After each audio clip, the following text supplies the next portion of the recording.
York. It's Saturday night. Oh, you're gonna wish this was Saturday Night Live.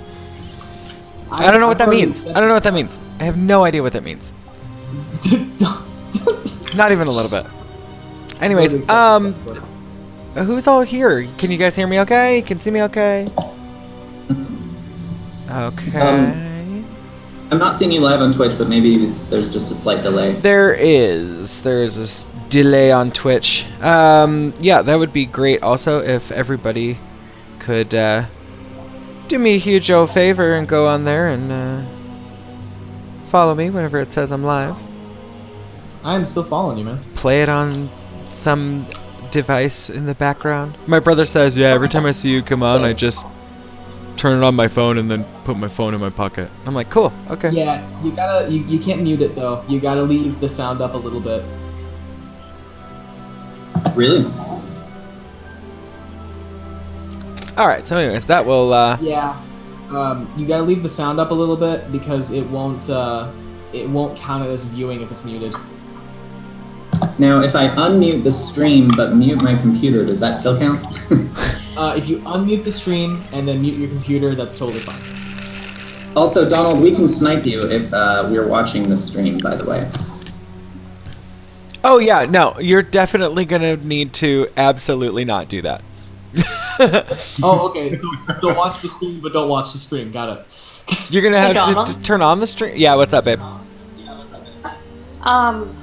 So Jake is gonna play today, but he can't get into the thing. Open it up for him. He can't get into it? He has the old one. He's the only one in that room. He doesn't see so this in when the you chat log, it should say invite players. Do you see it? Chat log. Okay, I need to figure out how to make this even play. We don't see that, Donald. I think only you do. Oh, okay. Can you see that if I post it there? Yeah.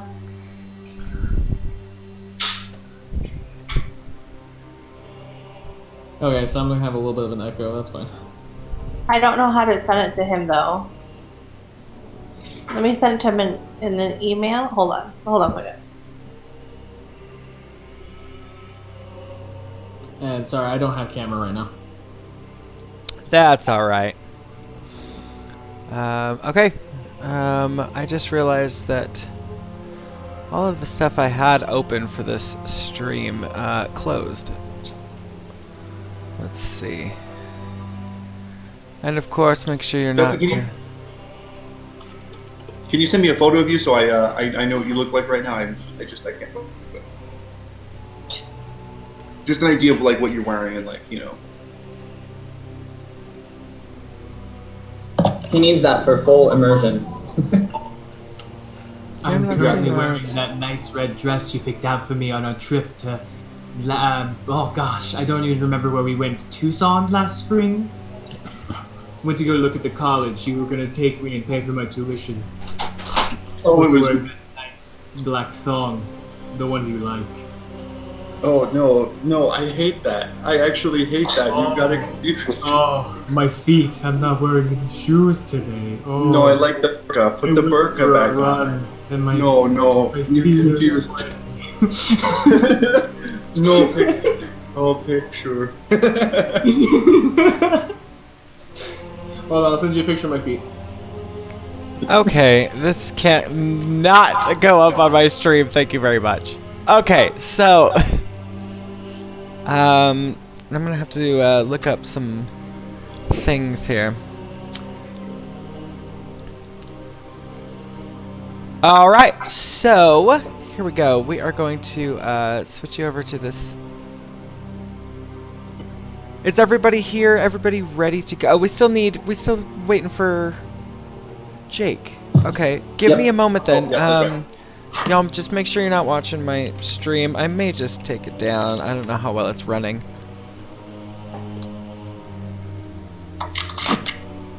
The stream is a little behind,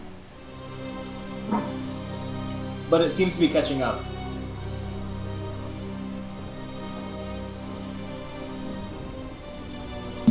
I just have it on another tab on my desktop, so it's just in the background. Okay. I just have it on another tab on my desktop, so. Sorry, that I was could my probably phone. put it on the PlayStation and then just turn the TV off.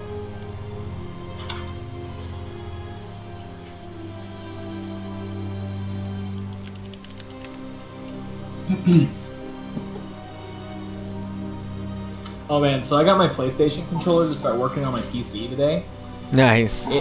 It has completely changed everything because I was doing terrible in Apex. But now with the controller, I'm actually getting kills, and people don't hate playing with me, so it's nice. don't know, Steam too. is actually super good about that. I'm gonna pause my. I guess I can't. What's up, Bantam? You'll have to get into, I don't know, I feel like the skill ceiling is higher once you understand how to use a keyboard and mouse. Like, Well, when I officially graduate to a desk, I'll go back to doing it. But since oh yeah, I'm- that'll, yeah.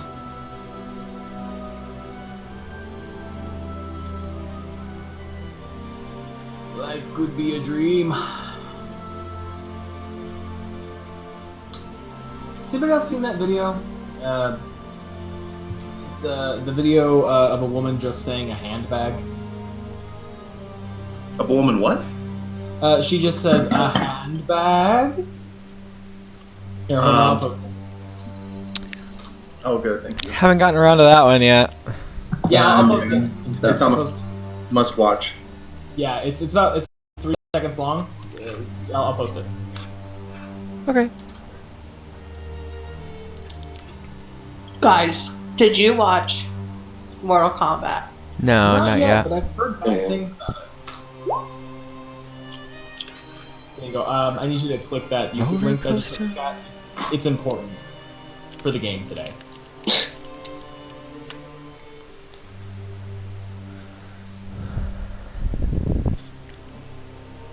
Oh, okay. Yeah, I'm glad that I watched that. Yeah, see. Donald, I think you would like that.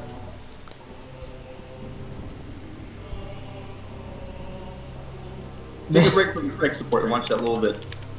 Every time I watch a pay money Webby stream where it's the media share, that plays like 17 times throughout the fucking whole thing. You'll just be going, all of a sudden it'll pop up and go a handbag, and then it'll just move on to the next thing. Is that from Chitty Chitty Bang Bang or something? I think so. Janelle, Jake, are you guys there? The importance of being earnest. Yeah, we're eating. Okay, just want to make sure we hadn't heard from you, so.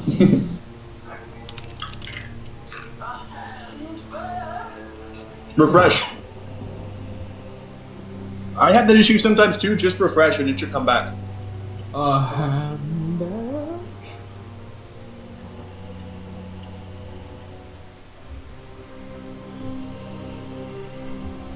Yeah, refresh and it should fix itself. Okay. There he is. There's my baby boy. Yo, same, Donnie, same. Yeah, I always forget that I'm on stream and stuff happens.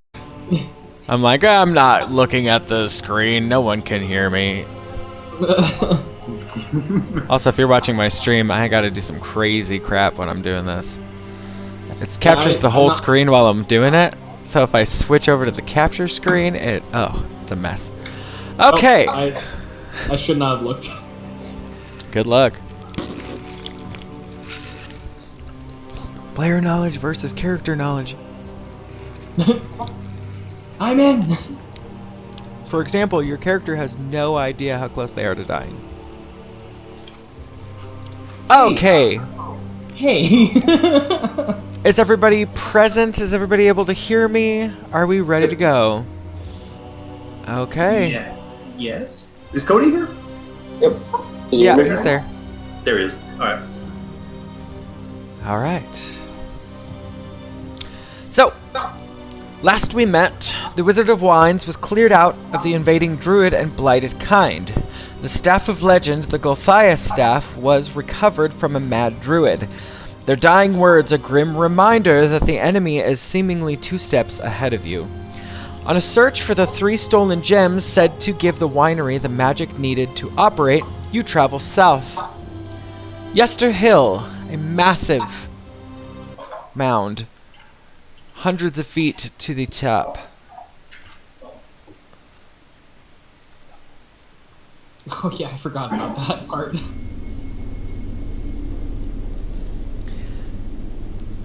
Surrounded by cairns of black stone every 100 feet or so. Now remember that the squares on this here are much larger. They're actually about 50 feet, I believe. Yes, so one square is 50 feet on here, so you guys have to imagine how big this place actually is. Holy moly. Yes.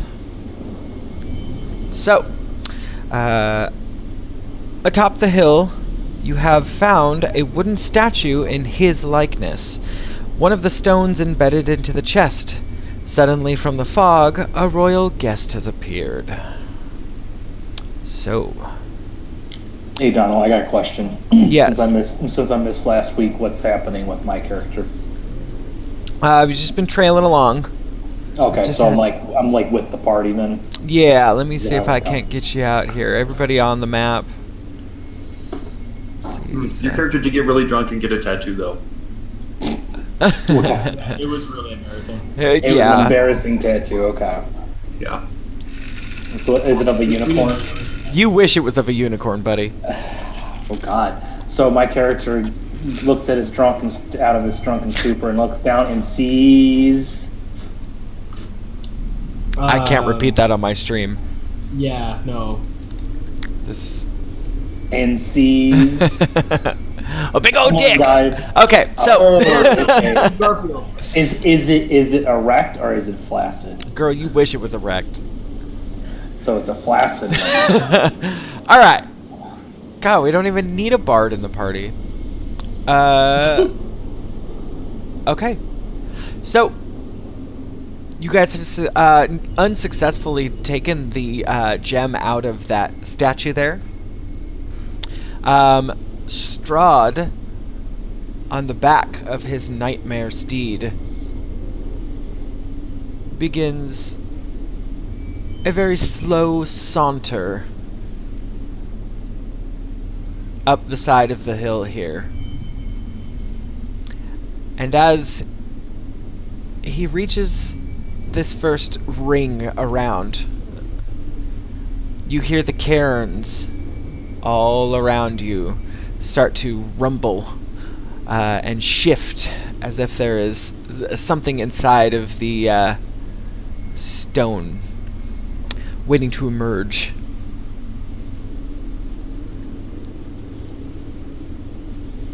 You see, you also remember that the weather right now, this hilltop is covered in mostly snow, a light covering of snow. As Strahd moves up, you can see that the snow around his flaming horse melts easily. And the stones that surround you, these walls are about only about 2 or 3 feet tall, but you notice that there is no snow on top of them, and it's melted about 3 feet all the way around them.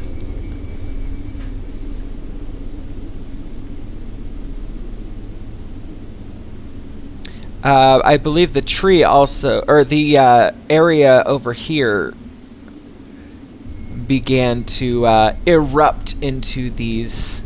We got twig blights, needle blights, and vine blights, all surrounding this large center tree here.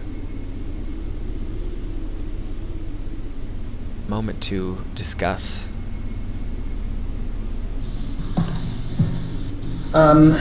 So, Bantam, you have the Golthia staff, right? Yes, I still have the Golthia staff. Okay. Talison's going to come over to you and ask politely. I think that we might need to use this. Would you be alright if I took this? Yes, be my guest. I'll hand it over. And then, so I'll take the Gulthias staff.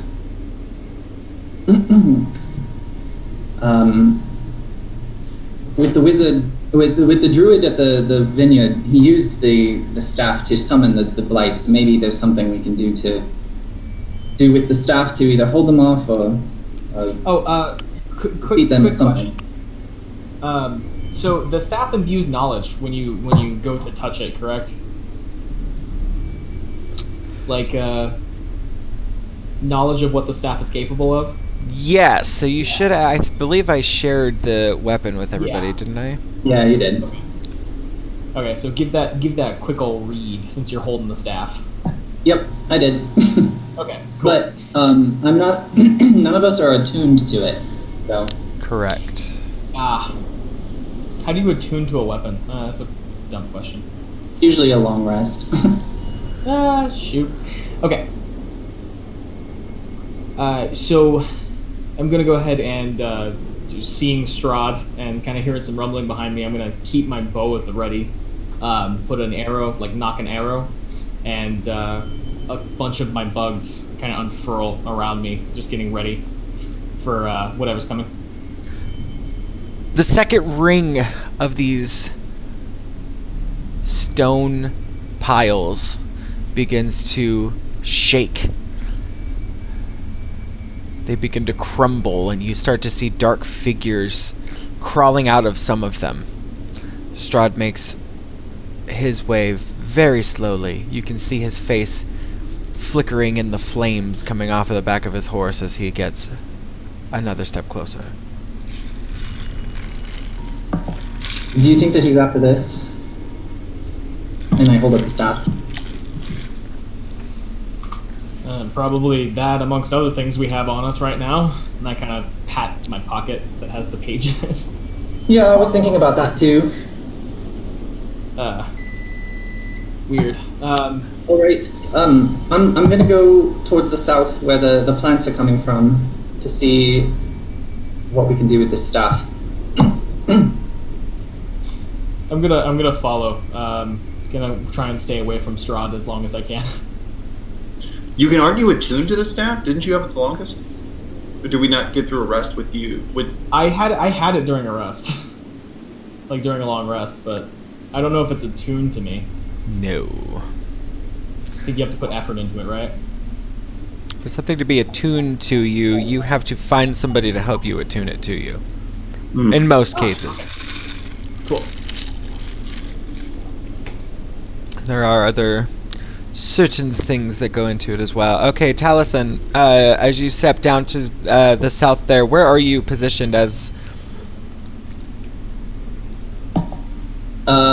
So I'm going to be kind of cautiously approaching this gap between the stones here, looking towards the south where the tree, where Winter Splinter and the blights are coming from.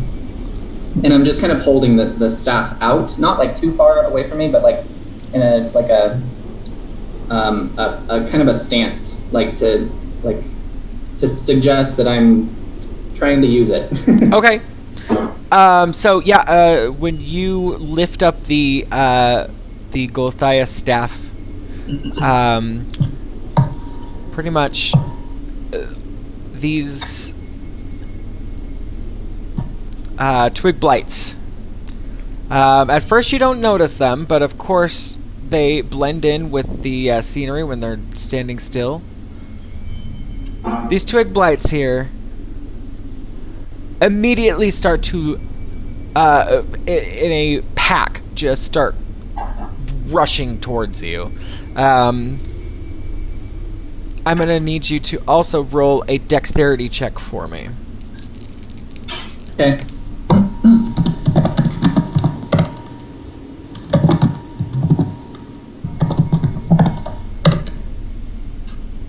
6. Okay, so as the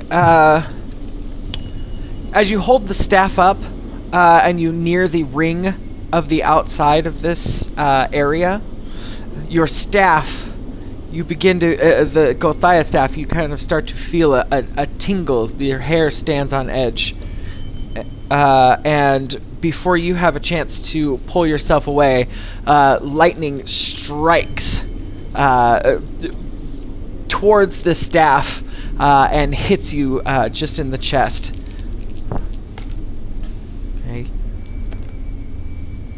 Okay, so it's going to be 12 lightning damage that you take.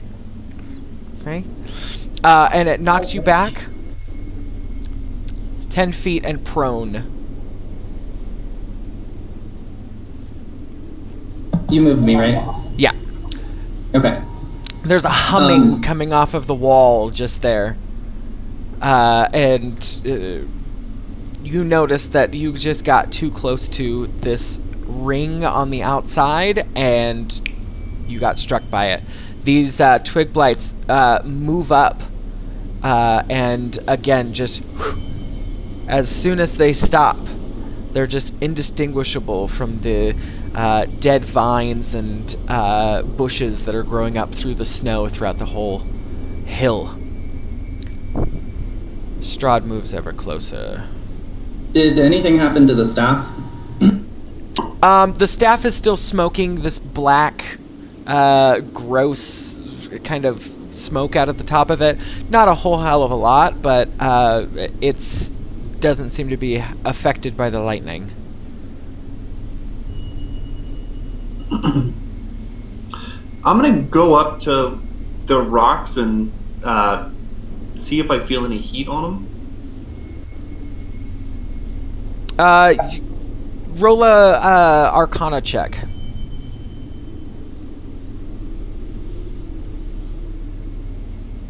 Pick my modifier here. Oh, yeah. 2. Okay, so as you start approaching these stones, you start to notice that the ring around this whole area here is buzzing with some ancient magic. These stones have been here forever and ever and ever, and you notice that they get their black color. I know on the map they show them as white, but they're kind of these black stones. And you notice around the cairns as well that these stones have been struck by lightning over and over and over again over what seems to be hundreds of years, and it's just created this energy field where if anybody gets close to it, it could just trigger it at any time. But yes, ancient magic. Okay.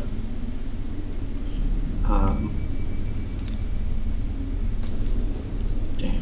Persephone, where are you at? I'm still standing in the middle, just staring at Strahd as he comes up.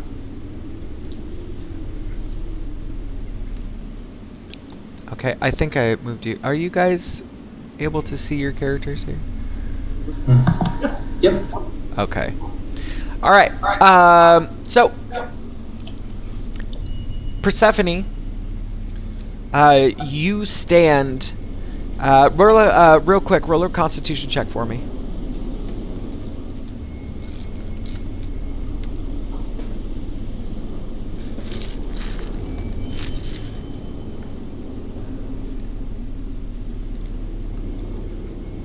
Okay. As you stand at the top of the hill, you hear your comrades behind you talking backward, talking to each other back and forth about what's going on. Even the cracking of that lightning striking down and hitting your comrade has not been able to break your gaze. As you watch Strahd in the flesh heading up, you're lost in the flames coming off the back of his horse, and just even from this distance here, you can feel the pierce of his gaze. You realize you can't move. Your friends bicker back and forth. Taliesin gets back to his feet, and you are stuck. I meant to say that I helped Taliesin back up. I'm sorry. I didn't know when it was a good time to say it. Uh-huh. Can I drink one of my healing potions? Yeah. I give him a couple of pats on the back. Okay. I'm gonna walk up where Persephone is, and see how she's doing. Where's she at? Is this her? I can't. Sorry, this is her right here. Okay. As you approach her, she is basically catatonic. But you see that she is very intently staring out into the fog and directly at the flaming horse coming up the side there.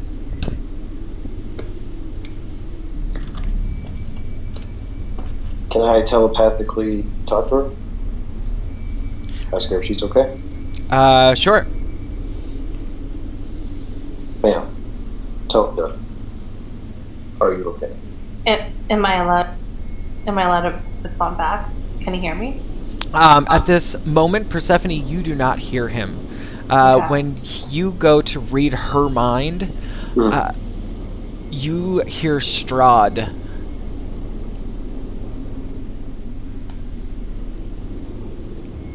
He's quietly laughing. Can he hear me? Go ahead. Try saying something. Who the hell are you? He heads up this way here and stops. He slowly throws his other leg to the other side and steps down very gracefully, almost without a sound. He brushes himself off and begins to walk towards the front of his horse here. Let me introduce myself, then. I don't believe we've met. He makes a motion towards Persephone with his hand. And at that small motion, you fall to your knee. And he says, "There we go. She was looking a little angsty. My name is Strahd von Zarovich, and this here is my beautiful nightmare."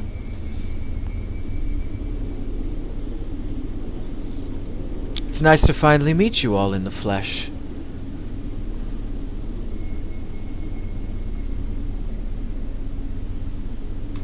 Can I hear any of this? Can you hear any of this? Oh, you guys are very, very aware that Strahd von Zarovich is standing directly in front of you. Real quick, I'm just gonna say I can't say the pleasure's the same.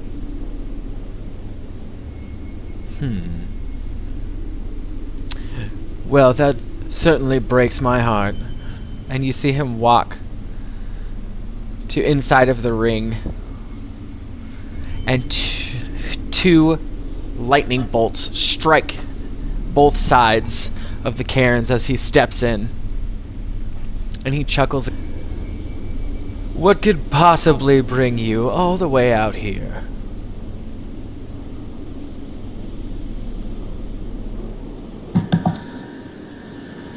I'm going to remain silent, back up in this direction, although I'm definitely avoiding the lightning-struck stones. Uh-huh. I'm gonna start walking towards the group. I'm going to address Strahd and I'm going to say, some innocent landscaping, that's all. God work mostly. And I reply, I could ask you the same thing. Very nice. Well, I am here because I have a meeting. I'm supposed to be here. And it seems like a lot of you have overstayed your welcome. Maybe I have. Don't know why business Strahd. What? I'm sorry, what did you say? I said maybe we do have a meeting here. Strahd doesn't know why we're here. His meeting is with us. Can I attempt to break my catatonic state? Yes. So go ahead and roll a Constitution.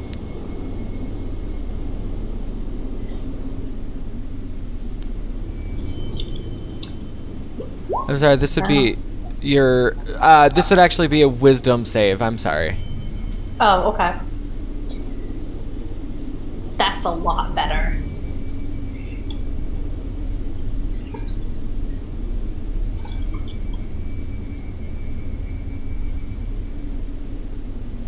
Oh, I guess not. Okay. Oh, damn. Roll. You try to stand, and you can't move. Can I help her up? You can. Yeah. Roll. When you reach down for her, she's not able to move. It's like she's stuck in that spot there. Even if I grab her by the arm, like to support her up, see what happens. It's not like she's fighting you. It's just she can't Like dead weight. break. Yeah, just she cannot break out of this pose. Strahd smiles and says, "Well, I'm here for a show, and I think it's just about time we get started." Okay. The cairns that are all about. I'm gonna start moving some things here. So you start hearing the small cairns start to crumble all around. It's not a whole hell of a lot. It's maybe every other fifth cairn or so starts to fall away. Okay. I'm just revealing all of these things here on the map for you.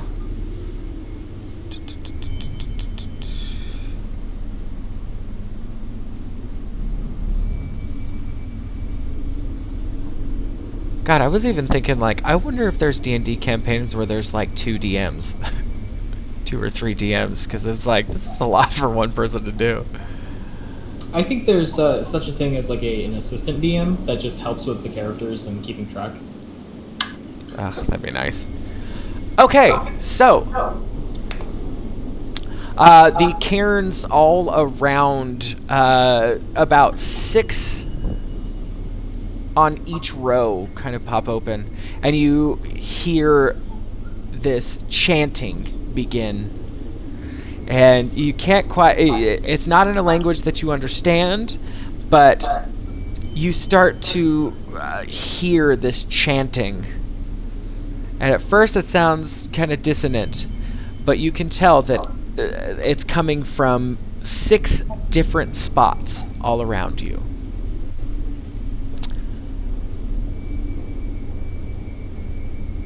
From the upper ring, you begin to see... Oh, excuse me. Berserkers start to run up the hill here very quickly.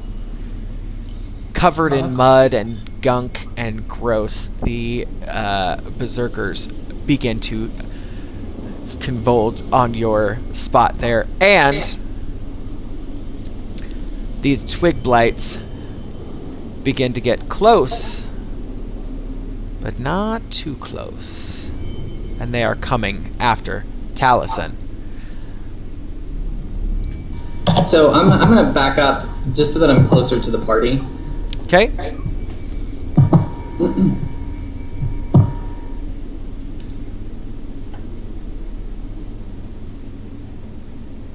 And then I guess I'm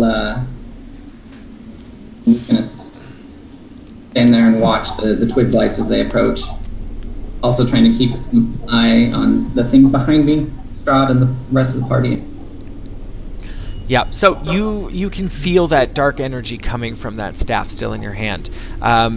You see that the vine blights have kind of come up and created kind of a circle. You notice these ones are much bigger than the little ones crawling towards you.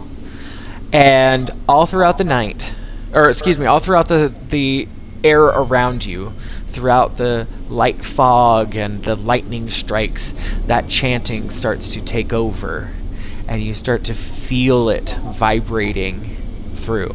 Any of you who are adept in the arcane magics or are sensitive to those things, you feel this energy start to irradiate from this giant tree just over here.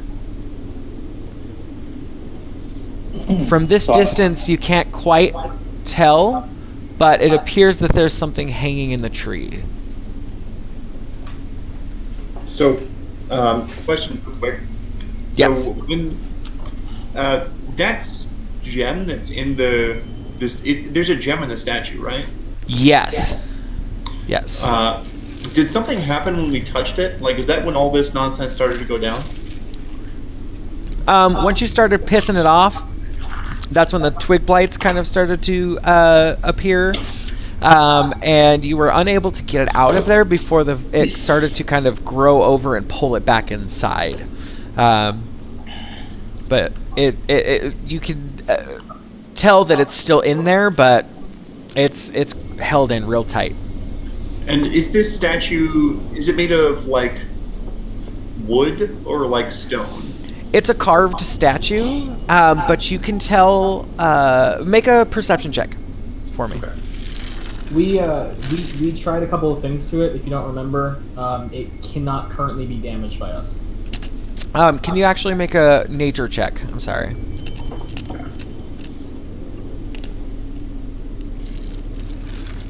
And Okay. So it appears that the wooden statue is one thing, but it looks to be held in place by giant old like roots. The roots aren't coming from the statue. It appears something else is holding this statue into place. okay. Can I? So these squares are like 50 feet across. So like for me to move Correct. from here to here, would that take like all my movement? Kinda. I mean, just show me. We haven't started any kind of initiative or anything yet. And the way I'm gonna have to do it is just gonna be, we're gonna have to make these 10-foot squares, I think. Otherwise, it's gonna get real hairy. Do you know what I mean? Yeah. So like and 5, 10, 15, 20. You know what I mean? Yeah. Because otherwise, I think it's just gonna get a little too crazy. So as far as movement goes, okay, it's a pretty wide open map. There is a huge distance variation here, but as long as we're all on the same page, we'll just go ahead and do, for movement's sake, each half square will be 5. So each one will be 10 feet of movement. So Okay. All right. 5, 10. Okay? Okay. So then I'd like to walk over to the statue then, and I just want to throw a firebolt at the roots and see if that does anything. Okay. So go ahead and roll an attack. Hold on. I guess that would be, for that, it's a spell attack, right? For firebolt? Yeah. Okay.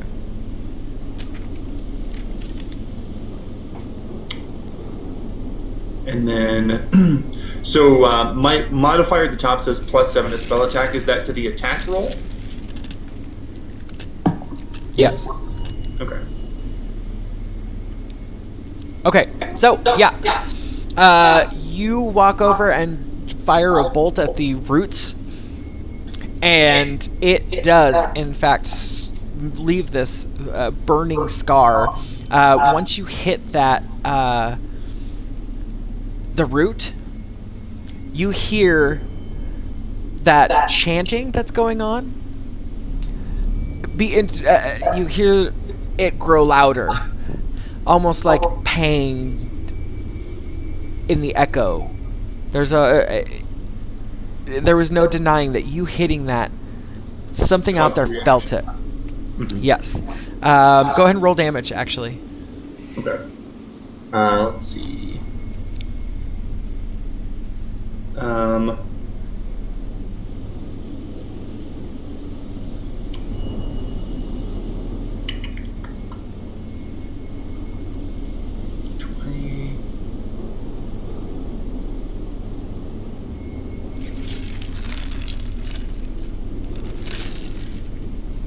We've been looking for a long time, but I'm still not sure like what my what the damage modifier is. So at the top of like my block, it shows +4 modifier, +7 spell attack, 15 save DC.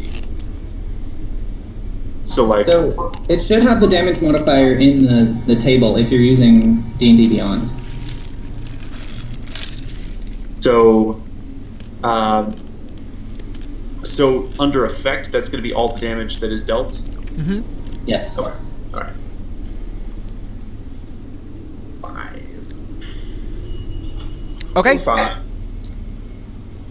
Okay, so yeah, no, that statue get you see the firebolt where it hit. It's just kind of left this scar, and the root that you hit it's a good chunk. It's a good chunky root. This firebolt cut into it, and it's bleeding. What smells like and looks like just rotted blood pouring out of this thing. Strahd, none too happy with that, pulls out his weapon. It's a sword.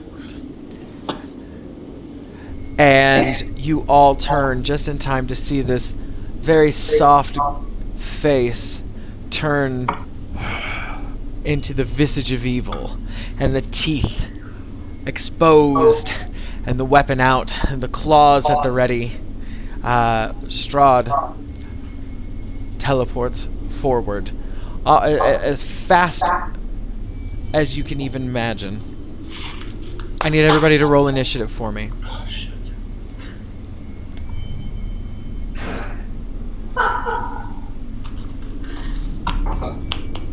That was an inevitable thing.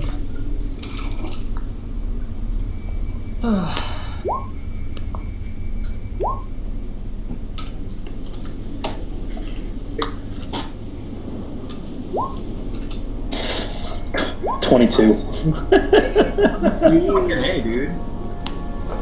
Damn, you got 23? I got just one above you because I have that plus initiative. We both got nat 20s.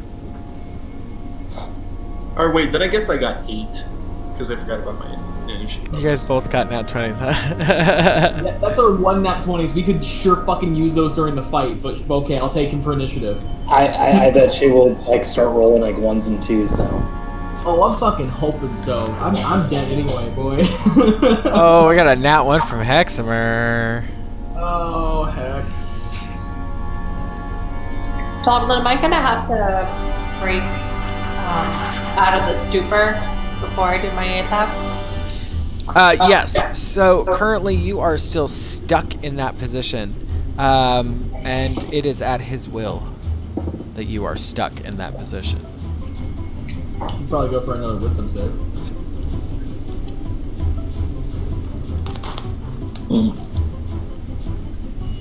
Like the music. Thank you. It's completely random. I was hoping it wasn't stupid. Gina, was that your wisdom check? Yeah, Okay. 22. Just as we begin to spring into combat here, I'm going to have actually... Persephone, what was Bantam's was 6 and Heximer? Mine was 8 because I forgot about the modifier. Okay. All right. So as Strahd begins to rush forward, we have Zest. Donald, can you turn the music down a little bit? Yeah. I was just like, oh my god. You can manage it individually too. On your There own. we go. Can you hear me that's why I've okay? been doing it. That better? Yeah, it's good. Okay. So out of the tiebreaker of the nat 20, Eugen, you go first. Again, you see Strahd bolting forward. You have the upper hand. Okay, so I'm gonna immediately, since I've had my bow drawn this entire time, I'm gonna kind of whip my bow out and try and shoot his leg out from under him. Okay, go ahead and roll your attack. There's like nothing else I can attack, so...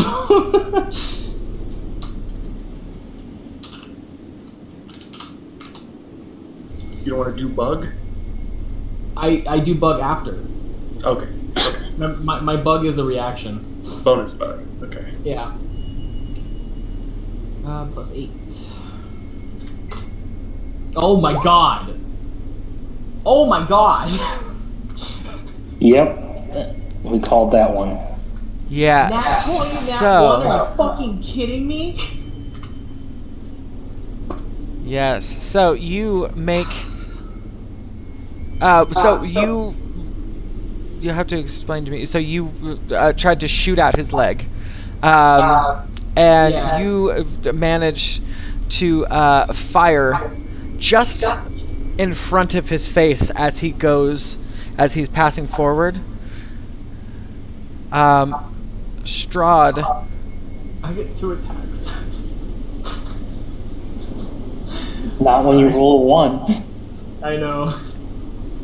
Yeah, so you fire that first shot, and the weapon definitely jams. And with the end of that action, you notice that the attention from Persephone has turned towards you. Okay. So can I still do stuff, or... I would say you have a bonus action, but other than any more attacks, you rolled a 1. Your weapon's jammed for the rest of your turn. Oh, that's ridiculous. Okay. Yeah, I guess I'll go ahead and, I mean, can I cast Hunter's Mark? Sure. I'd be okay with that. Alright, It is I'll a go bonus. ahead. Yeah, I'll go ahead and I'll cast Hunter's Mark on him just to get it, like get him hit with it. Okay. Because there's nothing else I can do. I'm just gonna take a hit from Strahd. Oh, I am actually really mad at this game right now. All right, Zeth. Strahd is coming directly toward you. See him shift just so, and you see him change his attention to Yugen just behind you. So just behind me. So I have my silver hammer out. Uh-huh. And so he's looking this way, correct? He's running straight towards you. Straight towards me. So how close is he with me right now when he's running towards me?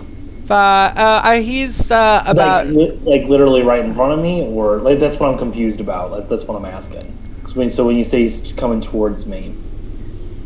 Yeah, he's coming directly... He's still 10 feet away from you at this point. And he has his sights on Yugen. Yes. Fuck it. I step up and I try to hit him with that silver hammer. Let's see what happens. Okay. You're gonna step up towards him and make your attack roll? Yes, sir. Okay. Go ahead and make an attack. Okay. Let me pull that up. D20. What am I? One second. I'm really rusty with what I need to do. Okay, 7.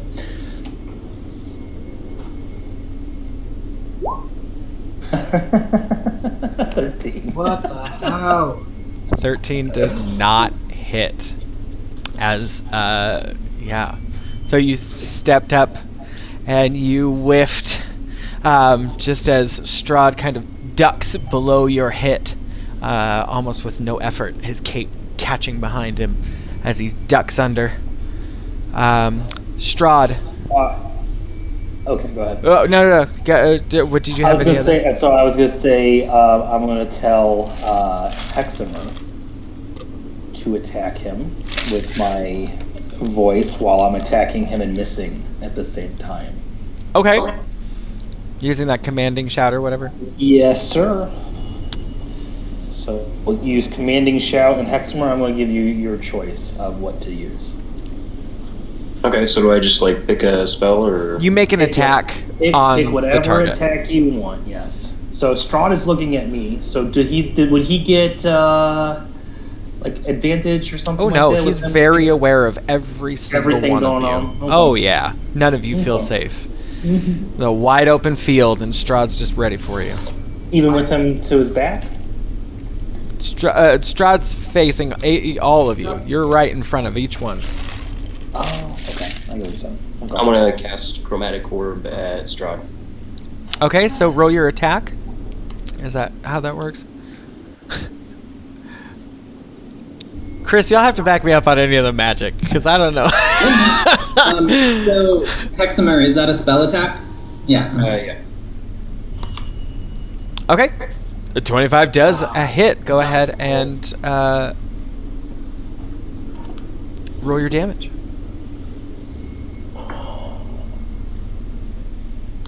Ooh, and Chromatic Orb is weird. It like randomizes its elemental damage, I think. You get to choose. Oh, nice. Mm-hmm. Oh, I might be thinking of Chaos Bolt.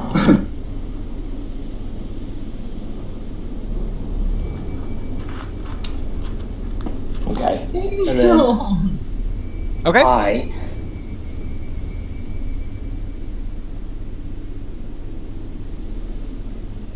All right, so yeah, Zeth misses the attack, turns around and points at Hexamer, and Hexamer fires out this chromatic orb of fire damage, and Strahd takes it. He takes the 19 fire damage. Okay. So then I step to the side over here. Away from him a little bit. Oh, thank God. Nice open space for the run right by you. Uh-huh. Okay. So I'm guessing Persephone's looking behind me. Is she like her back is to me? Is that the way? She's the way kneeling towards. She's kneeling down on one knee towards Strahd. Okay. That's my turn. Okay. That's what I can do. Okay. The turn goes to Strahd Vanzatovich. Strahd is going to... I gotta look up all this stuff. Excuse me. Okay. Strahd is going to... 5, 10... kind of make this sweeping motion around the outside of the cairns here. And as he swoops past them in these kind of fluid motions... Oh, shit. You see the lightning crackle against the rocks here. And he ends his movement in front of Yugen. And he... Damn it! Okay. You see him kind of flip his weapon to the side, and he reaches out to make an unarmed strike. You see his claw reaching out towards you.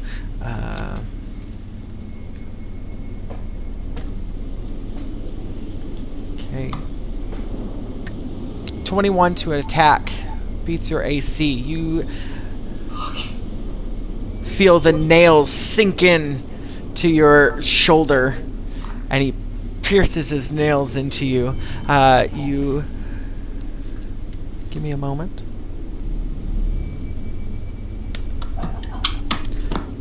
You take 4 slashing damage, or excuse me, 4 piercing damage.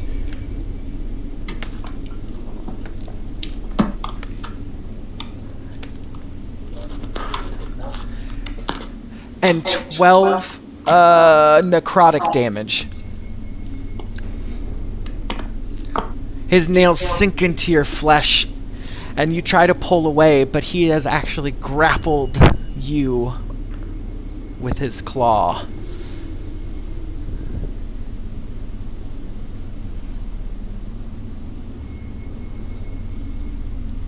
Okay. One second.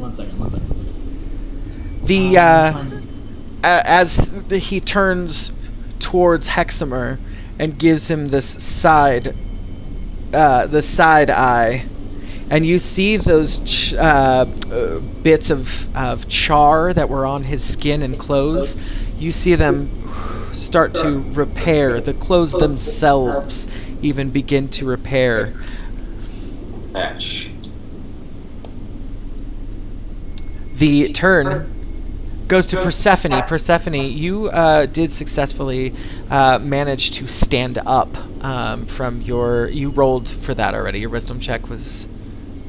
Yes, 22. So you are able to stand up, and you have broken your charm against Strahd. It is your turn.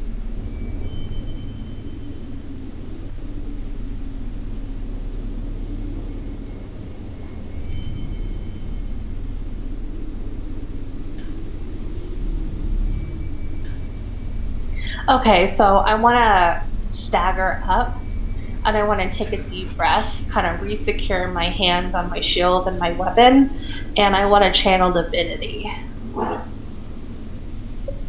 Okay, what does channel divinity do?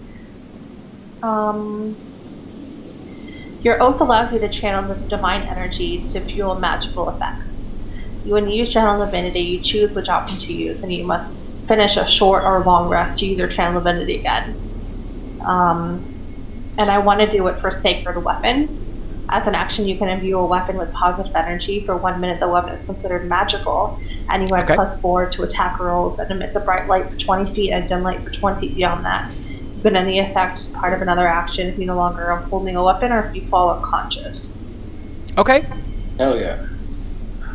And then I think there's enough walking room to go here and then to go here, and I want to go for an attack against Strahd. Okay.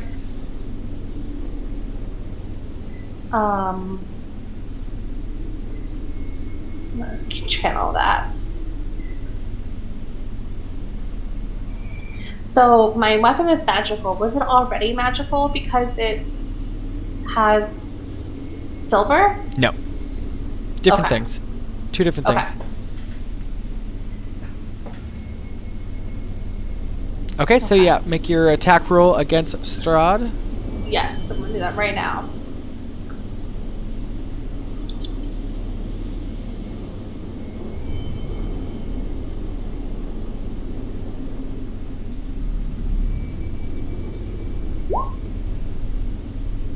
Oh, 9.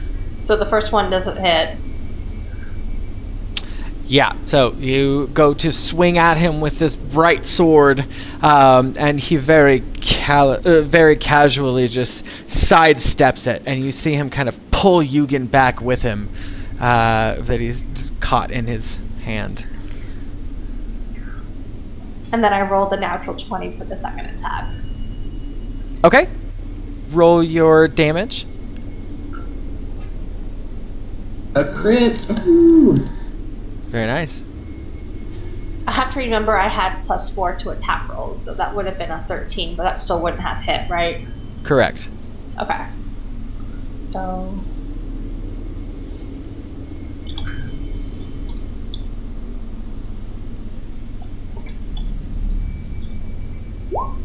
seven damage. Okay.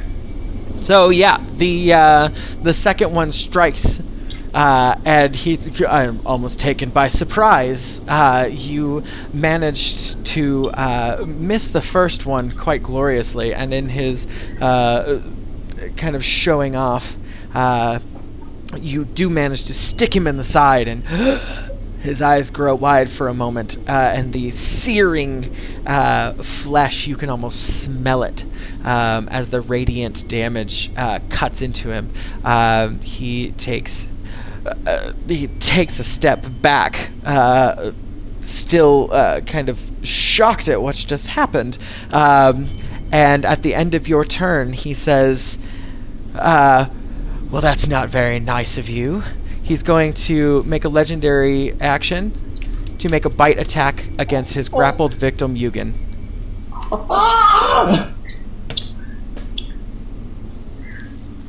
Okay. What is your AC, Yugen?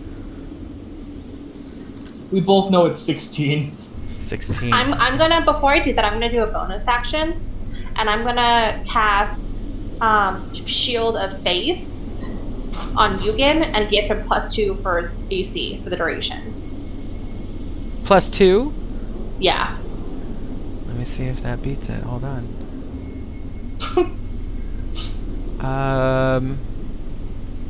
Unfortunately, I rolled a 27. Jesus Christ. I tried. Okay. He takes a look at you and takes a bite attack directly into the side of your neck, almost lifting you off the ground. He is, by the way, he's like almost 7 feet tall, so he lifts you just a bit off the ground even to bite into the side of your neck. You take 10 piercing damage, 10 necrotic damage, and your maximum hit point is reduced by 20 until your next long rest. Oh, cool. So I'm pretty much dead. He pulls away his face smeared in your blood. He just stares into Persephone's eyes, looking renewed as ever.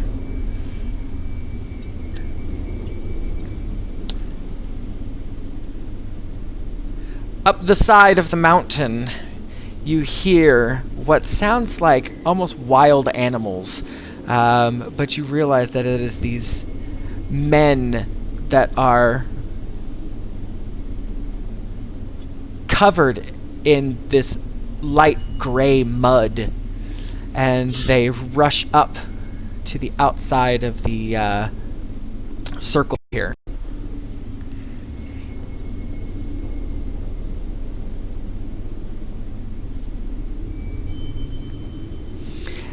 They rush up, but they stop just short of the wall. Taliesin, are you still wielding the Gothias staff? The first thing I was going to do on my turn was I was going to stow it away, like on my back, and get out my conjured weapon. Okay. At the moment, until it is your go, Persephone, Bantam, Hexamer. Taliesin, what was your you had 50. Okay, so you would be after Persephone, correct? Okay.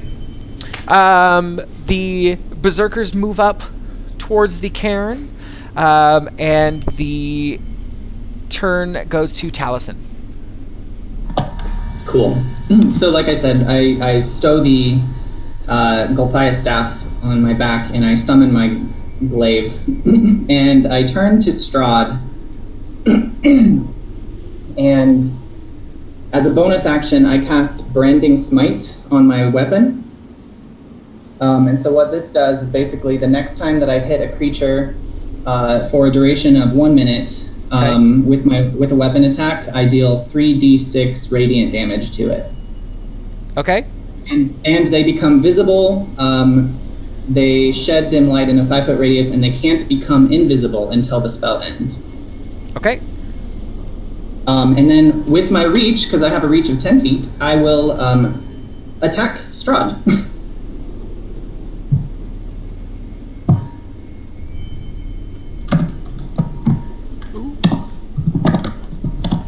Okay, make your attack roll. Yeah, working on it. Oh, that's the wrong tab.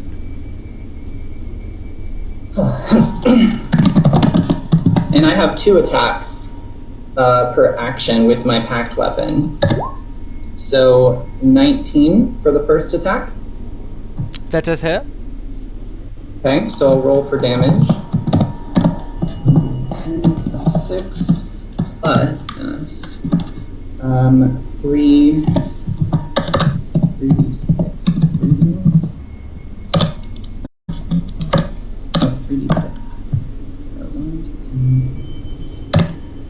So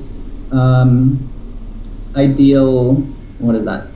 13 regular damage, and then an additional 9 radiant damage to him. So 22 total, and then how much was that radiant? 9 radiant. And he's glowing and can't turn invisible. I don't know if Okay. that's something he can do, but... Yeah. So you, with your weapon, managed to land a very successful attack against him, and it kind of cuts through his back as he's kind of got his arm turned towards the other way. In this moment, he turns and you see him still with Yugen in his hand. You see him turn towards you, and he drops Yugen to the ground, and you see him at the end of your turn. He turns to to mist.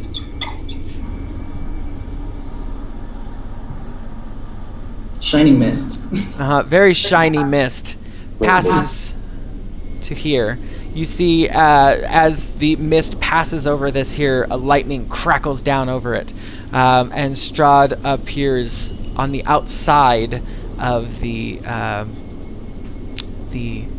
circle there, and he kind of brushes himself off, and you see that awful vampiric visage come back over him, and you hear the druids around you begin to grow louder.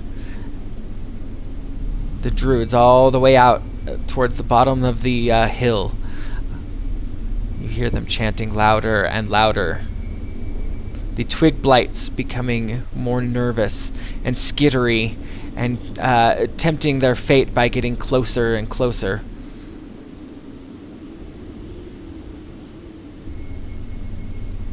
Okay, the turn goes to Bantam. I'm most definitely going to throw another firebolt at the roots here, Okay. and then I don't have to roll for like a hit, right? I just roll straight damage because I mean they're roots. No, you still, everything has an AC. You still need to roll for AC. Because if you roll a 4, you're not hitting it. So that's gonna be I don't care how big and stationary it is, bitch.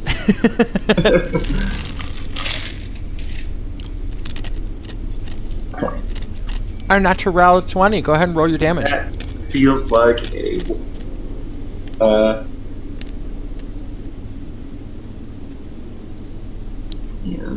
11. Okay.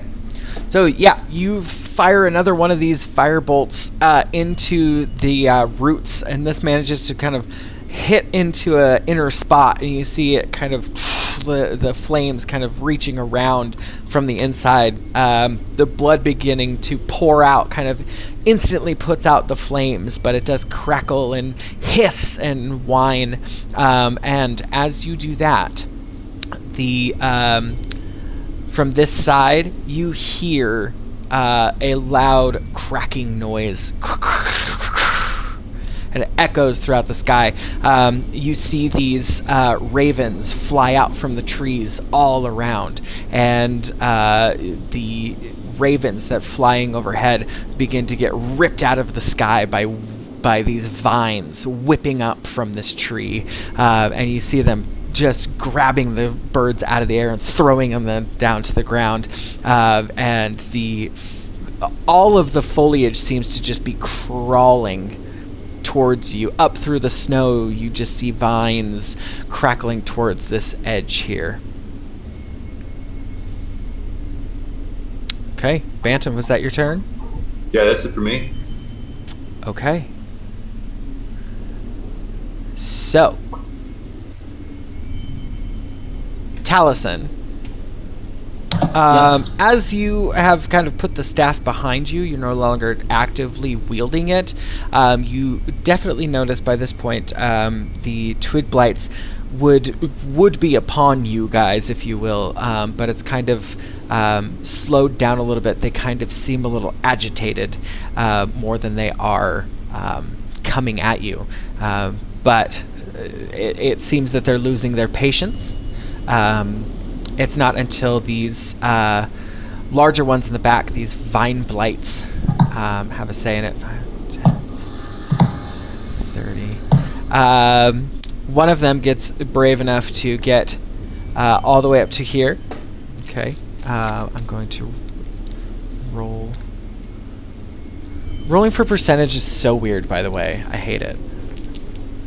Okay, so yeah, he steps up towards the side there, and you see the twig blight kind of put his hand up on the rock, and it doesn't seem to be sparking. It doesn't seem to be attracting the wrath of lightning that you've seen hit it before, and the vine blight reaches out a claw towards you, Taliesin. And it uses, give me a moment, vine blight.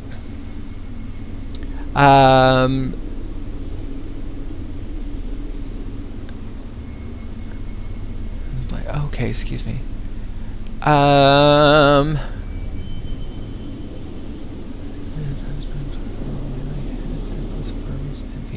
Okay, so this blight here, 5, 10, 15, 20, manages to get to at least here. And it's going to use its constrict ability. It's going to be a weapon attack against you, Taliesin. What is your AC? 14. Okay, this just misses it by 1. However, there is kind of this alarming moment where you realize that the twig blights have kind of figured out that they can get inside, and this vine blight, you realize is the one brave one, and you have probably about another round before all of these twig blights are able to get in. Yep. Hexamer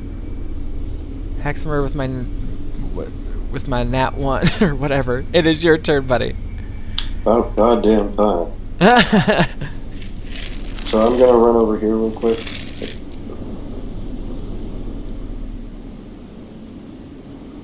Did I miss Bantam?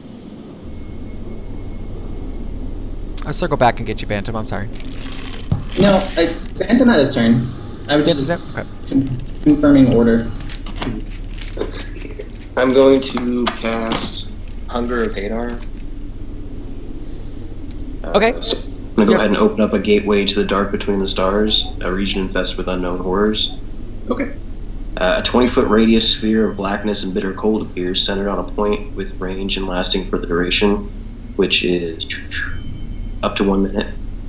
Let's see here. No light, magical, or otherwise can illuminate the area, and all creatures within the area are blinded. I'll go ahead and cast this right there. Okay. Let's see here. The void creature. What's that? Oh, I was just gonna say, what was the name of that again, so I can look it up as well. So. Hunger of Hadar. Hadar. The void creates a warp in the fabric of space, and the area is difficult terrain. Any creature that starts its turn in the area takes 2d6 cold damage. Any creature that ends its turn in the area must succeed on a dexterity saving throw or take 2d6 acid damage as no otherworldly tentacles rub against it. Ew. Yeah. Any creature that starts its turn in the area. Okay. Now, just as a little bit of flavor, what is your squid friend doing, Hexamer? Is he like floating above this area? Yeah, it's just it flew up higher and it's interested in Strahd quickly. Seems to be up and down. I'm just kind of like eyeing it while also paying attention to combat. I was gonna say, God, you are such a warlock. It's an eldritch beast appears, and Taliesin is just—he's here for it. Okay, Hexamer. So that, let me see real quick, if you would allow me. I'm going to see if I can't find a spell effect to put out there. Cool. Keyword tentacles. Tentacles. Oh, okay. I don't know if this is gonna. And how big is the radius? Let's see. 20 feet. 20-foot sphere. Okay, so where do you want this? Right here? Yeah, right there. Right at the entrance? Okay. Awesome. Can everyone see that? Yep. That is an awesome spell effect. I just found that. It's by Kepley. Okay, cool. Okay, so that comes into play mainly when anything inside of it begins or ends its turn there, correct? Yes. Okay, perfect. So, anything else for your turn, Hexmer? Should probably have... Nah, I'm just gonna move back a little bit more. Okay. Somewhere the rest. All right. So, as you guys, as we begin to get back around in turn order here, the druids begin to get one step louder, and the kind of ground begins to, you feel a vibration in the earth, and it's almost like the roots underneath your feet are raging under the ground, just waiting to emerge. And the tree over on this side here, you just kind of, that's kind of where you feel most of the eruptions coming from. Eugen, it is your go. Okay, so I'm just gonna cough up blood and lay down on the ground. How much? Excuse me for asking. 2 health. I have 2 hit points. I can't do anything. You can, though. You're not unconscious yet. I don't Yeah. have motion.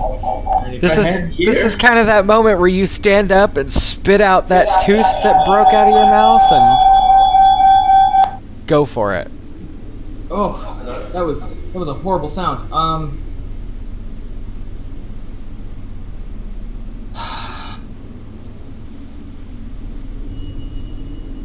Do you have an ultimate? Like right now, it's the time for your ultimate.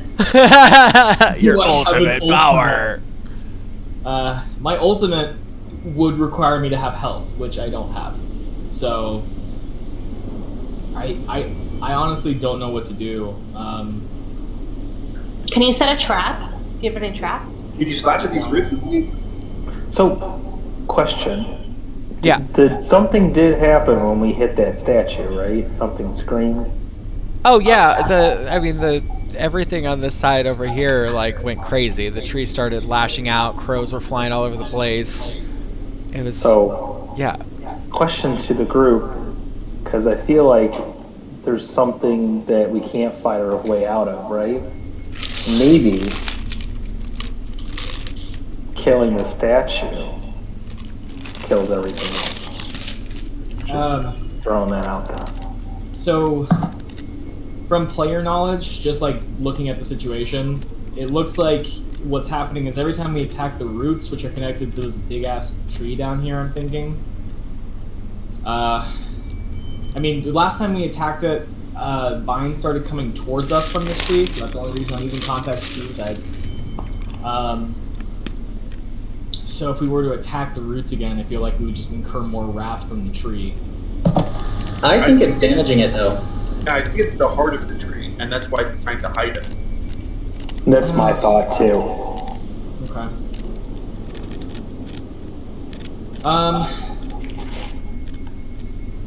Okay, so what I'm gonna do is I'm gonna run to like right about here. And you said this is not a twig blight, right? That's called a vine blight. It's much bigger. Okay. And I'm gonna kind of limp over to it. Okay. And I'm gonna use one of my attacks to flip open my pocket and launch my mimic coin at it. Okay. Because there's no point in this coin dying with me. So I'm gonna launch it onto it. Okay. I don't really know what I need to roll for that. It's 1d4 per turn. Yeah, so basically, I was going to make a stat block for this, but I would just say make an attack roll with your dexterity. It would be kind of like a ranged attack roll, if you will, because you're like... Okay. Can I interject? Yeah. If you want to. Wouldn't it be better to like stay in the group and fire your arrows while we try to keep you alive and last longer? Because if that vine blight, which is bigger by like 1 HP, does one hit against you, you're dead. I have an instant teleport ability I'm about to use. Okay, cool. So 19. Yeah, so your mimic coin jumps out and attaches onto the vine blight, and the initial bite does manage to do 2 damage to it, but this thing, it's all plant and no blood, so your mimic coin kind of it jumps off and jumps back into your possession. Yeah, I figured that was gonna... I want you to know that it made an audible sound when it jumped off and said, blah! Yeah. Very clearly telling you don't do that shit again unless there's blood involved. Yeah, I just wanted to see if I could do ambient over time. But I would say that would probably trigger your bugs also. Okay, so I guess I'll go ahead and go for a bug strike on it as well. So it does one, what is it? 1d4, 1d6? 1d6 damage.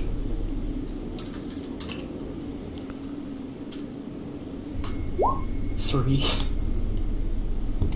So I'm gonna have just a bunch of termites kind of whip onto it. Okay. So yeah, it definitely did it. So the little mimic coin kind of jumped off, but that the little bite mark that it made kind of made it ooze a little bit of the sap, and your bugs were like, "Yes, girl, that's it. That's the one." And yeah, your bugs were definitely. What was the damage for it? 3. 3. Okay, so yeah, it definitely, especially considering these little termites here, we'll add a couple more damage to it. But yeah, the vine blight is very upset about this, and seems to be kind of grasping at its own flesh, I guess, twigs, plant matter, whatever you want to call it. Yeah. So yeah, I guess I'm gonna kind of jump back. It's right here. Okay. So that way I'm kind of in between Taliesin and Bantam. And then I'm going to shoot an arrow into the plant man. Okay.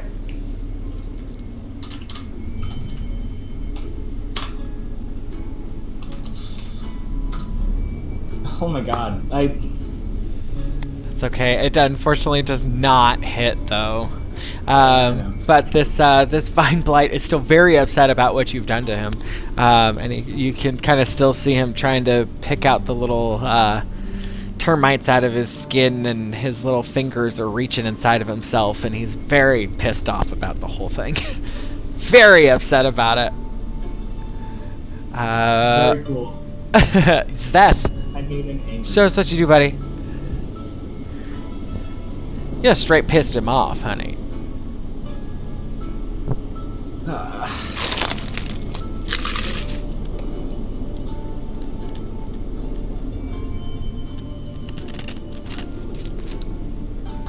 Oh, Zeth is reconnecting. Okay. Can you hear me now? Okay. Yes. Okay, so I'm gonna take out my long sword and I'm gonna attack this thingy, the statue. I'm gonna hack it. And mind you, well, are you sure you don't want to take out the silver? I don't know if that would do any better. So you're thinking the silver? Like I'm thinking, edge blade would be better than blunt blade for this, right? But it doesn't have silver. I don't know if silver. You can do whatever you want, but I don't know if the silver will affect it anymore.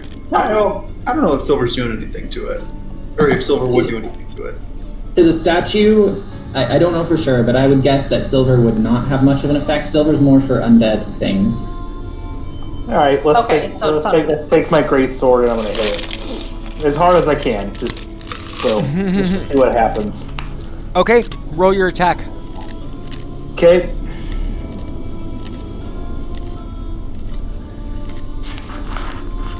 I think I'm +7.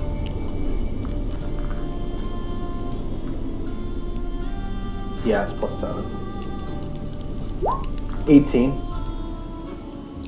Okay. Yeah, that hits. Okay. So roll your damage. Oh, no, don't do that. Just one. Just one.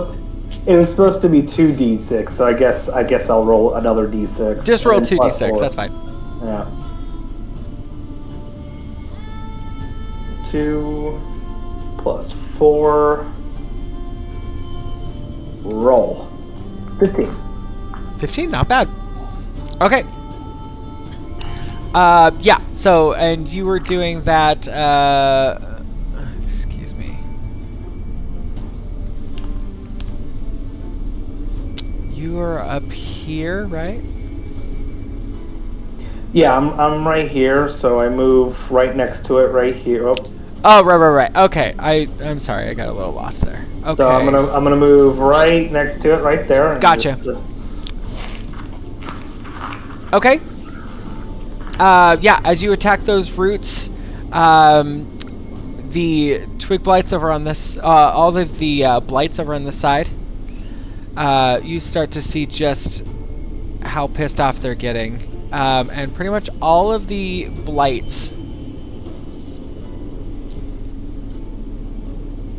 have moved up, and you just see this kind of call to arms almost as these blights kind of start to move in, and to your horror, the ones on the front line are seemingly able to just right over the wall there. I mean, you kind of see them crawling up on the wall. They haven't gone yet. It's not their turn yet, but you see them kind of reaching up, and that electricity is just kind of flowing through them very naturally. Other than, this giant ball of tentacles. What are you gonna do? But yes, it has pissed off the twig blights quite a bit. Okay. And it's noticeable. I'm already committed. So let's hack it again. Let's see what happens.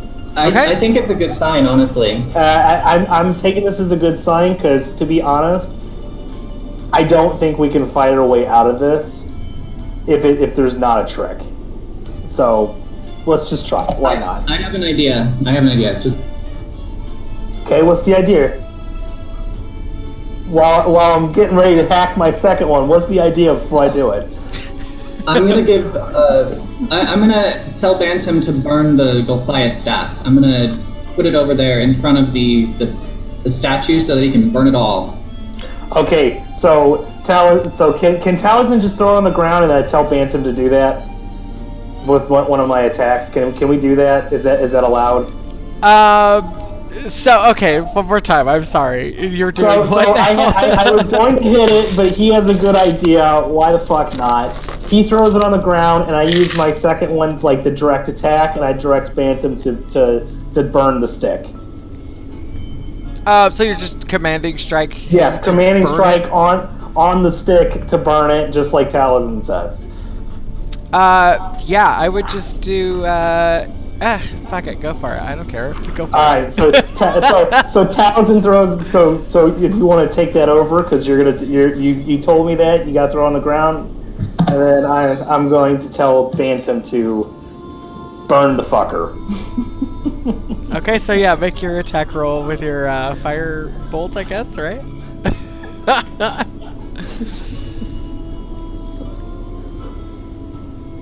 Bantam, burn the fucker! Do it now! 15, do I hit the stationary stick? 15, you sure do. Hell yeah.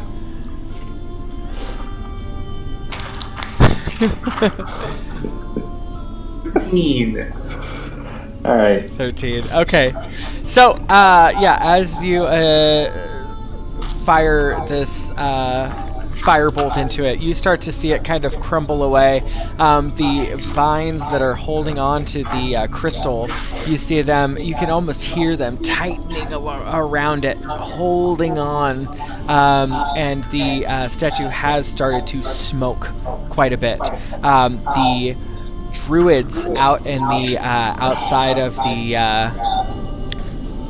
hill, you hear some of them begin to scream out in pain. But the chanting grows louder and louder, but it's becoming more desperate.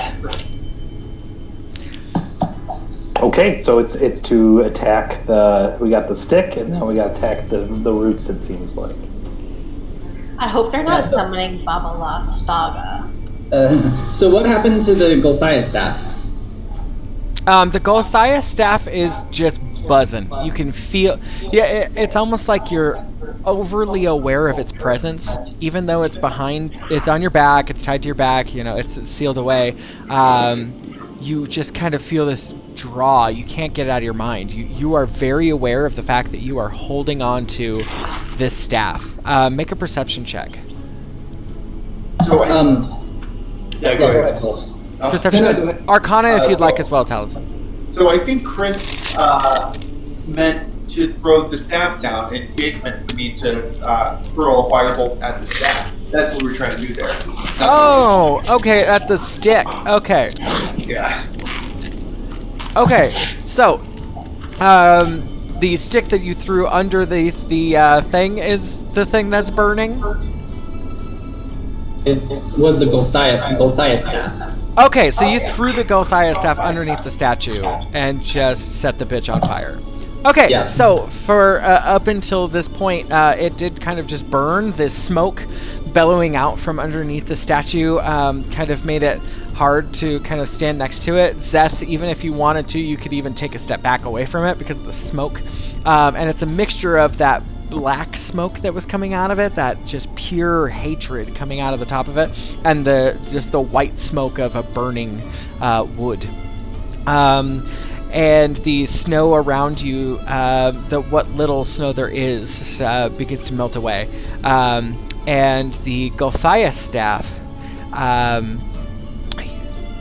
you see the flames start to kind of kiss along the side of the staff, and every once in a while you see like a wisp of purple smoke, kind of purple and black smoke kind of puff away from it, and the crackling noise starts to get louder and louder underneath it. But for the most part, it is still it's burning. Okay. Okay. That is. That is when you hear Strahd over on this, all the way over here. You hear him in your mind, all of you present. You hear him in your mind and you hear Strahd in your mind, say, "That was not yours." And all around you, from this point here,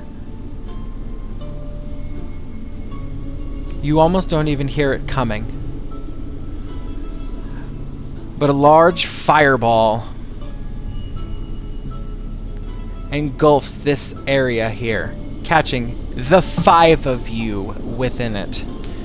Weapon of warning. Your weapon of warning has been going off this whole time. True. It cannot distinguish of anything happening. You know where Strahd is. Strahd has just pissed off. You see him haul this fireball directly into the center of all 5 of you here. I need everybody to roll a dexterity saving throw.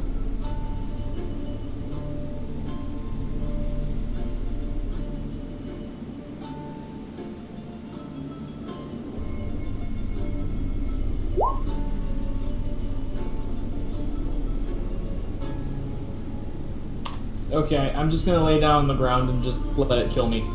So, Donald, I was trying to talk to you, but the stupid mic kept going out. So am I doing the dexterity throw too, since I'm like way up here? No, Zeth, you are the only one not throwing this. Okay, thank you.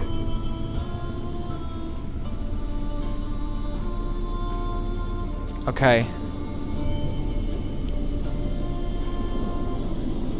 Just making sure that I got this right.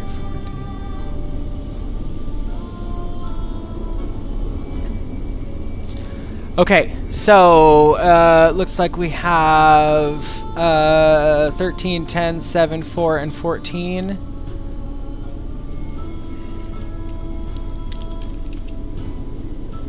How do I...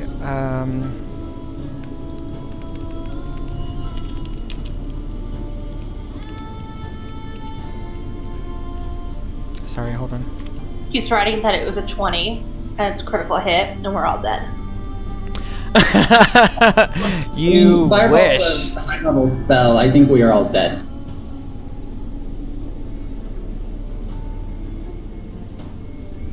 Okay. Oh god, I'm scared, guys.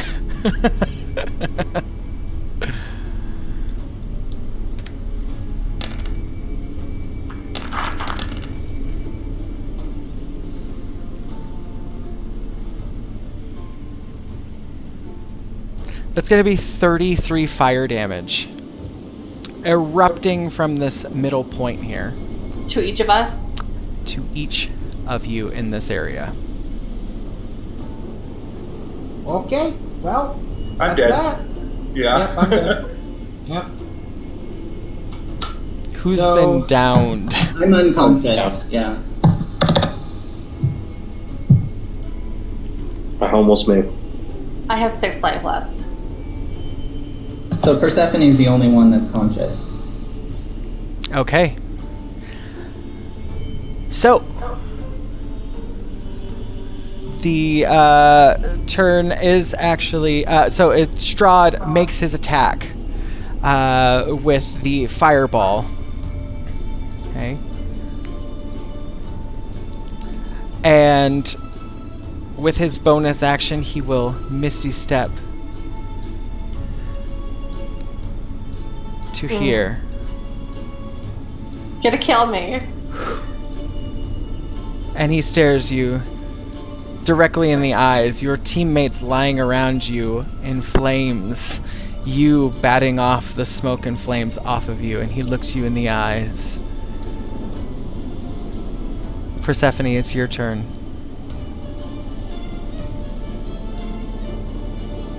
Okay, so...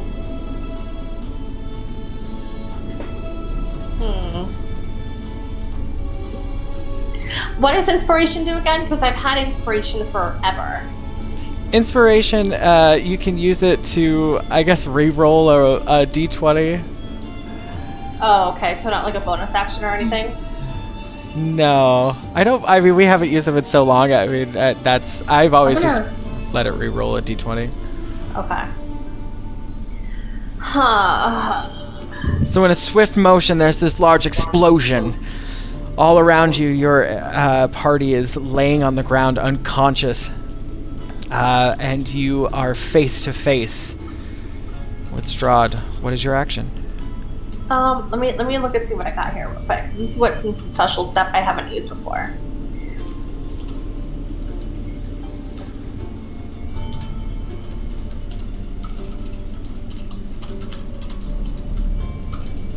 I am going to use Hellish Rebuke.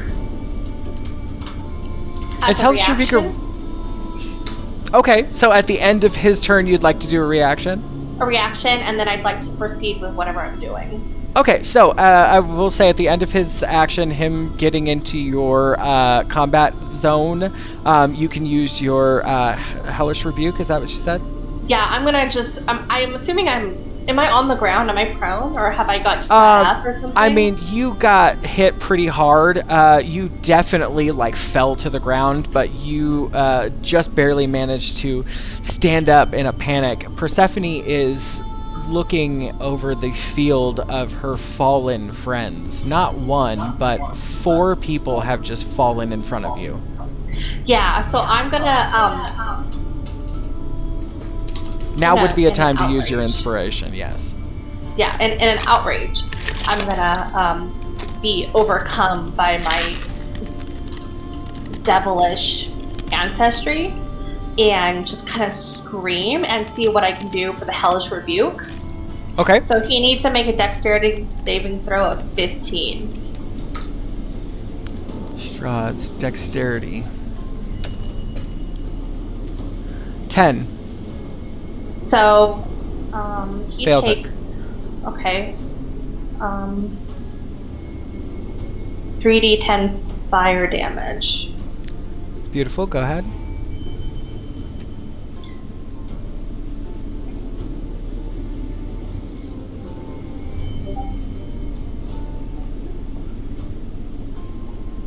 So 13 fire damage. Okay. So yeah, that your sword is still white, bright, hot, and just the slash across his chest, even though he managed to kind of step back, still sears across, and that the vampiric structure of his face cracks in as you've clearly pissed him off. And then I'm gonna go all in and go all offensive. I'm gonna cast Branding Smite, level 2. That's what I did. Yeah. Okay. And that's a bonus action. And I am going to attack with Channel Divinity and Branding Smite. So,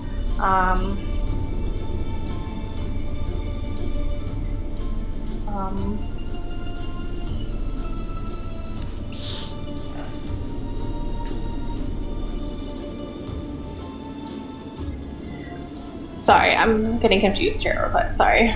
That's okay. This music is not very fitting. I was gonna say, it sounds like we've been in an Italian restaurant. The druids are doing the babushka around that. Just a bunch of mafia dogs sitting around a table. So it's 22 to hit the first one. I do hit, yeah. Okay. So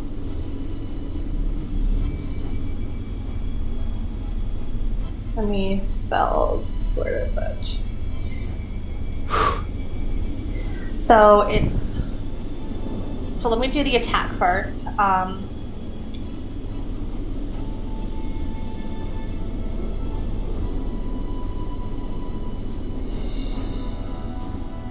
Oh, no, sorry.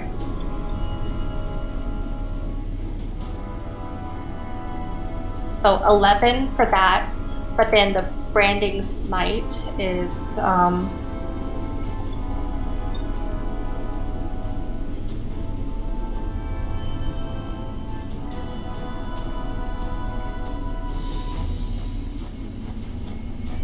an additional 2d8 or additional 8 radiant damage. Plus whatever, if I don't know if silver does anything to him, but okay. Okay. And then I'm gonna do my second. Or sorry, is there more? No. And then I'm gonna do my second attack.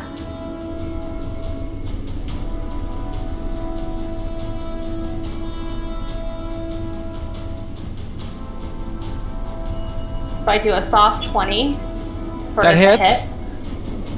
And then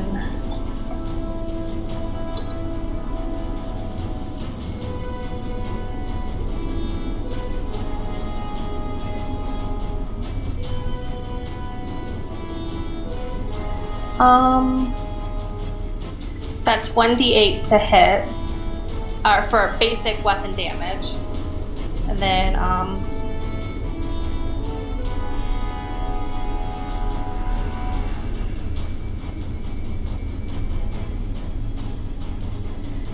an additional 11 damage, radiant damage. Okay. All right. So you just have this moment of this. You're fighting your enemy. Your party is taking things out. Hexamer has this twig blight thing under control, and they're taking care of it. You see them throw the Galtharia staff in there. Things are happening. All of a sudden, this enormous eruption, right in the center of all of you, just takes out 4 people directly in front of you. Persephone's greatest fear is seeing all of her friends dead in front of her. And right now, her friends are in a smoldering pile strewn about. Even the twig blights and vine blights making their way back 5 or 10 feet or so away from the massive explosion. Seconds later, without even being able to figure out what's happened to you, Strahd is on top of you, looking at you with this burning hatred, and everything just erupts from you, and your holy symbol just almost cracks open with this radiant power, and you tap into this dark ancestry inside of the fact that you're a tiefling even. Every cell of your body is led up to this moment, and you unleash these attacks on Strahd, and it is more than he's expecting. You see him kind of catch your sword, and you make multiple blows, more than just 3, to push him away from you, and it truly does hold him for a moment. At the end of your turn,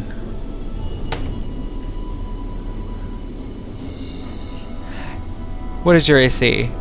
The 18 or 19? 19. Okay. Strahd reaches forward to grab at your armor, and he pulls you forward.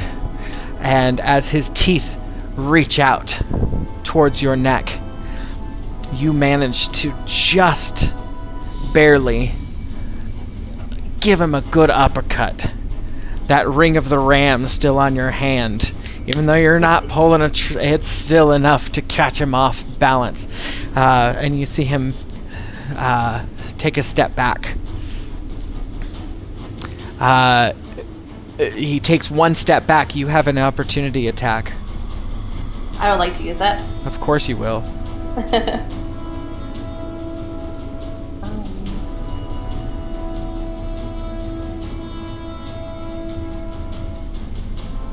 So, soft 18 to That hit. hits.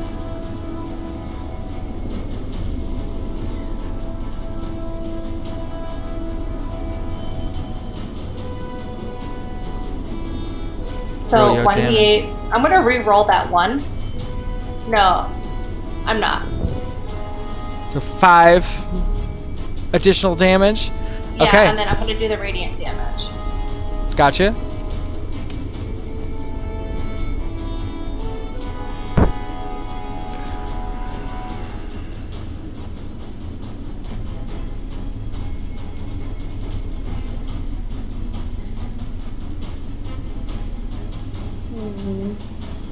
I'll take it.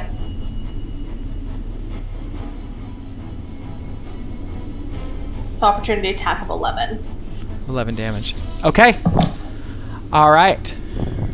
Ooh, kids. Okay.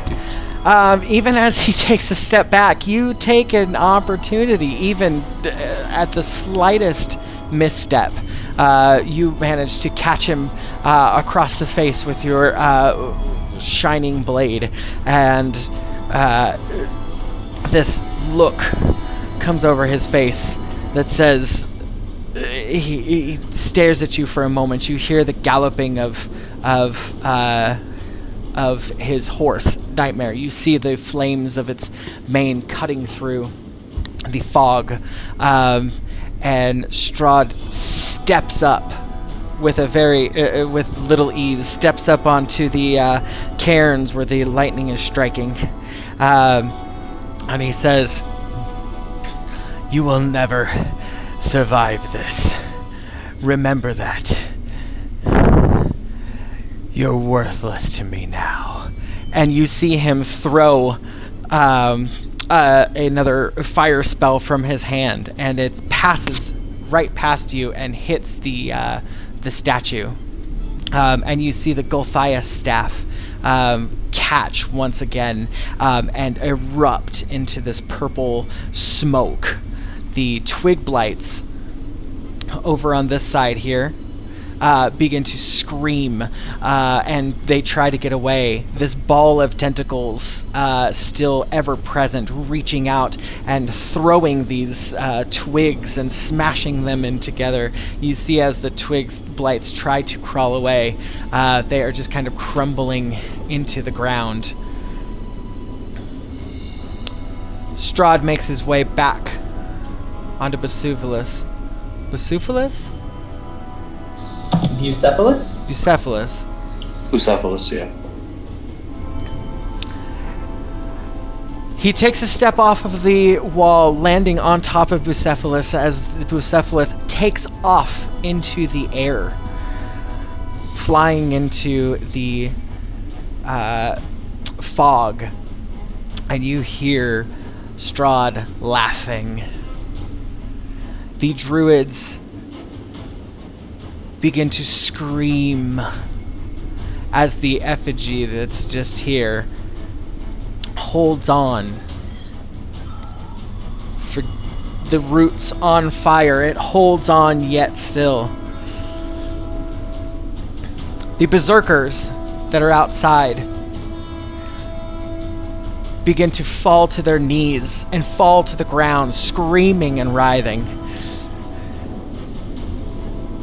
The druids and the berserkers have absolutely lost their shit, and all of the twig blights and vine blights have fallen. Persephone, you watch as everything begins to slow down. The berserkers going off into the distance, screaming again. The tree itself calming down. The ground beginning to lose its vibration. You see your party laying in front of you, and you see the gem that you've been waiting for begin to be pulled down into the earth. Grab it. Taliesin, I need a death saving throw from you. Yeah.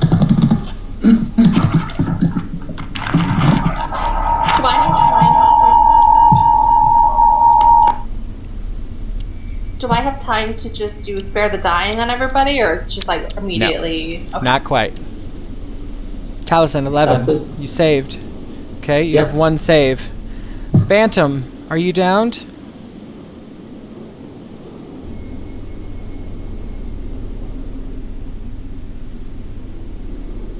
Yeah, I'm down. And that's a failed save. Okay. You lay on the ground.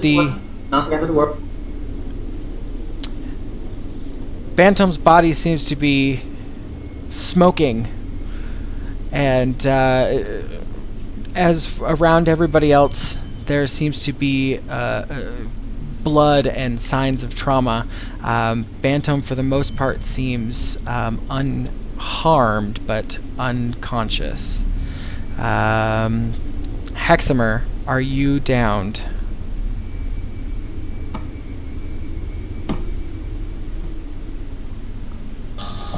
Can't hear you, Cody. Okay. Heximer has a save. Eugen, are you down? You have a save. Zeth, I need you to make it. Are you? Zeth, you're still up. Down. I'm still up. I didn't get touched by this. Yeah. So you saw this eruption go off. Strahd has fled the building, and Persephone is very badly injured and frantically trying to get her balance. Zeth, what are you doing? So you said the gem is going into the earth, or is it already It's gone? slowly going. It's slowly being pulled down into the ground. You see, the statue is falling apart. It's burning, but there's something just barely pulling it down. I'm gonna go up and see if I can grab that gem. Sure. So I reach for it. Okay. Make a strength check for me. Okay. Let me double check what my strength. If anyone's going to do a strength check, it's going to be him or Persephone, so. Right. Okay. Is it strength check? Yes. Oh, fuck. I got a nice little 1. Yeah, you go to grab onto the gem itself, and you start to kind of pull it out, but it's pulling deeper into the ground.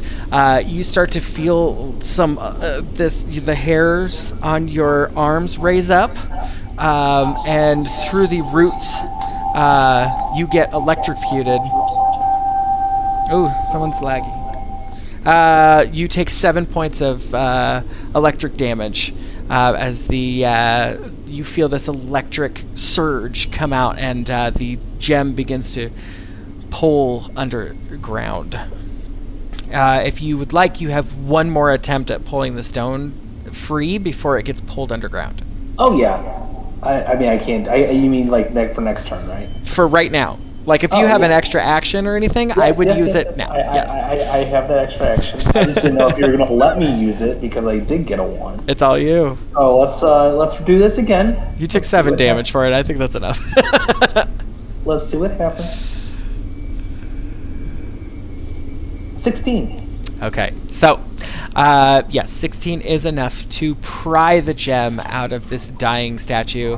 As you reach in, you can feel the heat coming from the burning statue, but you manage to kind of reach in and pull it out. As you pull it out, you kind of see the shine, and it's about yay big.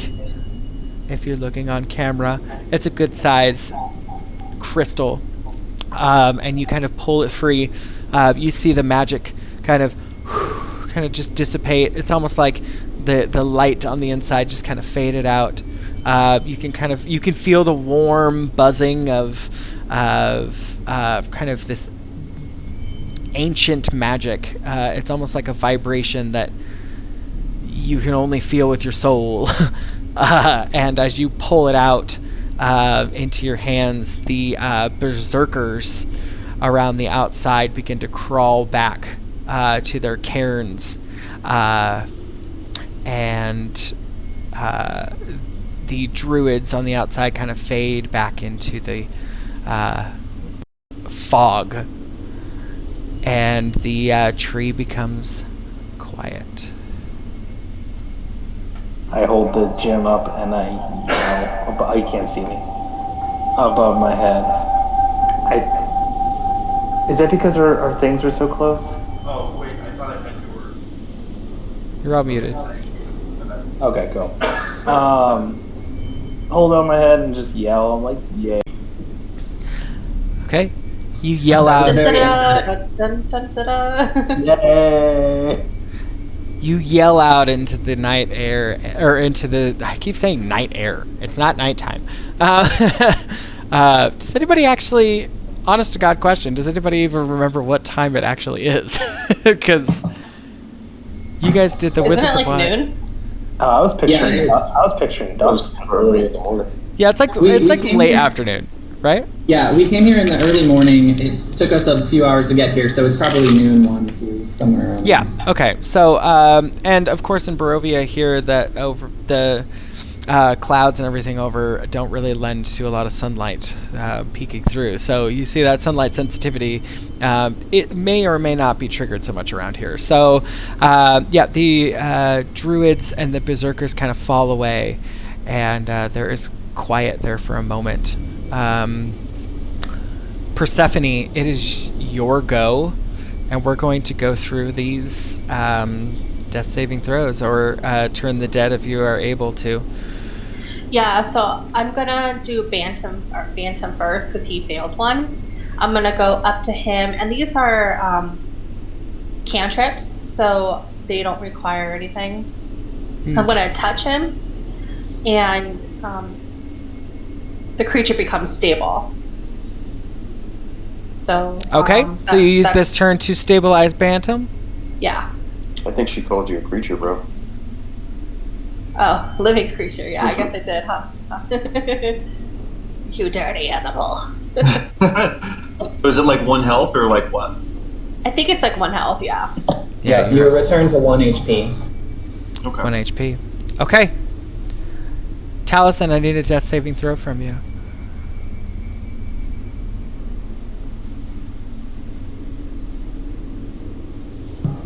That's a fail. Hexamer. That's a save. Hexamer, you're at 2 saves, correct? Yep. Eugen. It is technically a fail. 10? I thought 10 was the breaking point. 1 through 10. It says when you roll a 10 or higher. 10 or higher. Okay, good. Yeah. Okay, good. So Thank you. that's a save.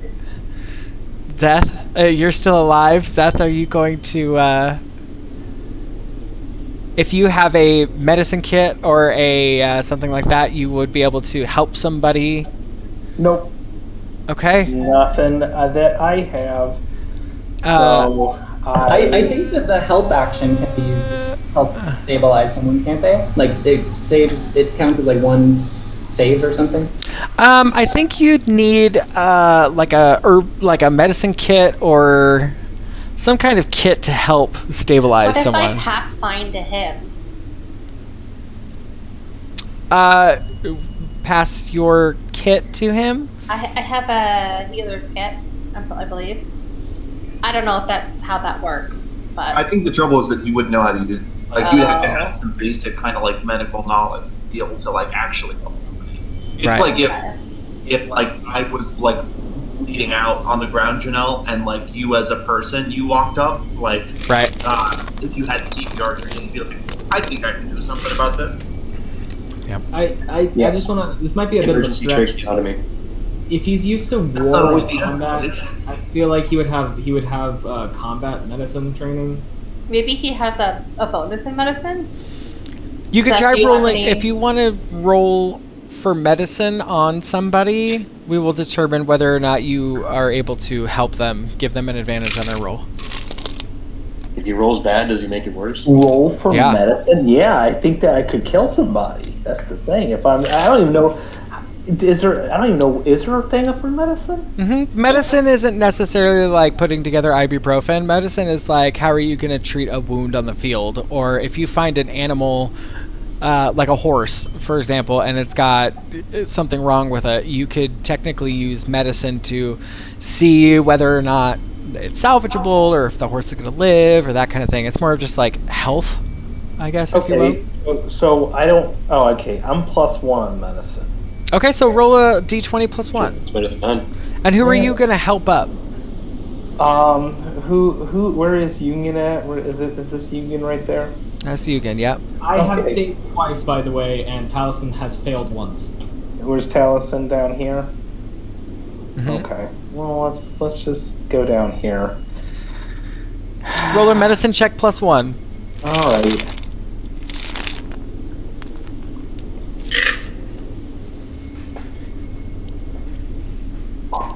Neat. Okay, so his next saving throw does not get advantage. Sorry. Next would be Taliesin. I need So a I death got saving 2 actions, right? Oh. Wait, no, it would be another action and then Persephone. Mm-hmm. Oh, right. I jumped ahead. Yeah. So, like, I'm guessing since I, like, tried to, let's say, like, I try to save this person, and then we'll do the next person, and we'll give Yugen a shot. Let's see what happens. Okay.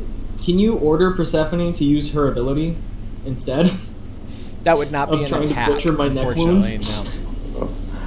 no. Well, that's...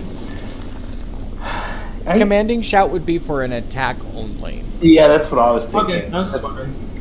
That's why I wasn't doing it, because it's attack only. So you either get me or nothing. Unless you're trying to just TPK the whole party. Actually, I asked for consent from. Is Yugen out? Is he out, or is he just? I'm unconscious. Oh, you're unconscious. Well, I hate to tell you, Yugen, when you're unconscious, you automatically give consent. So.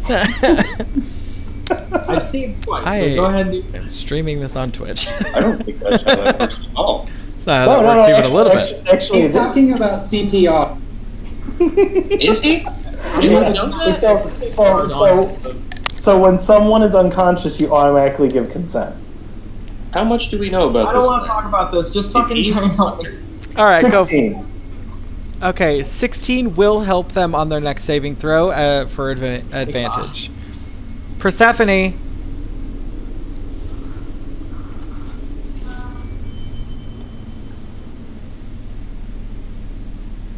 You're muted. I need to stabilize Taliesin, right? Like, how does saving throws work? So Taliesin lost 1, but has gained 2? I've only gained 1. So okay. You have to get 3 successful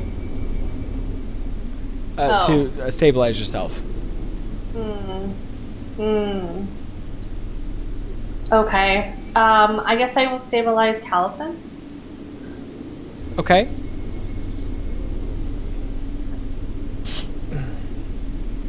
So those of you who are coming back from Persephone, or for anybody with your 1 health, when you come back, you are stabilized, but you are prone. Okay. And we will get around to what goes on here in just a moment. Persephone, you were able to get Taliesin up. Bantam, are you still down? No. He was saved. I saved him. He saved him first. Hexamer, are you still down? Okay, Hexamer was able to kind of stir himself awake. You are stabilized with 1 HP, but you are, you are basically prone. You're laying on the ground at the moment. Is anybody else still down? Yeah, I am. Okay, you can roll 1 more for me, and then it looks like 11. Wow. Okay, so as you guys all kind of come back to Persephone, I need you to make a Constitution check for me. I'm tired, huh? Constitution.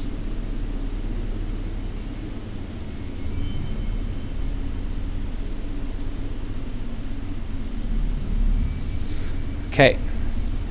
Persephone. Persephone and those who fell just now. All of you gained 1 point in exhaustion. Exhaustion means that you take disadvantage on any ability checks until a long rest. Okay. Where is exhaustion on here? It's part of the conditions section. Okay.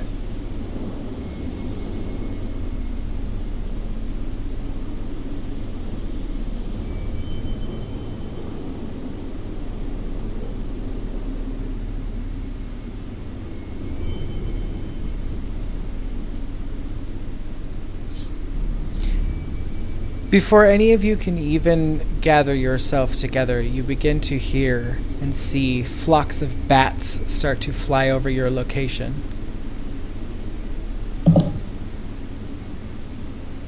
So I'm lying on the ground, and I'm gonna like hold up my bracelet to my head with the raven symbol, and kind of like pull on my ear and focus on them as well. So like I have the two symbols, one on the bracelet, one on the earring, and I'm trying to focus on the raven symbols. Okay. Okay. What else is everyone else doing? What does exhaustion do again? You just have saving throws? You have disadvantage on your ability checks. Anything that you roll a d20 for. I'm gonna I'm gonna gather everybody around and start, I don't know if I'm allowed to, lay on hands and just start depleting my pool of lay on hands. Yeah, if... I was just going to give 5 points to everybody. Okay. As you begin to do your lay on hands, the bats that are flying overhead, every once in a while, a bat will dive bomb into the cairns around you, these black stones, and when they hit the rock, a lightning bolt appears from the middle of the sky and strikes the cairn, and it's happening almost every 3 to 5 seconds. And you guys are kind of still all together in the middle there. Should we run? Should we gather people and run? Yeah, I think so. We run the risk of getting struck when we pass through the circle, but yeah, we should probably try and get out. Taliesin, roll an Arcana check for me.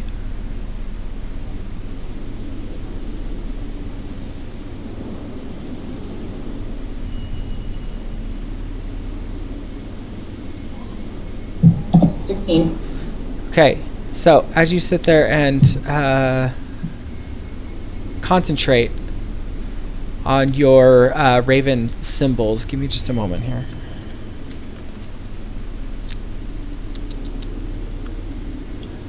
To this side, to the south of you, and your just similar to how your alert spell works, you feel the presence of your were-raven companions, and you see them kind of all gather around this side here. Okay. And the bats that are in the sky, you start to see them being combated by other ravens as the were-ravens fall down to the ground and begin to kind of you see them summoning these ravens to fight them. The lightning ceases as the bats are scared away, and there is calm once again. I mutter, "Go to them. They can help us get out of here."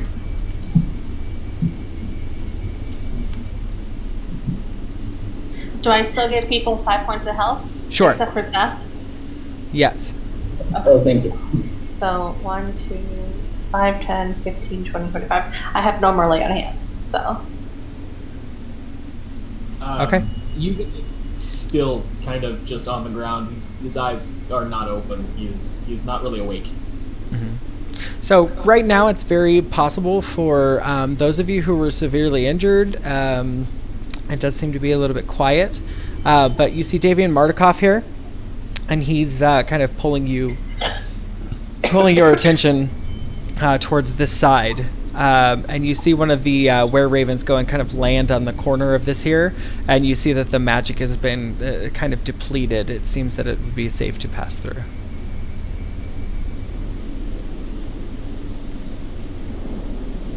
What would you guys like to do? So I'm gonna try attempt to just get up from the ground and edge on edge. But let's let them take us away from here.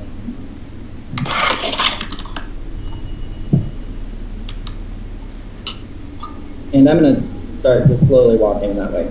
And I'll help everybody get along that way.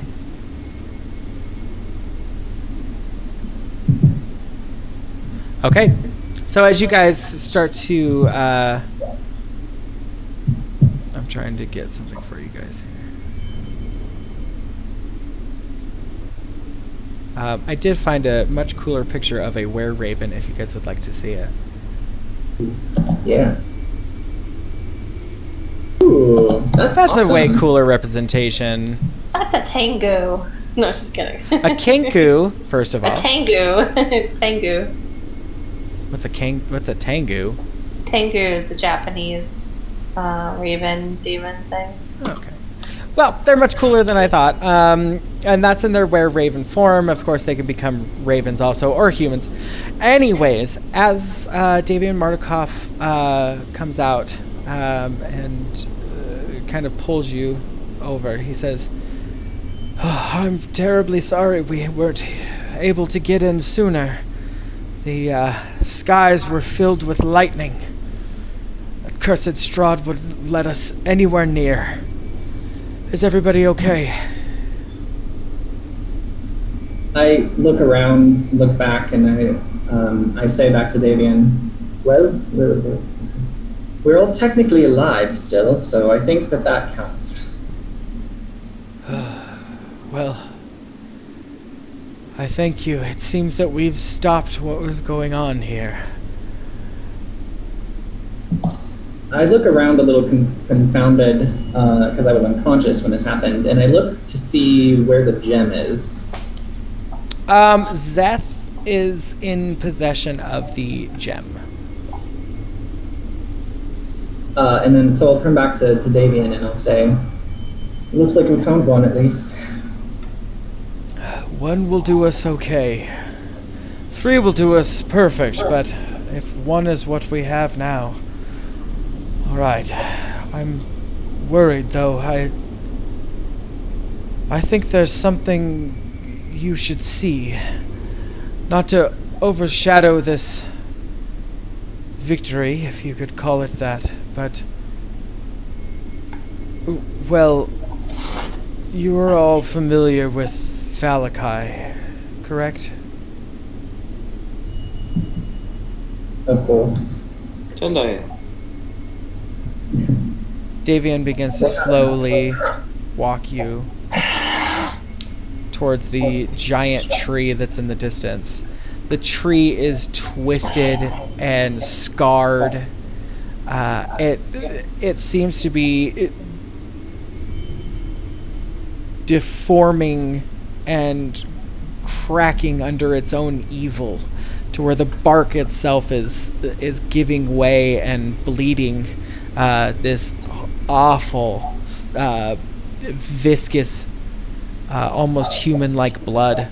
And as you look up into the vast branches of the tree, you begin to notice that there are bodies hanging in the tree. Some of them only pieces left now. But you notice about 40 bodies hanging from the tree in all types of manner. Branches cutting through the skin, holding bodies. Some of them asphyxiated around their neck, others held by their ankles. Some only pieces of the body left in the tree, but the tree lays inanimate. When did this happen, Davian?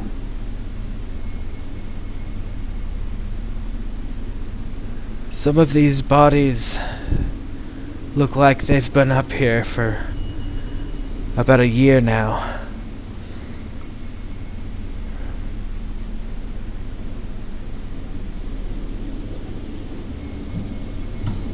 And all that from Valakai, is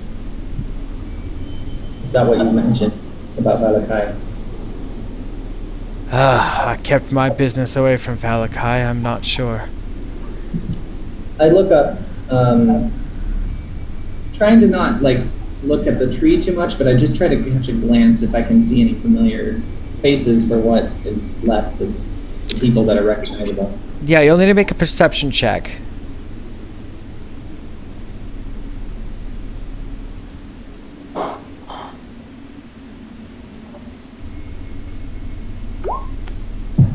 15. Okay. You begin to look up into the trees, and you're not... It's almost as if you don't want to believe that this could be what you fear it is. But very quickly you notice that every so often a glint or a shimmer catches your attention, even just from the quick darts. And it's undeniably tokens, such as the ones you carry. In that tree there are members of the Keepers of the Feather. You can tell by just the little charms they make. Some of the skeletons and rotting corpses suspended in the tree bear that of a raven, or at least half a raven.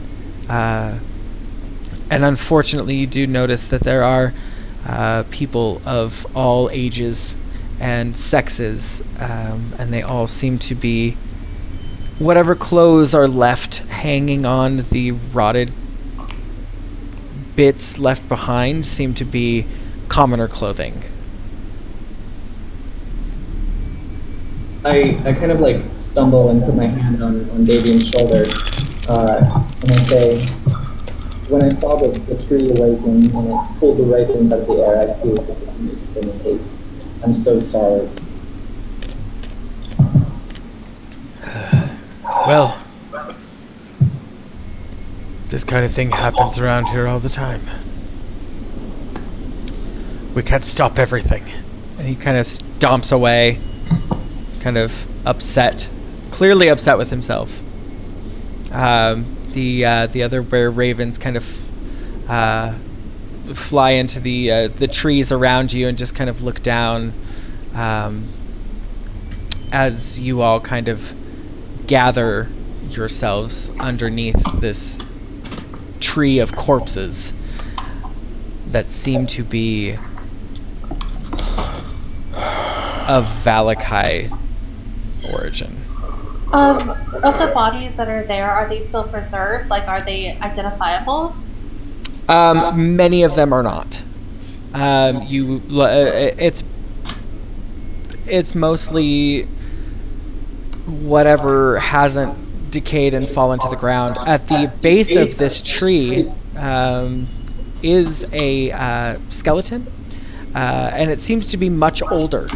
It doesn't seem to be from the same time. It is... The bones themselves are starting to dissolve because they're so old.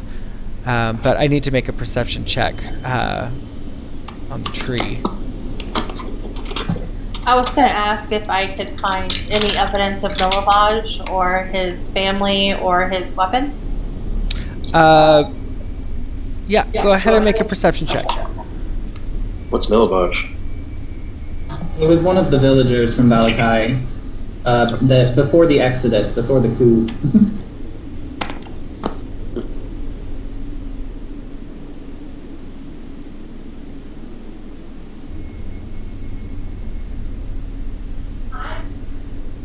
So as you I'm kind going of... to use Go ahead. my inspiration to reroll that. Okay. Oh, okay. Okay, so with a 14, as you're kind of looking through the trees, you do... There's almost this awful feeling of the faces looking back at you. Most of them are just dead, rotted skin pulled tight over bone.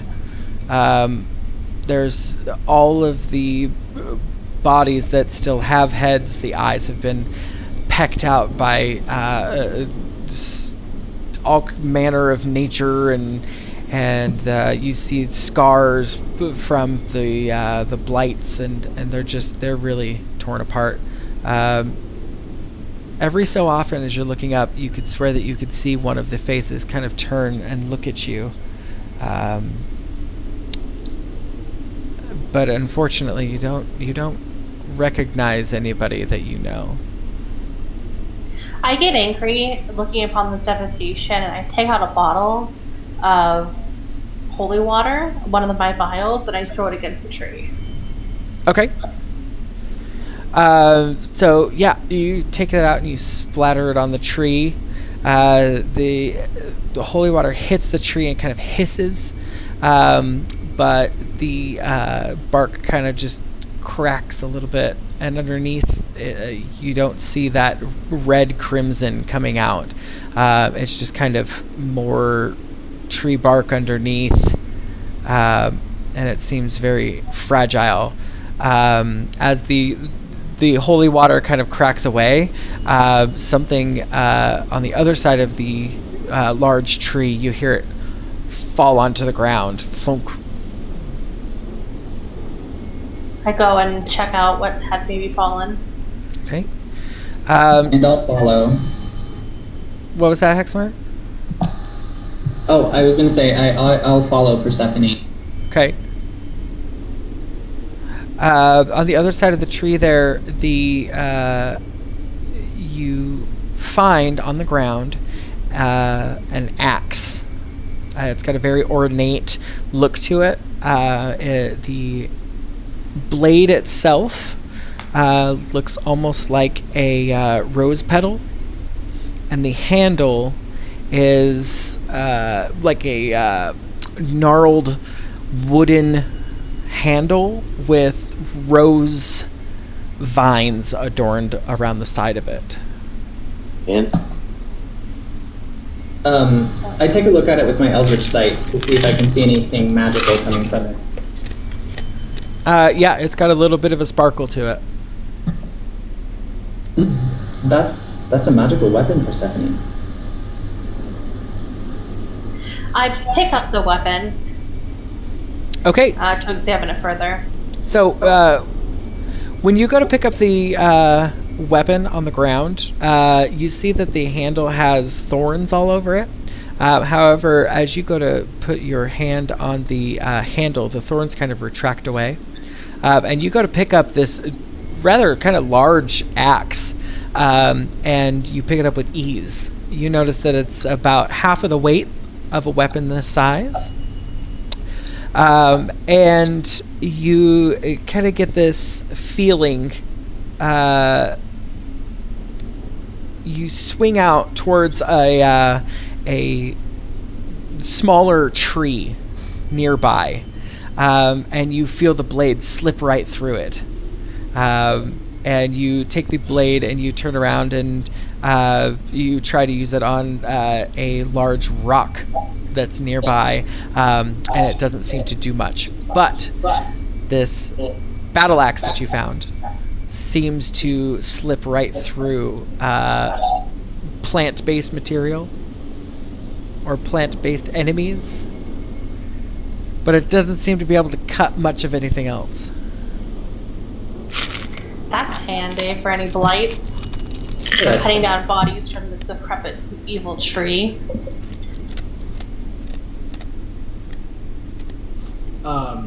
So can I kind of interject a little bit? Mm-hmm. So Eugen's gonna kind of finally come to. He's gonna be gasping for air, just like and he like wakes up and he's like looking around. He's like, "Am I dead? Like, am I dead?" And he sees Phantom and he's like, "Oh, well, I can't be dead if he's here, because surely he's going to hell." And go to stand up, and I just kind of like meander, and I'm looking around, trying to see where everybody went. And I noticed the Raven's this way, so I just kind of follow the trail. And I get up to the back of Zeph, and I'm like, that was a real close one. What's everybody looking at? I know he's talking to me, but I'm plugging him Jake just stepped away to plug in his laptop, so. My bad, I'm sorry. No. He's just the first one there.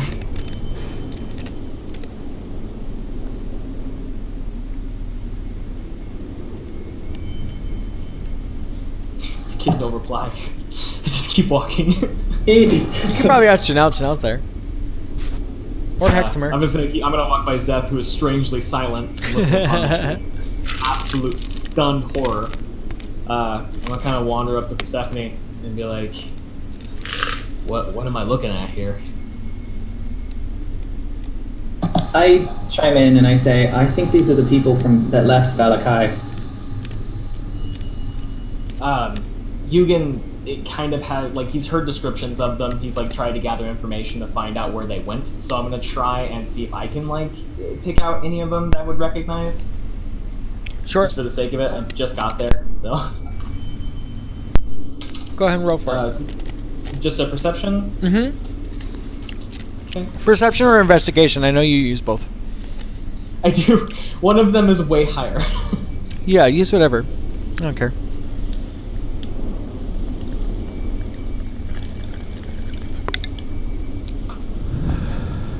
Okay. I got a 22 investigation. Okay. Yeah, so you definitely kind of reinforce what everybody's been thinking. During your year over Valakai, you did do some sleuthing around, getting to know some people, and here and there you kind of recognize some of the matriarchs and the more well-known soldiers that were part of the Exodus. And you feel very confident that the corpses in this tree are the people who fled Valakai a year ago.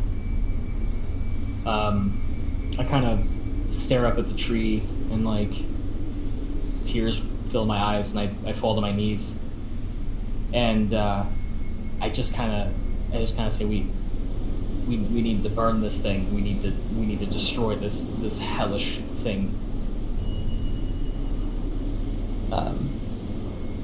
I can maybe assist with that. And I show him this blade that I had just picked up. In my kind of anger, I go to grab the axe from Persephone to swing it at the tree, and yeah. So I'm kind of blinded by rage a little bit. Don't you have one health? I have 6. I'm gonna stand back a little bit and just kind of look at the scene inquisitively. Okay, never mind. Yeah, I'm gonna step up closer, and I'm gonna light a bonfire in the slightest crevice that I can find in this tree. Do I successfully get the axe and, like, start hitting the tree with it? Oh yeah. So as you begin to take the axe to this tree, the bark is falling away in chunks, and you start to notice that the inside of this tree is mostly hollow, and as you kind of chop away, you begin to see this visage kind of appear on the tree, and what looks to be a large mouth kind of appears on the tree, and the axe just continues to chunk off as Taliesin lights this bonfire inside of the mouth of what looks to be a tree blight that you assume this is what they were, the druids were trying to summon. However, the roots, you notice, are the same at the bottom of the statue. So there's some connection between the roots of this tree and the roots that are holding on to that statue. But yes, the tree does slowly erupt into flames, and the brush all around kind of starts to go with it. You're kind of able to slowly back away, but the fire does eventually take over, like, this whole top of the hill, and the snow is a little bit thicker over here in the fielded areas, so it does eventually fade away. But for about an hour, maybe for about an hour, you just watch this big fire carry this smoke into the air, and after it dies down and the wind takes what's left of the smoke, you're all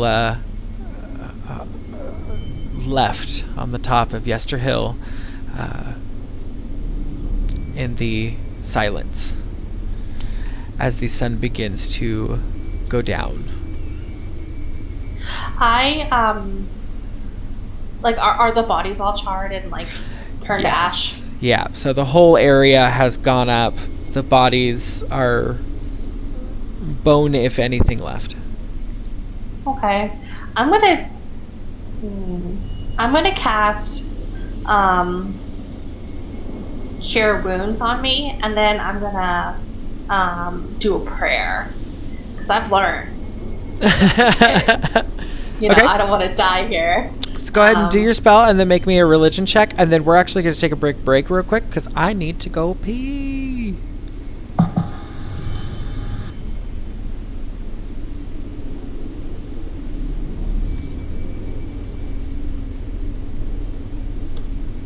So 14. Okay. Plus 5. We didn't do earlier. Okay. And then a religion. Do that.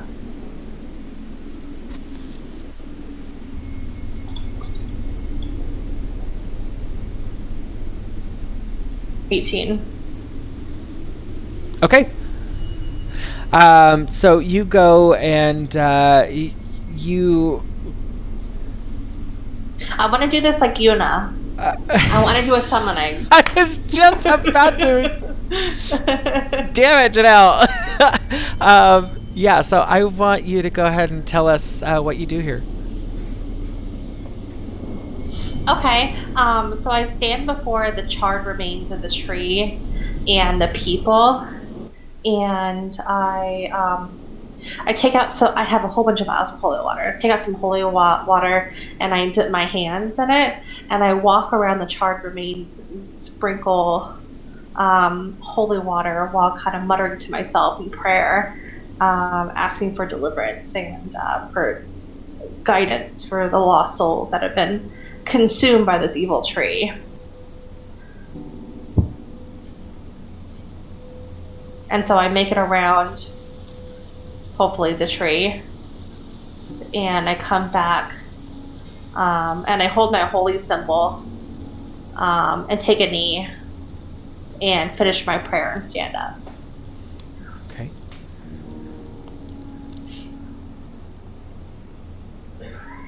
So the party kind of looks on, each person taking care of their wounds and gathering themselves mentally and physically, and you all witness Persephone kind of take this moment to step out onto the field where she just witnessed so much death and destruction, and take a moment to just appreciate the life lost in this area.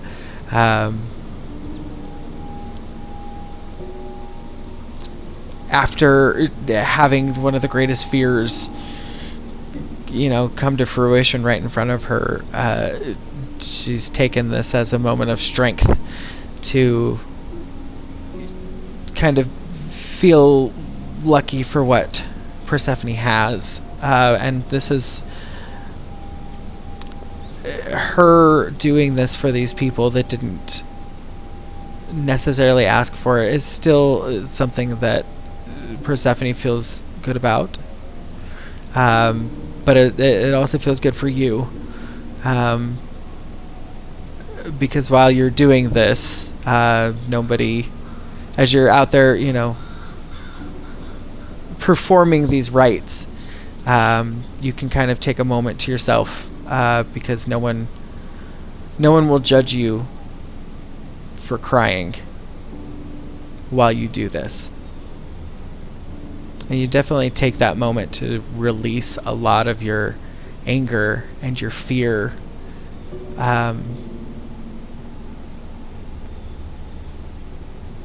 After after you're done with your prayers, your rites to these people, there's just this quiet on top of the hill. And everybody just kind of sits in silence for a moment. You can see Davian off to the side, taking a moment. The other were-ravens eventually taking off and flying into the night, or into the sky. The sun is starting to set. What would you guys like to do? I'd like to set up camp and start healing people. I guess I can't really heal very much of anybody, but still. Do you think we should set up camp here, or should we go just try to make our way back to the venue? I mean, yeah, if it's not too far away, I'd like to go that way. Maybe Davian and the were-ravens can accompany us on the way there, since we're so low in health and we're exhausted. Sure. Yeah, that's what I was thinking. Okay. Yeah, Davian tells you he's off to the side. What would you like to ask him? He's here. Yeah, so I'll I'll walk up to Davian. Davian, I think it's time that we get back to the vineyard. You can get the gem back there safely. Is there any way that you and your family can assist us? Of course. Thank you. It's the least we could do. As you can see, we are tired, we are injured, and I honestly don't know if we could last the night if we were to be caught in the dark, so... I don't think so either. I'll tell you what, we've set up camp just off the main road. It's a nice little clearing. We haven't seen anybody pass through there in a while. How about we go off there, and I'll leave you all there alone to tend to your business. And that sounds good to me. Thank you. all right. So, go ahead. I was just going to say, I would walk back to the party and then inform them of that. I would tell them, Davian and his family have set up camp off the main road. They're going to take us there so that we can rest and recover.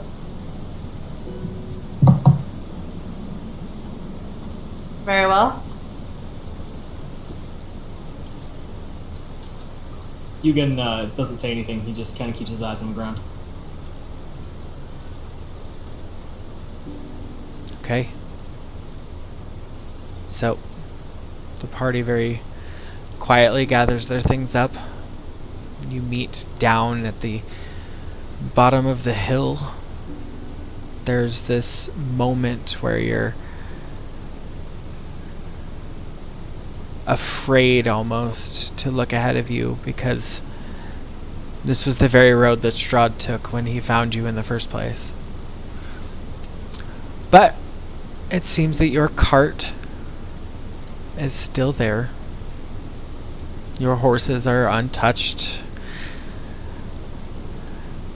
And the were-ravens are ready to leave if you all are.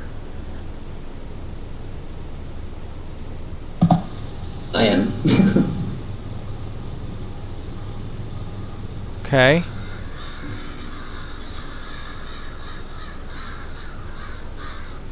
It's a very somber, very quiet trip through the woods. You all contemplate on how close you all came today.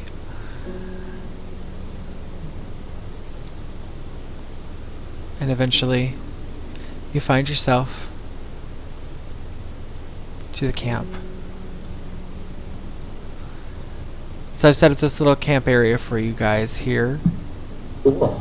Go ahead and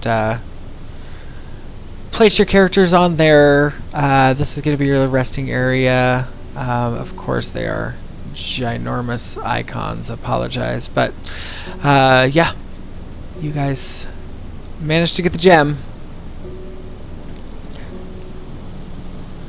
and now we are going to take a long rest.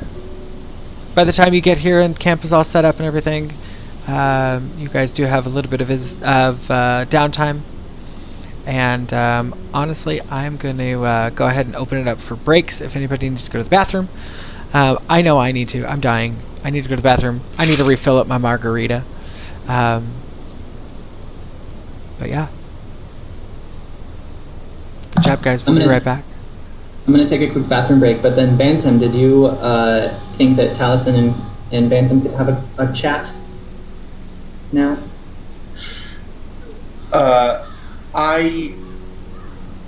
I've been sort of reclusive ever since like the altercation.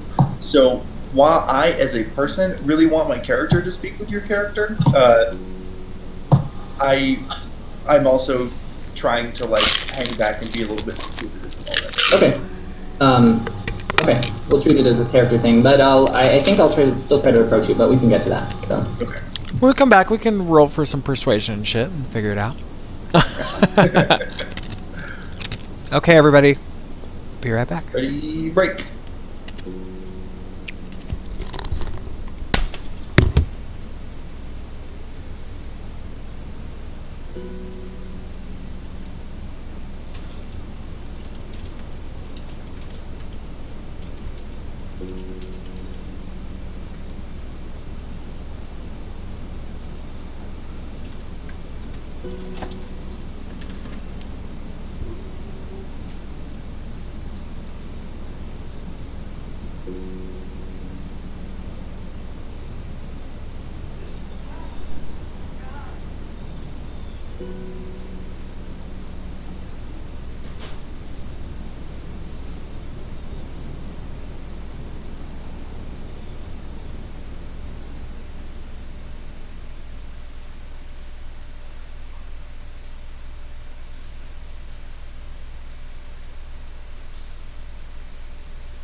Hello, I'm back.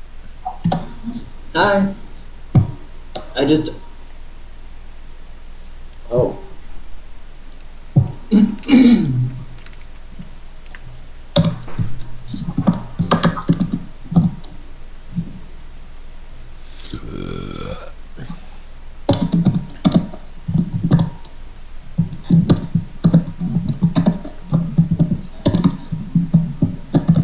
Alright, guys. I've hit the limit with everything, so I mean, go for it. But my character is going to go to bed, and I'm kind of done for the day. I have a real. Is it? Nope.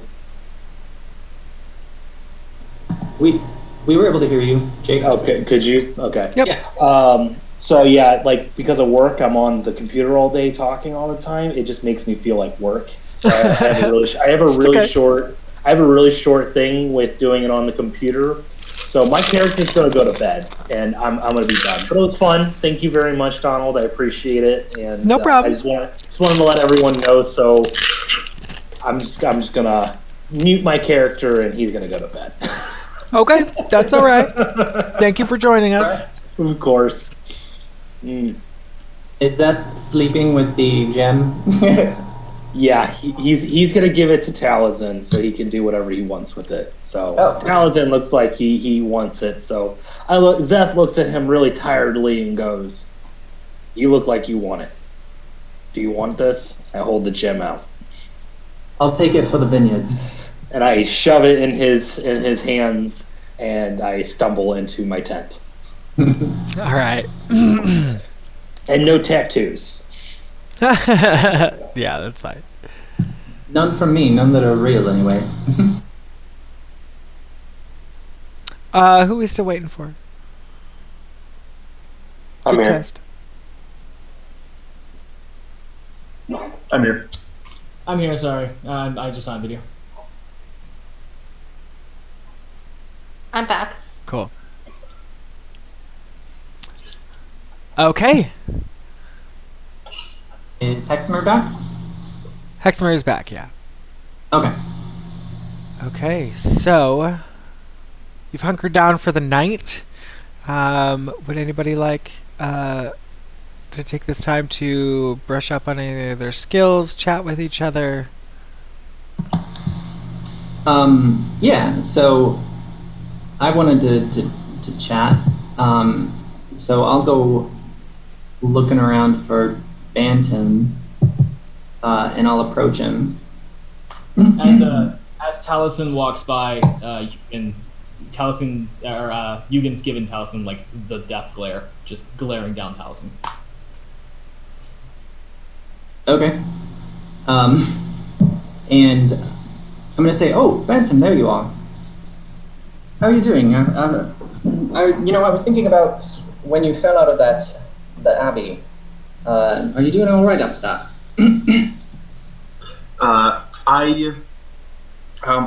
I've been, since like we've left the hill, just trying to gather as much of my as much of the robes that I have that aren't like shredded or like burnt, just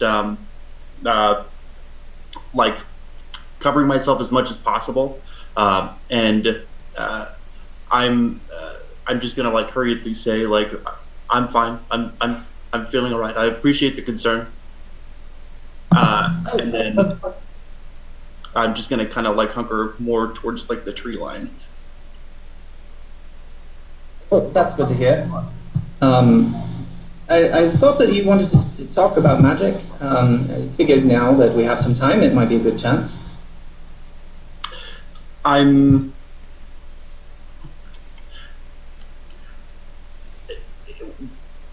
I've changed my mind. I'm not feeling too great. Possibly tired. Any other time, absolutely just this evening. I cannot. Okay. So you notice that Taliesin looks a little confused at this, and Taliesin is, for the most part, acting like nothing even happened. Like he's showing concern, but like he seems relatively unfazed by what occurred earlier. Oh, all right then. Well, it does seem everyone's in a dour mood tonight, so maybe I can try to cheer everyone up. And then Taliesin will walk away and go towards the campfire. And he'll sit down on one of these logs, and he's going to start kind of speaking loudly to everyone in the camp, but not so loudly that he's like giving away, attention or anything. Uh-huh. And I'm going to start telling a story. I once knew a bard who taught me this song. He and I fought many times, but we went on adventures throughout the Moonshade Isles. And I don't know if you've ever been there, but the people there have fish for faces. And this bard made sure that I would never forget that. And he told me and taught me this song. And so then Taliesin is going to start singing to try to lighten the mood up.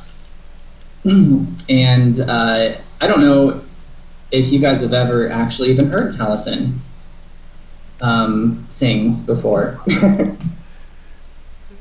Is Chris gonna sing? Is Chris? No, I don't think that I could. I mean, I could try, but it would be pretty bad. Sing us a ditty. Let's think here.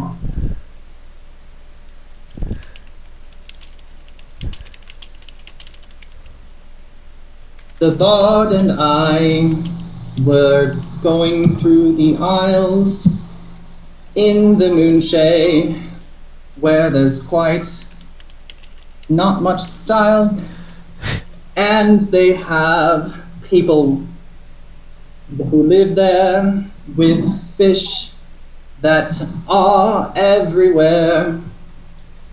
And so sings the bard.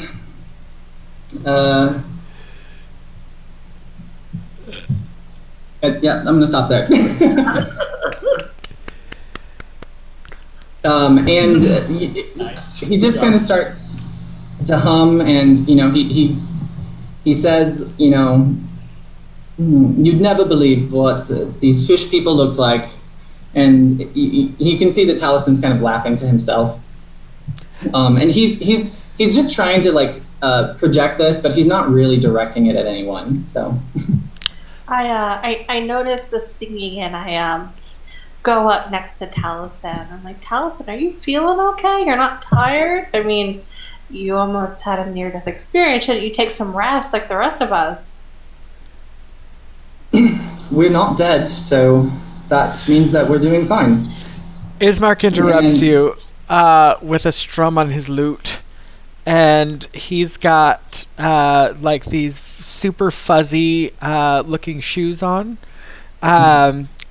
What one in the modern day would probably call slippers, if you will. And he's kind of loosened up his top a little bit, and he's got his lute out, and he strums a chord and looks at you and says, "Oh, I was hoping you were going to keep going." Oh, well, let's continue then. I did not know that you had the art there. Ismark, it's nice to see that there's some levity in the air around here. And so then Taliesin will continue to sing about the fish and the bard. And Ismark will play along with him. And while Taliesin is singing, he's kind of creating images with minor illusion to give a scene. And it's like dancing above the fire. And there's images of people with fishes for heads. And they're talking at each other, and there's a bard in the middle, and it looks like Ismark, but it looks like a little bit of this other bard that isn't familiar to you guys, and it's just like fish people dancing and around a bard in my minor illusion. I imagine I had to bend over to talk to him, and I stand up and go, and I go search for Yugen and Bantam and Hexamer, just to finish, because I had assumed I was kind of making some sort of salve or something to boost HP in addition to the long rest or short rest that we'll take, and I wanted to like assess them. So I guess I go over here to Yugen. I'm like, Yugen, are you okay? You need something for the burns, pretty much. How you feeling? Yugen's like, I'm fine, but what's up with Taliesin? He's acting like nothing just happened. He's acting like a fool. Well, you're not wrong. I'm surprised at this as well. I don't know much about Talison's path. Maybe he's had some close encounters, and so it's kind of able to brush off near-death experiences, or maybe has something to do with his pact. I'm not sure. I would just leave it for now. I just focus on healing. Okay. Yugen kind of like holds out his most burned arm to you. Doesn't really say a word to you. Just keeps eyes locked on Taliesin. Did Taliesin do something other than his need to make the scene a little bit more light? Not sure yet. I got a bone to pick, though. I'll be asking him a question or two here in a minute. Okay, all right. And so I just kind of put some burn salve. I think I have a lot of that because all this fire that keeps happening. So I pour in the burn salve, and I go find Bantam because I see he's over here. Over there. I'm like, hey Bantam, got any burns or scrapes? You're muted, baby. You're muted. You're muted. Damn it. I'm just gonna again just sort of like hunker up closer to the trees and just say, no, I'm fine. I'm feeling phenomenal. Lovely song, but no, thank you. All right, just don't go too far into the woods. You don't want you snatched with the specters. Remember that? Maybe you didn't. I don't know. I've been snatched. Yes. Yeah. Okay. Those specters in the woods are something scary. So, and then I turn around and I look for Hexamer. I have my like little bag of supplies, and I'm like, okay, who's next? I don't know how to put my token on this.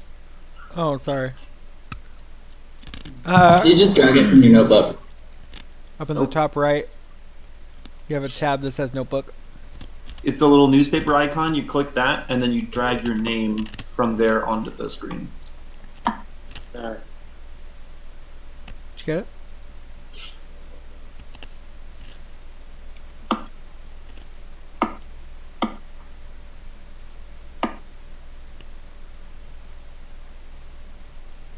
Okay.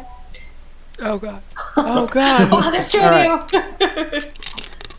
All right, I go over to Hexamer. I'm like, Hexamer, you need anything, or you're okay sitting here listening to the song? Oh god. Did I do that? Hexamer, you're giant. Hexamer, home. No. I'm off in the corner meditating. Okay. Trying to commune with my other thing. Because it was staring at Strahd pretty intently, but it doesn't speak a common language, so I'm just trying to discern meaning. So if she's walking up to me, she sees me kind of cross-legged back to the crowd, but my eyes are glowing with my eyelids as I meant to. I walk up, and I'm like, oh, okay, and I just walk back away. I'll come back later. And then I treat myself over here and just try to settle down with as far away as possible from the music. I'm not really in a music mood, so I just try to reflect on what's happened.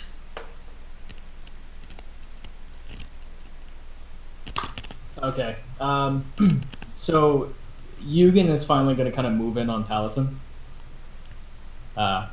slowly, just kind of like walking over, and he's gonna kind of nervously just like, hey, Taliesin. Oh, Eugen, won't you join us? Can I talk to you? Just over to the side here. Oh, of course.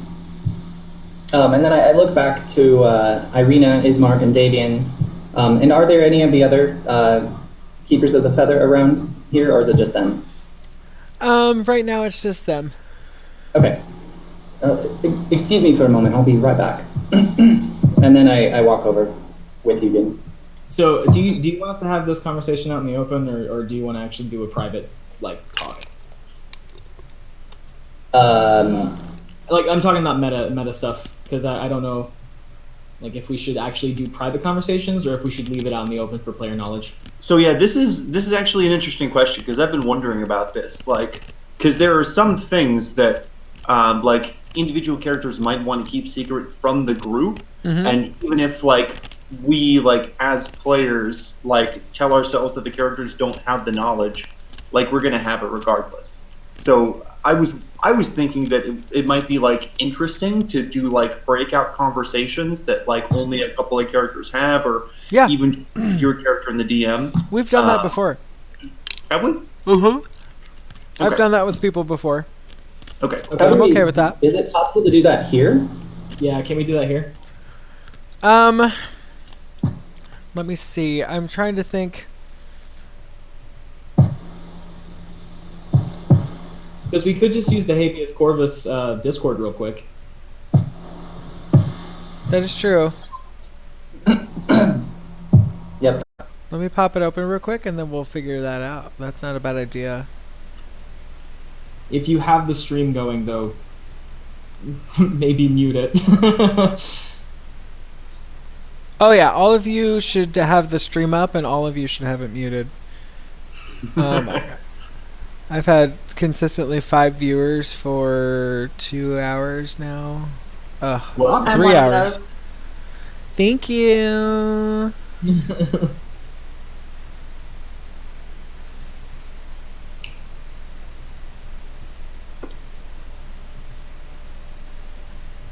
So yeah, I guess we could just pop over there real quick. Okay, yeah. That works for me. I need to log in because it's been a while since I logged in on this laptop, so it would just take me a second. Sure. Yeah, let me. I'll just go ahead and pop in just to be there. Go ahead and mute myself there. So yeah, this is what we'll do in the future whenever we want to be secret or talk to each other behind the scenes here.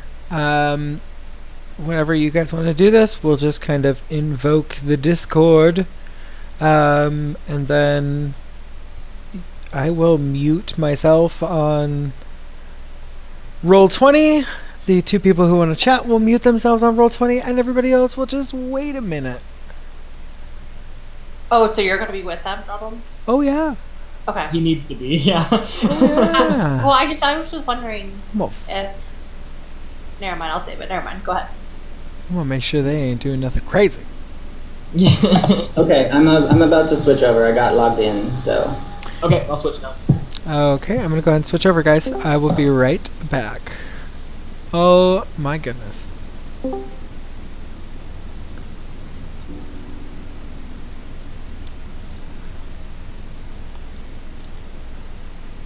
And Okay. I muted Roll20 as well, so... Yes, Okay. I am muted and blanked out on Roll20. The Blank 2 out of you. your video real quick, Chris. So what's up, Eugen? I kind of been meaning to talk to you about this for a while. I mean, this little bit of levity, I think, is kind of pushed me to it. What's up with you, man? What is this? What we just witnessed something absolutely terrible. I mean, first of many things today, you know, and you just start singing around a fire. I look at Eugen a little puzzled, and then I look around, and I look back at him. Well, it seems like everyone's in a bad mood, so I thought that a little song that I learned a long time ago might cheer everyone up. That's fair. That's fair. I guess I'm not really all that mad about the song. It's more your crow keeps giving my.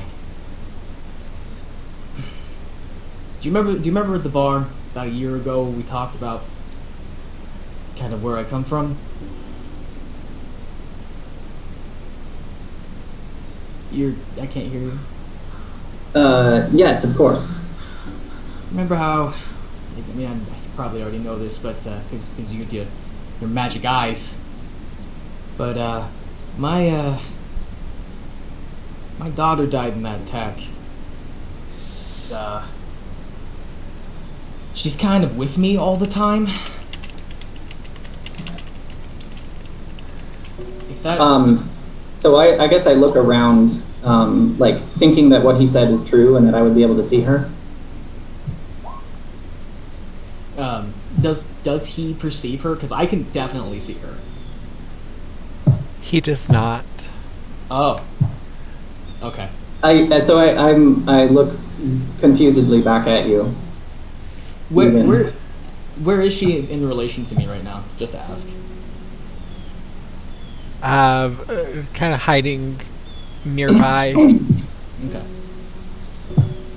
I don't see anything. Well, that's unfortunate. Makes it a little bit harder. It makes me look kind of crazy, actually. No, I believe you. Your raven keeps looking at my daughter funny. And I don't think I can stand for that, Taliesin. You can see that there's kind of this realization that Taliesin has. Oh, I see.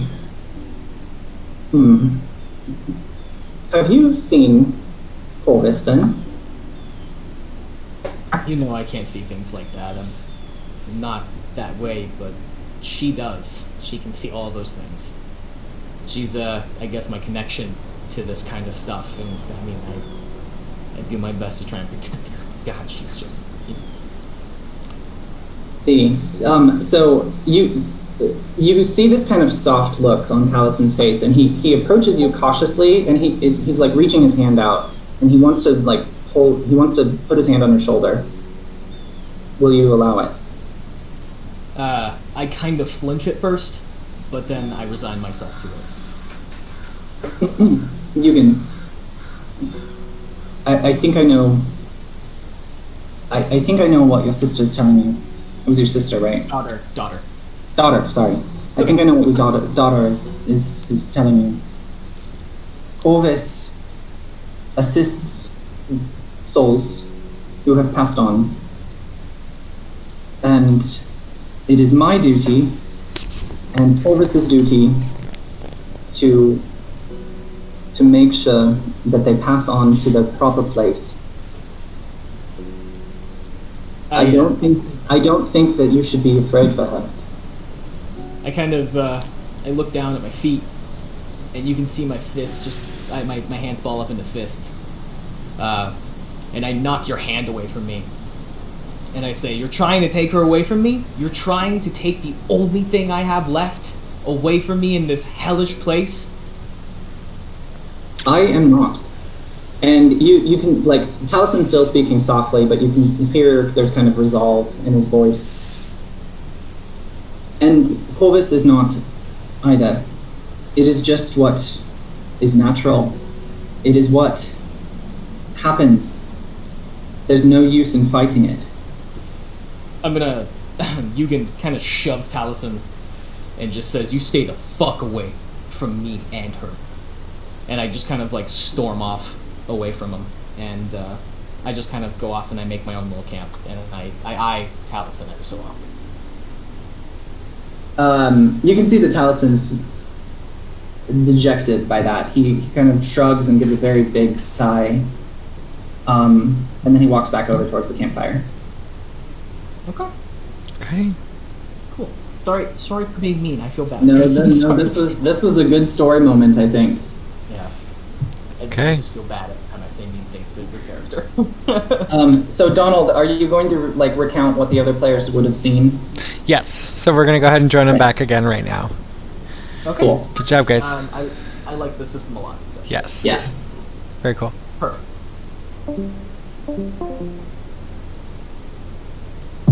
Awesome. We're back. Yeah, we're back. We are back. Awesome. Okay. I think Janelle's still running around. Pretty much over the course of like the last 4 or 5 minutes, the only thing that you guys have kind of noticed is Eugen and Taliesin talking to each other, and it seems like it got a little heated. Nothing too crazy, but you definitely heard some outside voices being used. So other than that, they joined back with the camp.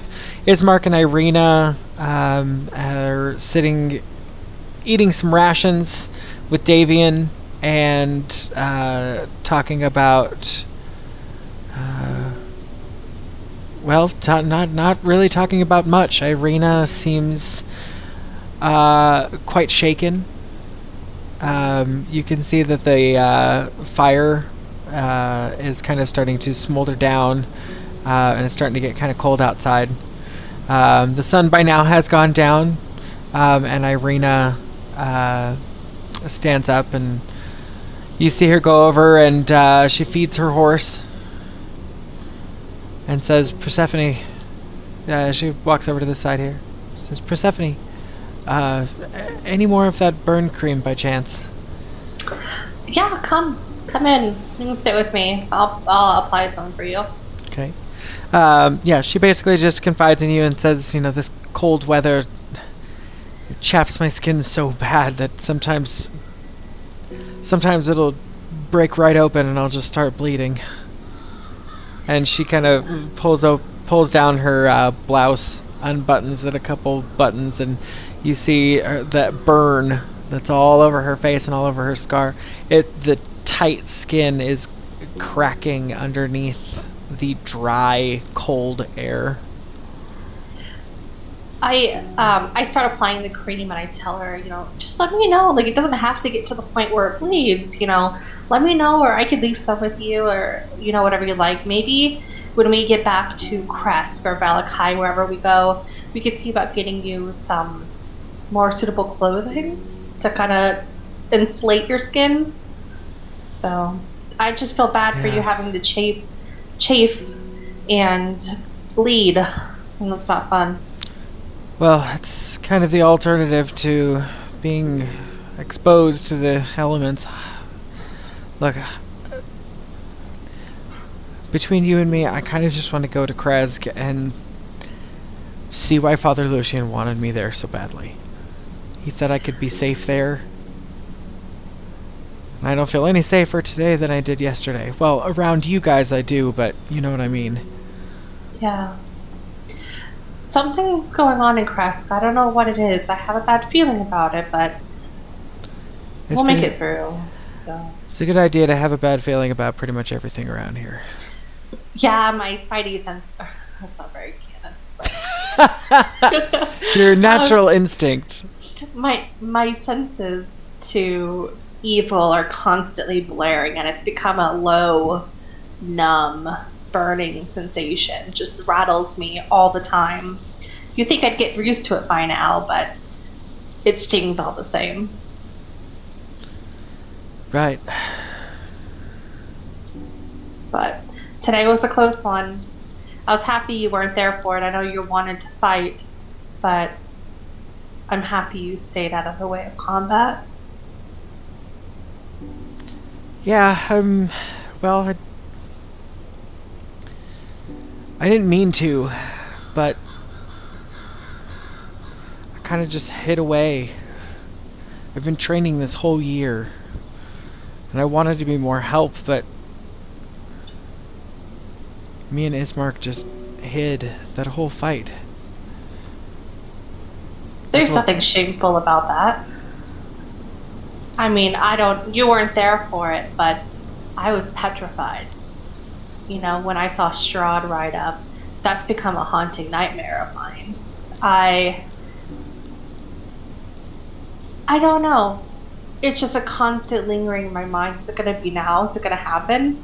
And of course he shows up when you least expect it, or when it should be most expected, I suppose. But I stood there motionless. And then he saw that as a form of defiance and put me in a state of, I don't know, inability to think.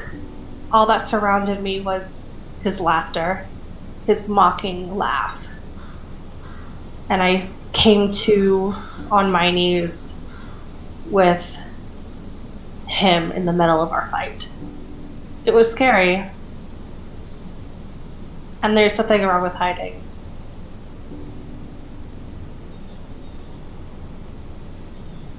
Yeah.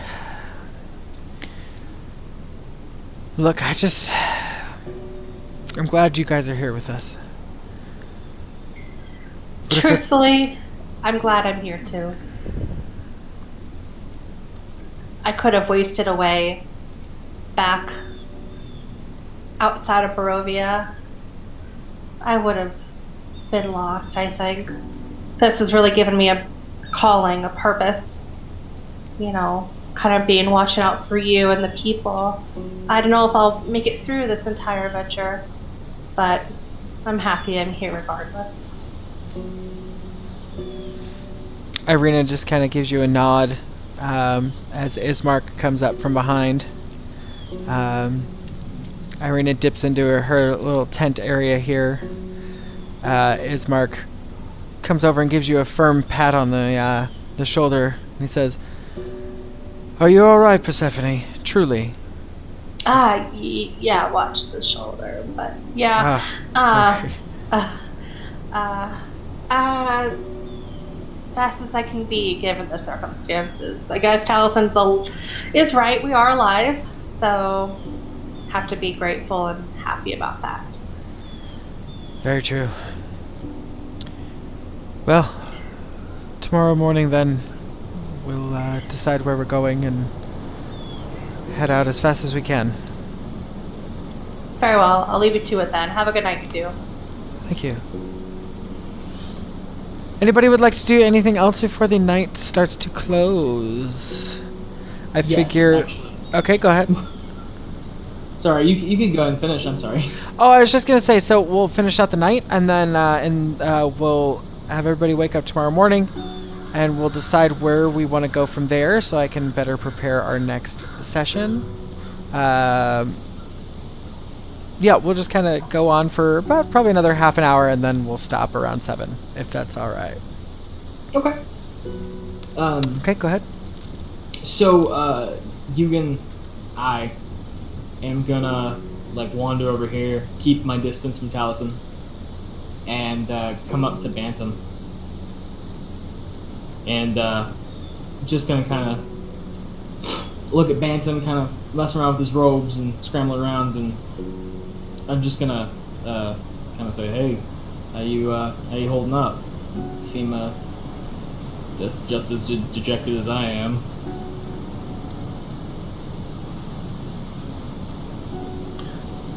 I'm not dejected. Quite the contrary, my spirits are high. We fared better in a fight against Strahd than honestly I had anticipated, but I'm feeling tired, and I must sleep. And I'm gonna walk up the tree. I'm gonna kind of. Are you still fidgeting around with your robes and stuff, or are you officially tied yourself like a little robe? I assume that my robes are scraps, so I've just been trying to tie them together to be as much rope shaped as I can. Yeah. Before you go up the tree, I'm gonna say hey, wait, just wait. And I'm gonna hand you my black cloak that I have. I'm just gonna let you hand it to you and just walk away. And then you can go up the tree if you want. Or Yeah. I'm just gonna like take a moment and like stare at the cloak and just like smile and nod, and I'm gonna scroll on up the tree. Okay. All right. I was just gonna say, Persephone, are you joining Taliesin at the campfire, or are you going into the tent? Yeah, I'm just, I guess I kind of just look out of it. I'm just kind of staring into the flames and kind of wringing my hands like this. Just staring into the flames. Taliesin will look up at you and ask, is everyone feeling better? I don't know, honestly. They're as patched up as they can be. I think only rest will help now. Need to eat. We'll patch them up in the morning. Hopefully everybody feels better in the morning. How are you feeling? It seemed like you were pretty excitable after the fight. Oh, I feel fine. It's not the first time I've been downed, and I thought that everyone could use a little song, so... I know that this place definitely has a foreboding aura. I won't deny that, but I don't think that there's any reason for that to put us down. So. Yeah. To be honest, at first I was shocked to hear you singing. I figured the appropriate thing would be to kind of reminisce and about the good times and be grateful for our lives or fearful for what comes next, but I agree. It's good to reflect and have gratitude for being alive, making it out, even though it was quite a horrifying experience. I was surprised that Strahd was there, that's for sure. But the fact that we made it out alive, albeit it was mostly thanks to you, from what I can gather, and from what I've heard about what happened after the fireball. That gives me hope that we can face them again in the future. I hope so. I've been scouring my mind to think of ways to penetrate his defenses. I feel so blessed to have been chosen by my master, to have chosen to follow Helm, I suppose, and take on his mantle. I'm so blessed that I have radiant power, however small it may be so damaging to him. I think I really did quite a strong 1-2 punch after seeing everybody felled by that fireball. I think I heard Zeth mentioning that when we were walking back to camp, and it does sound like you scared Strahd. And Taliesin kind of laughs at that. He chuckles a little bit. And I think that that's an achievement right there. I hope so, because he scares me right back. Oh, he scares me too. Yeah, I really thought I was going to be a goner, but I don't know. When he downed everybody and I was just put in that state of shock, I did something that I wasn't proud of.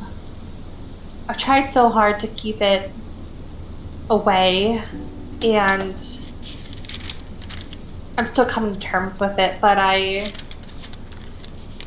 dug deep down and touched my infernal powers and rebuked him with the fires. I don't want to get into it, but I'm not very happy to be a tiefling. I think that's why I wanted to be good, since we're considered to be so bad. You can see that Taliesin has this very mixed emotion on his face, but then he tries to cheer up, and he says, "We don't need to talk about it, but I want you to know one thing. You shouldn't be ashamed of who you are. Because you're nothing like them. I suppose I am standing on the right side of the road. On the right side of the playing field, I hope. And hopefully I could be this way in the future. So. And Taliesin pulls out his spear and sets it in front of him, and he deconjures the packed weapon around it, and it shows its true natural form.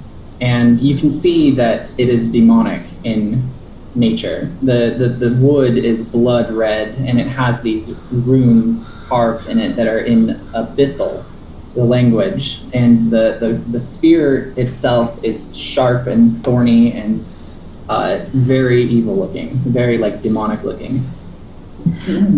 I try not to show it, but I'm kind of a little taken aback. I just kind of like make a slow hissing sound and kind of like, that seems unnatural. You are nothing like them. And you can see that his grip tightens on the spear. You are nothing like them. You should never have to worry that you're anything but good. And then he shunts it out of existence, and the spear disappears. I hope you're right. I hope you're right. And then I just kind of continue to stare back into the flames. Taliesin will get up then.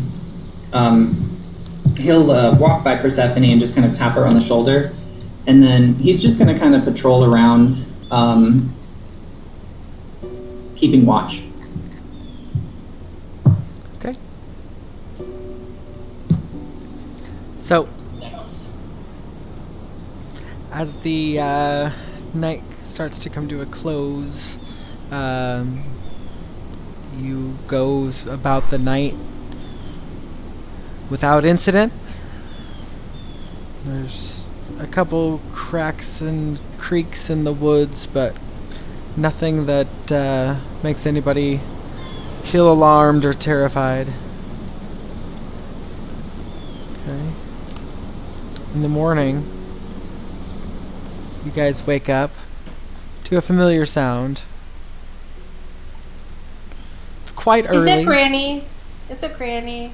Ring, ring, ring, ring. Fresh pies. Hello. Wait, where are we on the map? Aren't we like still in between Yester Hill and the vineyard? You guys would be... Let me see. Let me bring up the map here. Does she just travel everywhere in Barovia? You guys got... I'll switch it over to where we're going. You're about halfway between the Wizards of Wine and Kresk. So you're near the bridge area where you guys first encountered the wolf and all that, or the wolves and all that. So you're somewhere in that area. You're certainly off of the beaten path, but this is... yeah, you start to hear little old Granny coming down the path. She's just to the east of you. Did we do a long rest? Should we perform? You did do so. Yes, you were successful in a long rest.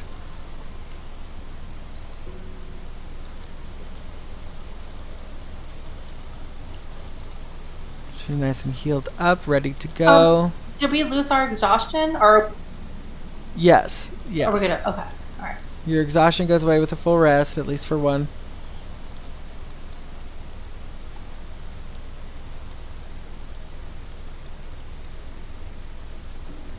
You gotta love those long rests. Seriously. I died yesterday. Hey, let's not be too bad and too sad. You were just unconscious. Oh, heart stopped for a minute there, but I'm fine now. As you guys begin to kind of stir from your tents and where you have awoken, you hear the ringing off to the east, and Ismark and Irina are already fully in get-up, and you can hear them crunching through the snow, walking towards the road there. Davian Mardukov in the morning is gone. He's not there. Okay. Yugen could really use a pie, so he's just gonna kind of just drift that way. Okay. I turn. I don't know who I'm next to. I turn to whoever I'm next to and be like, "Are the pies actually edible, or are they evil? That scarecrow was full of pies last time." So I guess I'll just assume that you were next to me. I didn't have any pies, but I think Bantam and Yugen ate them last time, and that's still fine. So I think that the regular good old pies. In fact, I'm gonna get one of each. yeah, Taliesin reaches into his pocket and he gives Persephone some gold. He's like, "Could you get me some? I'm gonna stay here, but would you be able to buy me one or two?" You want like a dessert pie, or you want one of like the savory pies? Let's do one out of the savory pies. That sounds good. Okay, I'll do the one with cheese. Okay. So, all right. So Persephone, are you heading with Ismark, Irina, and Yugen? Yes, but I will be right back because I have to pick up something out of the oven real quick. Okay. Oh, okay. No, he got it. Okay. Okay. I'm also going with them for pie. Okay. All right. So you guys make your way down to the road where Granny is very happy to see you guys. She reaches out and grabs Irina's hands, and she gives it a little kiss on the back of the hand. She's kind of she's got big like snow boots on, a little drape over her head. She's definitely dressed nice and warm, and she goes over to Ismark and gives him a big ol' hug, and Ismark gives her a hug, and she's like, "What can I get for you, dearie? Shall I read the menu to you again?" Is this Baba Lysaga? What do you I don't know. She could be moonlighting as someone nice. You know what I mean? I wonder. Yes, she was. I don't think she would tell you. detect evil on the pies? This is me speculating, not Persephone. I'm just saying. Oh, okay. Who knows? I thought Persephone just walked in and be like, "Are you Baba Lysaga?" Yeah, that worked so great last time. Taliesin brought up something super quick. He got a shovel to the chest. All right. So little Granny says, "All right, I've got the home hearth pie, grass-fed beef and pork, potatoes, peas, carrots, and a hearty gravy, and a flaky beer-battered crust, 2 silver each." She's got 4 of those. The lover's dance pie. Just to warn you, this is a spicy one. It's poultry lightly deep-fried in a fresh vegetable and herb oil, seasoned with wild rice, black beans, and an array of spicy diced veggies, 2 silver each as well. The drowned pack pie is strips of grilled wolf steak marinated in vinegar, tomato paste, mustard seed, and whole black peppercorns, and drowned in fresh melted goat cheese, topped with diced onion and fresh boar bacon chunks. 3 silver each. And the last ones are my dream pastries. These ones are going to be my sweet pie, and they are flavored raspberry this go around. I've only 2 of them, and they're a gold each. May I go first? Go ahead. I'm gonna take one of each pie because I think they are very good later on, and then I'll take one of the home hearth pies additionally. Okay, so you got one of the home hearth pies, one of the lover's dance pies, one of the drowned pack pies, 2 of the drowned pack pies, right? No, 2 of the home hearth pies. Okay, so 2 home hearth pies, and one of each, the lover's dance pie, the drowned pack pie, and the dream pastry? Yeah. So it's 1 gold and 7 silver. Okay, I pass over the gold and silver. Okay, who's next, darling? She kind of bundles it all up in some cloth, and they're still in the little metal, little tins that you can take with you, and they're nice and hot when you get them. Eugen's gonna kind of step up and be like, "I'll take a drowned pack and a dream pastry." All right. And I'll pay for what these two want as well. And then I point to Ismark and Irina. Oh, Ismark and Irina step up, and they Irina orders the drowned pack pie, and Ismark orders the Lover's Dance pie. So that's another 2. Cool. So 1 gold and 7 silver for you as well. That does it for my dream pastries. Is anybody else interested in some pies? I want one of the first ones, the home hearth. 2 silver. The pie. I think which ones are left? The dream pastries are gone. Home hearth pies. We've had 4 of those, right? Yeah. The Lover's Dance pies, I think there's 2 of those left. I'll take one of those as well. Okay. And that's 4 silver for you. Eugen's gonna kind of remember Bantam, and he's gonna grab whatever savory pie is left. Okay.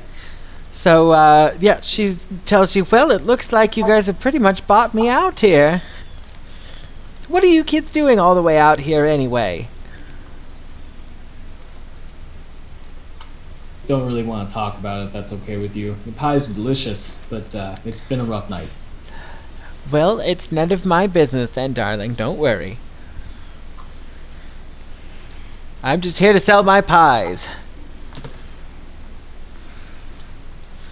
Eugen's gonna kind of like nod his head and take his acquisitions back to Bantam's tree.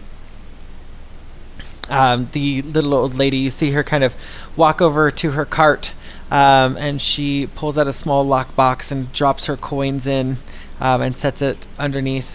Hi, Nick! And then you see her lift up this little panel on the side of her cart, and you see her kind of fan this little flame that's underneath the cart until it blows out. And you see her just kind of continue to walk up the road, and she's kind of heading back towards the Valakai area. You've gotten your pies. You're successfully able to get back to camp.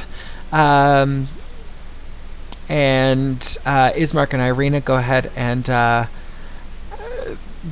get into their pies. I was gonna say too, while everyone was getting pies, I was cooking some wolf steaks on the campfire for breakfast. So. Okay. So you guys are welcome to keep the pies. The pies will stay warm for about half the day. Otherwise, the smell is still just permeates your bags. It smells so good. So they're very tempting to eat. If you do eat it while you're out here, then you'll out here in the cold. If you eat one of the warm pies, I would say you'd have 10 temporary hit points for the day. I pass over Talison's home hearth pie and I tell him about what it was. And I tell him he can keep his gold. I give him back his gold. And I tell him if he wants, we could split the raspberry dream pie if he wants. So. Oh, that sounds lovely. I would love that. Thank you. Okay. And I eat a pie to get 10 temporary hit points. Cool. Eugen's gonna leave one of the pies, the savory pies, underneath Bantam's tree, and just walk back to his little area over here. Okay. I'm gonna huck a gold at him. I'm gonna eat mine. So. Just gonna huck a piece of gold at him. Okay. Yep. All right. I catch it in my teeth. Gorgeous. Okay. So, who all has the temporary hit points? Me. I do. Janelle, were we splitting the dream pie, or was that something later? Yeah, we can split the dream pie. I'm gonna not eat the dream pie right now, but I could give you half of it. Oh no. Okay, yeah, we'll share it later. So Okay. I do not in temporary. Okay, just make a note of that. I'm trying to keep track of HP and all that stuff a little bit closer, so I don't have to ask as much. So Yeah. okay. All right. So about an hour goes by. The horses are ready to go. Camp is very easily packed and put away. And you guys have the afternoon. It's very early in the morning. I would say maybe 8 o'clock in the morning still. Low Granny woke y'all up at like 6 in the morning, so you've had a couple hours to tend to your morning. The time is 6:56. So let's just get an idea of where you guys would like to go next. What your guys' plans are going from here. Kind of so we all have an idea, and so I know what to prep. Would you guys like to see the map? Yeah. Do we have to go back to the Wizards of Wine to finish any business, or did they take the They're holding our wine. jewel back? They're holding our wine. We need to go get it. I think we need to go back to Valakai then. Or No, were we we need supposed to to go hit back the to press? Crest. Okay. So Yeah, we need to get the wine and go to Crest. We walked past the vineyard to get to where we are. This was just, it was kind of their safe spot. So it would be somewhere around here. You guys found the ravens down here in this little area initially. So their little camp safe space was up this way a little bit more. But it's not even, it would be maybe an hour tops to get over there if y'all took your time. Gotcha. You're not very far at all. Yeah. We need to drop off the gem for them, and then also get our part of wine because they were holding it for us. Yeah. Yes. Yeah.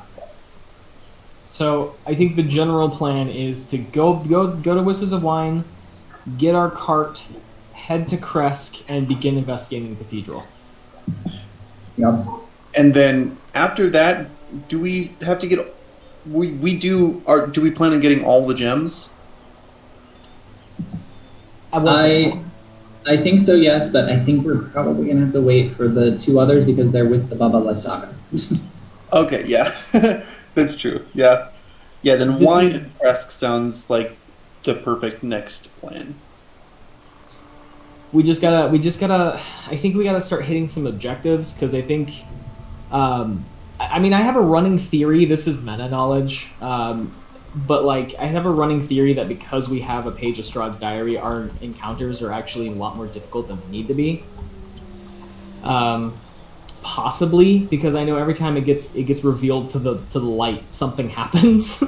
So, I think maybe we need to start hitting objectives and start gaining the upper hand on some of this stuff. Maybe even collect more diary pages, maybe. I think that we have a chance of getting a strong ally in Kresk, in Esmeralda. Agreed. I think that's our best next move.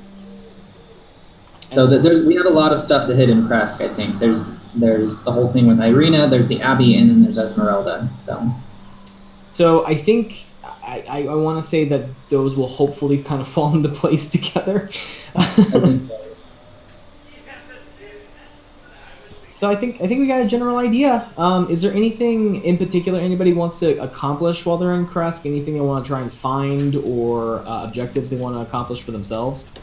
I am forever after a bag of holding. Like, really, really, really want a bag of holding. And then it also wouldn't hurt to see if I could find any more wizards and see if I could convince them to teach me any new spells. Those are... So, like, my three main things is I want bag of holding, I want new spells, and I want to, like, gather information and, like, find out secrets. Those are, like, the three things that I'm always after, no matter where we go. Okay. I want to see if I can learn how to make higher level potions. I want to see if I could just earn some more money because I really want to get the higher level armor, but it's like 1,200 gold. Or any other. 1,500? 1,500 for plate armor. I'm not anywhere near that. Well, I'm at 600, 450. So I'm about halfway. Could we No, like not pour even. ourselves out for cash? Because we're gonna get to a point where like I think money's gonna be a big thing. Like there's a ton of stuff that like costs a bunch of money. And I feel like we haven't done anything for gold yet. We've done a lot of stuff to like be heroes and such, which is cool. Yeah. But like I don't think we've done anything for Yeah, well, and it's important to remember this campaign that we're doing is very unique. So it's not like, hey, the goblins have that necklace that we need to open the castle to the dragon. It's like, okay, well, you guys are stuck in this little area, this pocket dimension. There's 4 places to go. If you go to one of them before the other one, you're dead. It's like, okay, well, shit. So it's very difficult, especially like there's not a whole lot of vendors and stuff. There are vendors, and it will be very important to have money and things. But yeah, so basically, Valakai right now is your home. Okay, so Valakai is, over that year, you guys had accumulated and lost, spent gold, so you averaged out a profit of about 400 gold, I think I gave everybody. But yeah, you're always welcome to go back to Valakai if you want to start making some more gold. If during your off time, if you want to see if there are wolves around that you could hunt, we could find a way to do that. Because you know that the Blue Water Inn takes pelts and wolf steaks and all of that. And Taliesin has helped out at the blacksmith. Persephone, you could very much easily fit in at a church or at a place for medicine. It all depends. However you guys want to. You literally just need to tell me, okay, I want to spend some time, hunting. My intention is to make some money, or stuff like that. Vendors even like Granny may buy stuff off of you. I don't know what all you guys have in your inventory, so just like keep a good an idea of what you have. And yeah, this one isn't so much the things that you find and the magical items and stuff. They come about a little different ways, as you guys have seen. Like I know you have the blood spear was just introduced at Yester Hill. The Gulthias staff has been destroyed. It's weird stuff like that. They kind of just come and go around here, so we'll figure that out. I want to get a new bow for Yugen. Mm-hmm. I wanna try and figure out how to either get like a +1 as we go. I know I need to level up for that, but I want to try and get a +1 or some kind of like just enhancement to it. Okay. So I might try and find a bowyer in Kresk that can like maybe teach me things. Okay. Hexmer would probably want to make a beeline for the nearest bar or tavern. One, to play card games to make a bunch of money as quickly as possible. It's kind of a sleight hand trickster kind of thing. 2, to gain information, not only to talk to the tavern owners, but also to silently scan travelers, because he still does not have a great idea of where he is.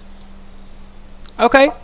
Again, the Blue Water Inn in Valakai is going to be the most reliable spot that you know of.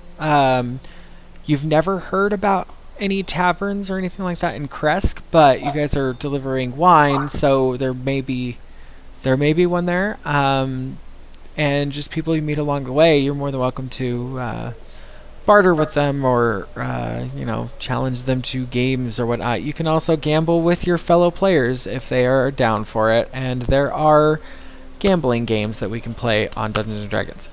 So That's cool. I call blackjack. Right. Blackjack, And, there's one where you, everybody rolls 3 dice and you cover them up. And you take away one of the dice. And you have to bet that your number remaining on the last 2 dice is bigger than everybody else's. Oh, It's pretty cool. God. Yeah, it's pretty cool. Kind of like liars. Yeah, kind of. Well, I'll look up some more of that too, because those are fun. Okay, anything else anybody is interested in doing or looking for? I was just gonna say, since everyone else was able to speak up, that Talison's, just kind of flowing through, eternally looking for those arcane mysteries, and the bright light in St. Markovia's Abbey has definitely got his attention for sure. And other than that, he's just trying to, I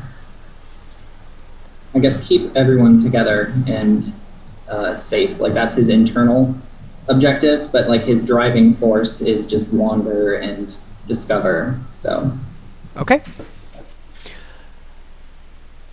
All right, y'all. So if there's anything else, pretty much where we'll start off at the next meeting is the group will gather up first thing in the morning and head to the Wizards of Wine.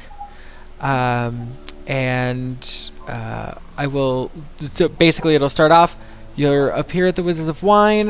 There will be a bunch of were-ravens there in their human form, taking care of the vineyard, getting it kind of back in an operating order.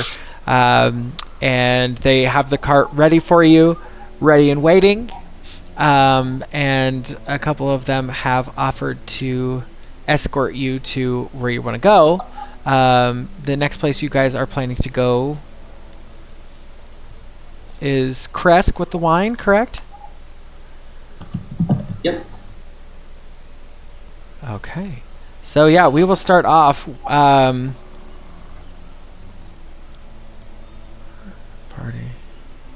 So, question: Yeah. how are we looking on experience? That's a very good question. But unfortunately, you guys will be going up 1 level tonight. Hey! Yes. Got him. But don't tell Janelle, she was gone. Okay. Oh, I Just was gonna kidding. ask that, right? You guys are going up Everyone went to down 1 level. level 6, correct? I believe went so. up 2 levels, right? No, I'm just kidding. No. Yeah, so you guys are going up to level 6 tonight after your fight at Yester Hill. Let's talk about what day we want to meet up with next.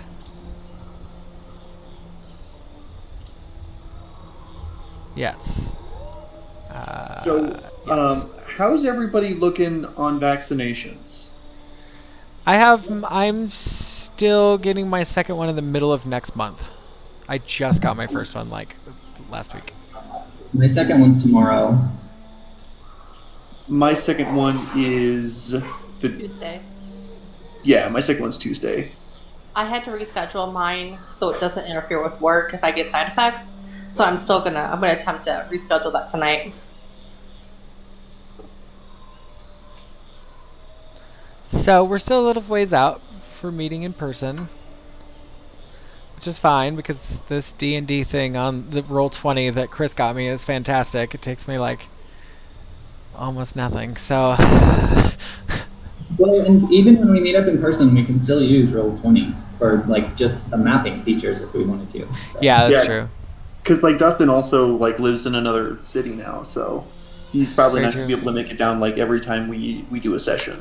Well, maybe you guys can help me make a either make or buy a TV table. I would die to have a table with a flat screen TV in the middle of a big old plexiglass on top, so we can just do the maps and shit right on the table. That'd be so cool. That would be really fucking cool. Yeah. Yeah, and I've been wanting to do like a woodworking thing for a while. Oh my god, let's do it. You know, we could technically get a camera and use like PVC pipe to put like a little camera thing above the table, so that way Dustin can be in Roll20 or even Twitch, I guess. I don't know, that's kind of delayed, but so the video will be there. Yeah, if we just put Roll20, but we put it on the TV on the table, we'll be able to move our figures around on Roll20 just fine, but then so will Dustin, and we'll see it like he's moving around on the table here. But how do we do that? Can we Roll20 on our phone? Well, I mean, we'll be playing here. So Donald would operate all the DM stuff in Roll20. Yeah, so we can move stuff around. There. If you guys wanted to bring your laptops or whatever, you can, but it's not required. Also, yeah, we could if we were to like project the map like onto like the TV table, then we could still have like figures to like put down, because it's going to be a map, you know. Yeah. Well, again, we'll talk more about that when we start getting everybody vaccinated and all that, and then we'll be getting back together soon. But yeah, we are kicking ass. We are moving through this really fast, and I'm getting excited. So, like, did anybody take a look at their levels and see what they got? Because I got something cool. Real quick, before we get into that, May 1st? I feel like that's something. That's next week. So that, Jake isn't going to be able to do that because he's on call that weekend, but he's okay with us playing without him if we wanted to do that. He just is going to be on call and won't be able to leave the house. Looks like the next section will be mostly role play. Possibly. Yeah, he's okay with missing that. So is everybody okay with doing May 1st? Yeah. Yes. Okay. I will. I know this is gonna sound super nerdy, but I will probably have a hard out at 6:45 because I will most likely be streaming the new Pokemon Snap that comes out the day before. But maybe we can even start a little bit earlier. I don't know. We'll figure it out. But yes, I can do that. May 1st, we'll get together. And yeah, thank you guys for joining us out there on Twitch.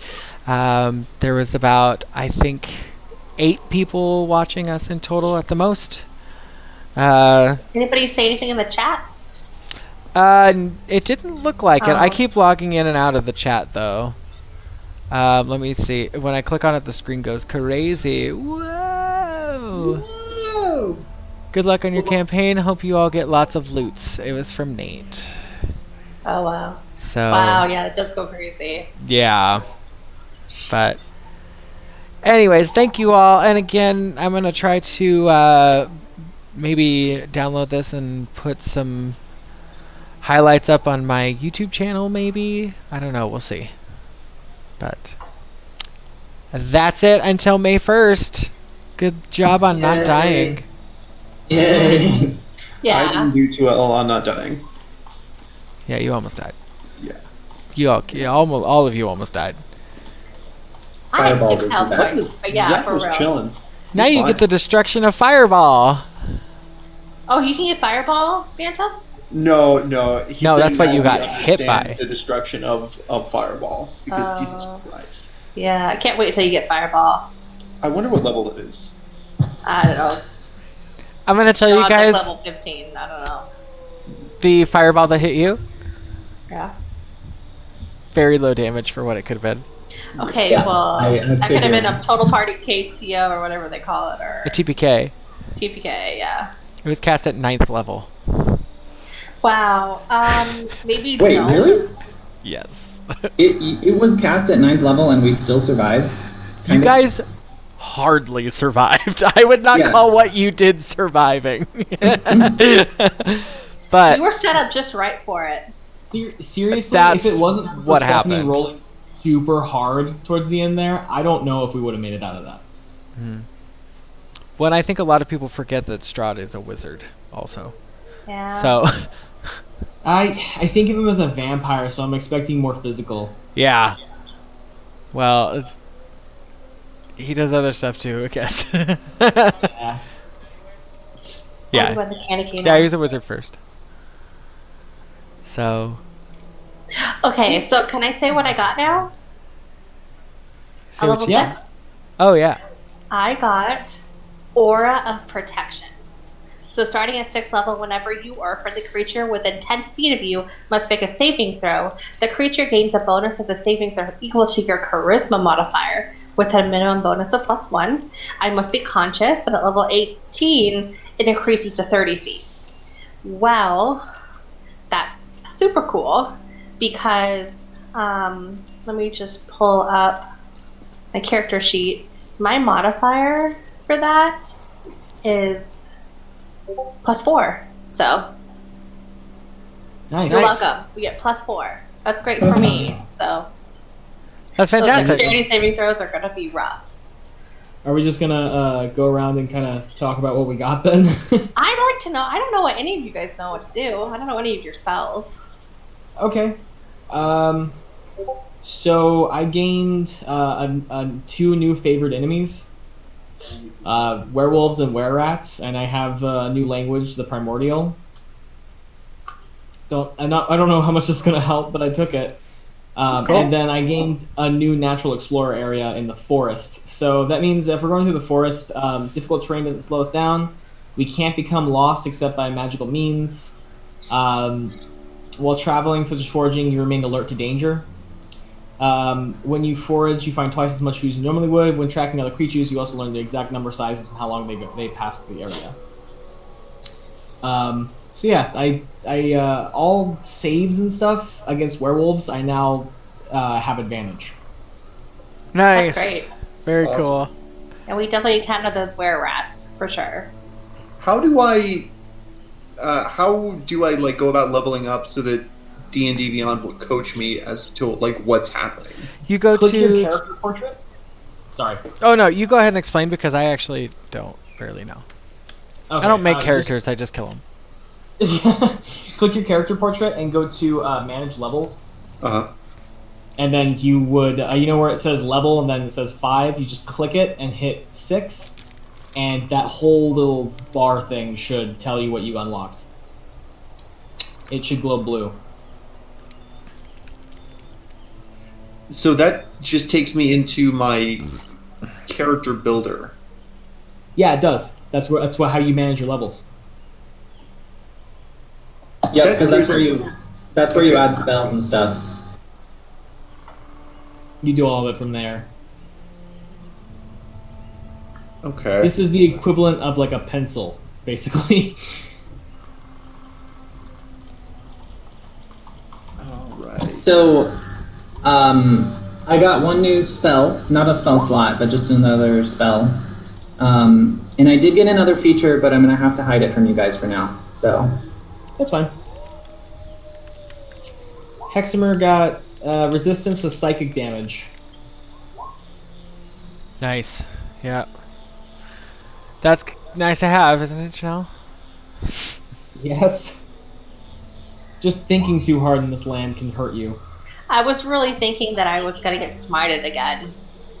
Or that, like, Strahd would be like, nope, and throw another ball, you know? You guys did a lot of stuff. I mean, you guys. You did punch him in the face. You know. Yeah. I did punch him in the face. I also, like, got him right in the side, across his chest, and across his face. He's kinda- looking pretty bad. He almost got me, though. He would have killed me if he would have bit me. Yeah. Yeah, that fight went. I had been thinking about this Yester Hill fight for a long time, and there is just like so Is it many just- moving parts to it, and so many different ways of going about this area, and it was good. It was really good. Is this going to be common? Like, I don't know if you could tell us that, but, like, are we going to expect every fight to be like that? Be like deadly what? encounter? Like a deadly encounter? Not really. Like, if you guys go out hunting wolves and shit, we might not even play through that. You know what I mean? But, I mean, you can pretty much tell when something's coming that you need to be worried about. You'll know. Yeah, this one struck me as a like a landmark. It's not going to be like that all the time. Like Strahd's not going to be storming into Crest to come chasing us, I don't think. So. Oh, and guys, so D&D Beyond is doing 25% off on their books. Yes. If you need to buy anything to get more spells or whatever, it's right there. I think I'm gonna get Tasha's. I got part of Tasha's, so I just bought the pieces I use. Hi, Summer. Thank you for joining us.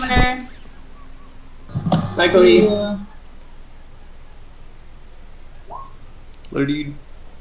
Later. So, Cole, did you figure out what you got at level 6? I know for sure that I just got potent cantrips. So, even if a character, or even if I'll be right back, kids. even if something I threw a cantrip at, like made a save, it still does half damage. And that's new. That's good. Yeah, that's really good. And then I can't tell if anything else changed. It might not have. I know some levels are just not that big of a deal. Like, level 6 for me wasn't really all that big of a deal. Level 7 will be a big deal for my bugs. And so will level 8.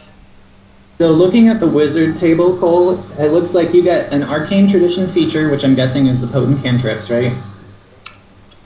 I think so, because I didn't make a choice. Like, it just has that. That's from the tradition that you chose at level 2, right? Okay, cool, yeah. Yeah. The only other thing you gain at level 6 then would be an extra spell slot at level 3. Everything else is the same, it looks like. Whoa! Oh, that's a big deal, though. 3rd level spells? Yep. So, Catapult is now 5d8. Oh my god. Wow. I'm so happy. What does it mean when it says, like, I was looking at mine and looking at the next level, and come on now. All it says is Sacred Oath feature. So that depends on basically the subclass that you chose, I think, right? You should be able to click it and have it drop down to explain it to you.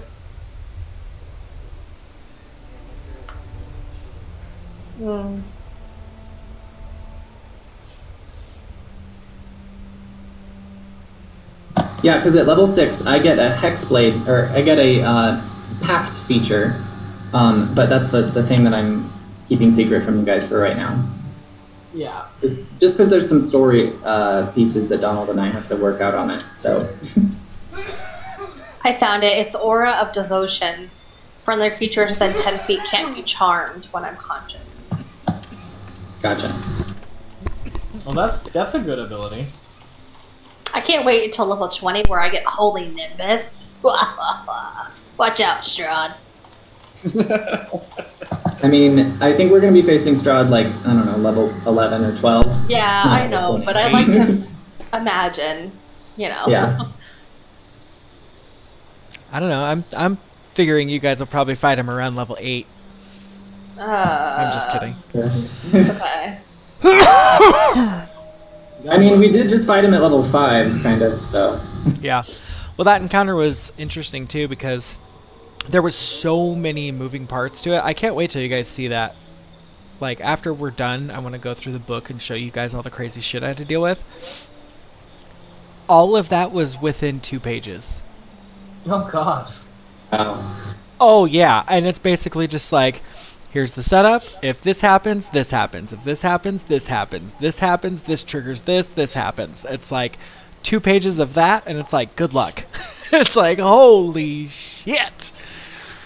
Yeah, I had mentioned that that's what today was going to be to a friend who was trying to run a Curse of Strahd campaign in my Discord I'm part of, and he was a little confused. He didn't spoil anything. He didn't tell me anything. He was just like, "Oh, okay, good luck." It's funny because I'm on the Curse of Strahd Reddit, and you guys absolutely cannot go to that. But oh my god, it is spoiler city. But they basically hook you up with other DMs who have done Curse of Strahd, and the stories that come out of this is like, well, once my party killed the last person in Valakai, they decided to go over to Kresk, and I'm just like, what? What do you mean? There's murder hobos. Yeah, I'm like, there's like 75 NPCs there. Why would you? Ugh. But Donald, was there a that weapon that I picked up? Was there a name to that? weirdly or not, no, there's not a name for it. I don't know why. I'll It's just dumb. pretend I have it, or I guess maybe you still have it. Do I have it still? Because I'll just the tree. name it back to you. I'll keep it on my person just in case you switch weapons and hack. Because you hack too, but I hack a lot more. So Yeah. You guys are a bunch of hacks. Funny joke. what's everybody's HP now? Oh crap! I forgot to check. It's probably still the same. I don't know. I jumped bigly. 46 hit points now. Nice. That's what I have. I have 44. 45 for me. I'm gonna beat the shit out of you guys. Please don't. So the average is about 45 HP. Hold on, let's go back and see how much Strahd did with that one attack. 33 damage with one fireball. I would have Yeah. survived. I would have survived. Okay, that was actually a pretty good roll. 4, It was. 6, 3, 3, 4, 6, 4, 3. Yeah. If I'm doing big crazy rolls like that, I'll go ahead and do them live if you guys want. Because I was just like, first of all, I don't have 8-6d6 over here. I didn't prepare. And I was like, they're never going to believe me if I say some bullshit like 33.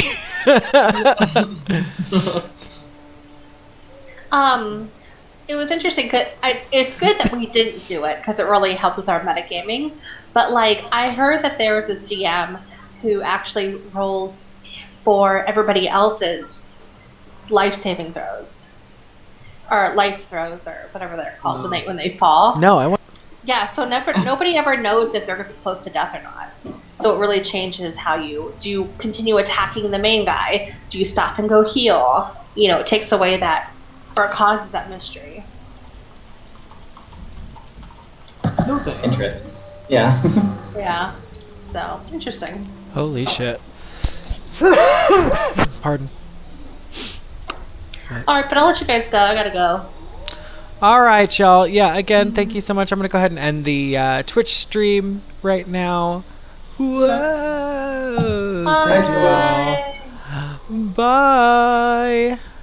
I have one last question before you go. Yeah, I'm here. How do I get proficiency with a spear? How do you get proficiency with a spear? Yeah.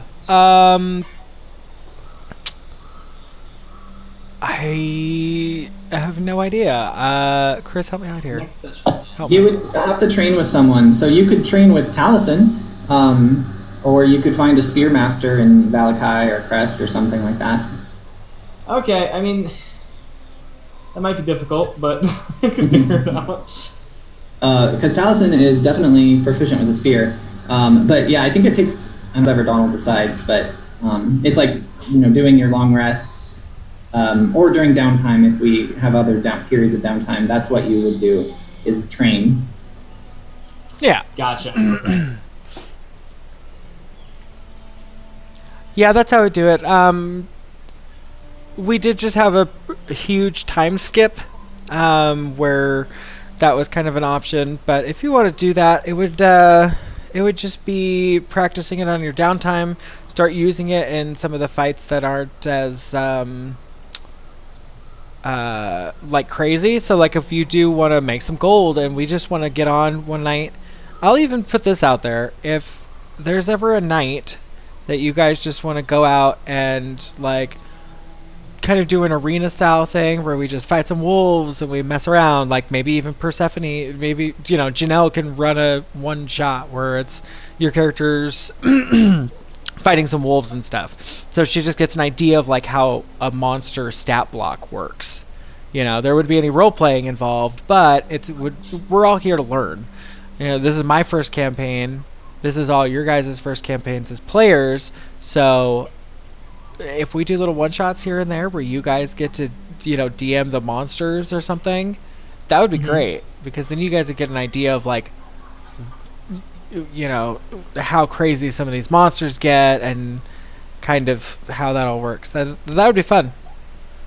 I'd like to do that because I'm definitely feeling more confident in my role-playing skills, and I want to be able to do that to see if I can run like a Candledeep mystery or something like that. So, oh, hell yeah. Oh, hell yeah. Something. Now, is the Candledeep mystery, that's just 17 one-shots, essentially, correct? Yeah. Yeah, but I think it's weird.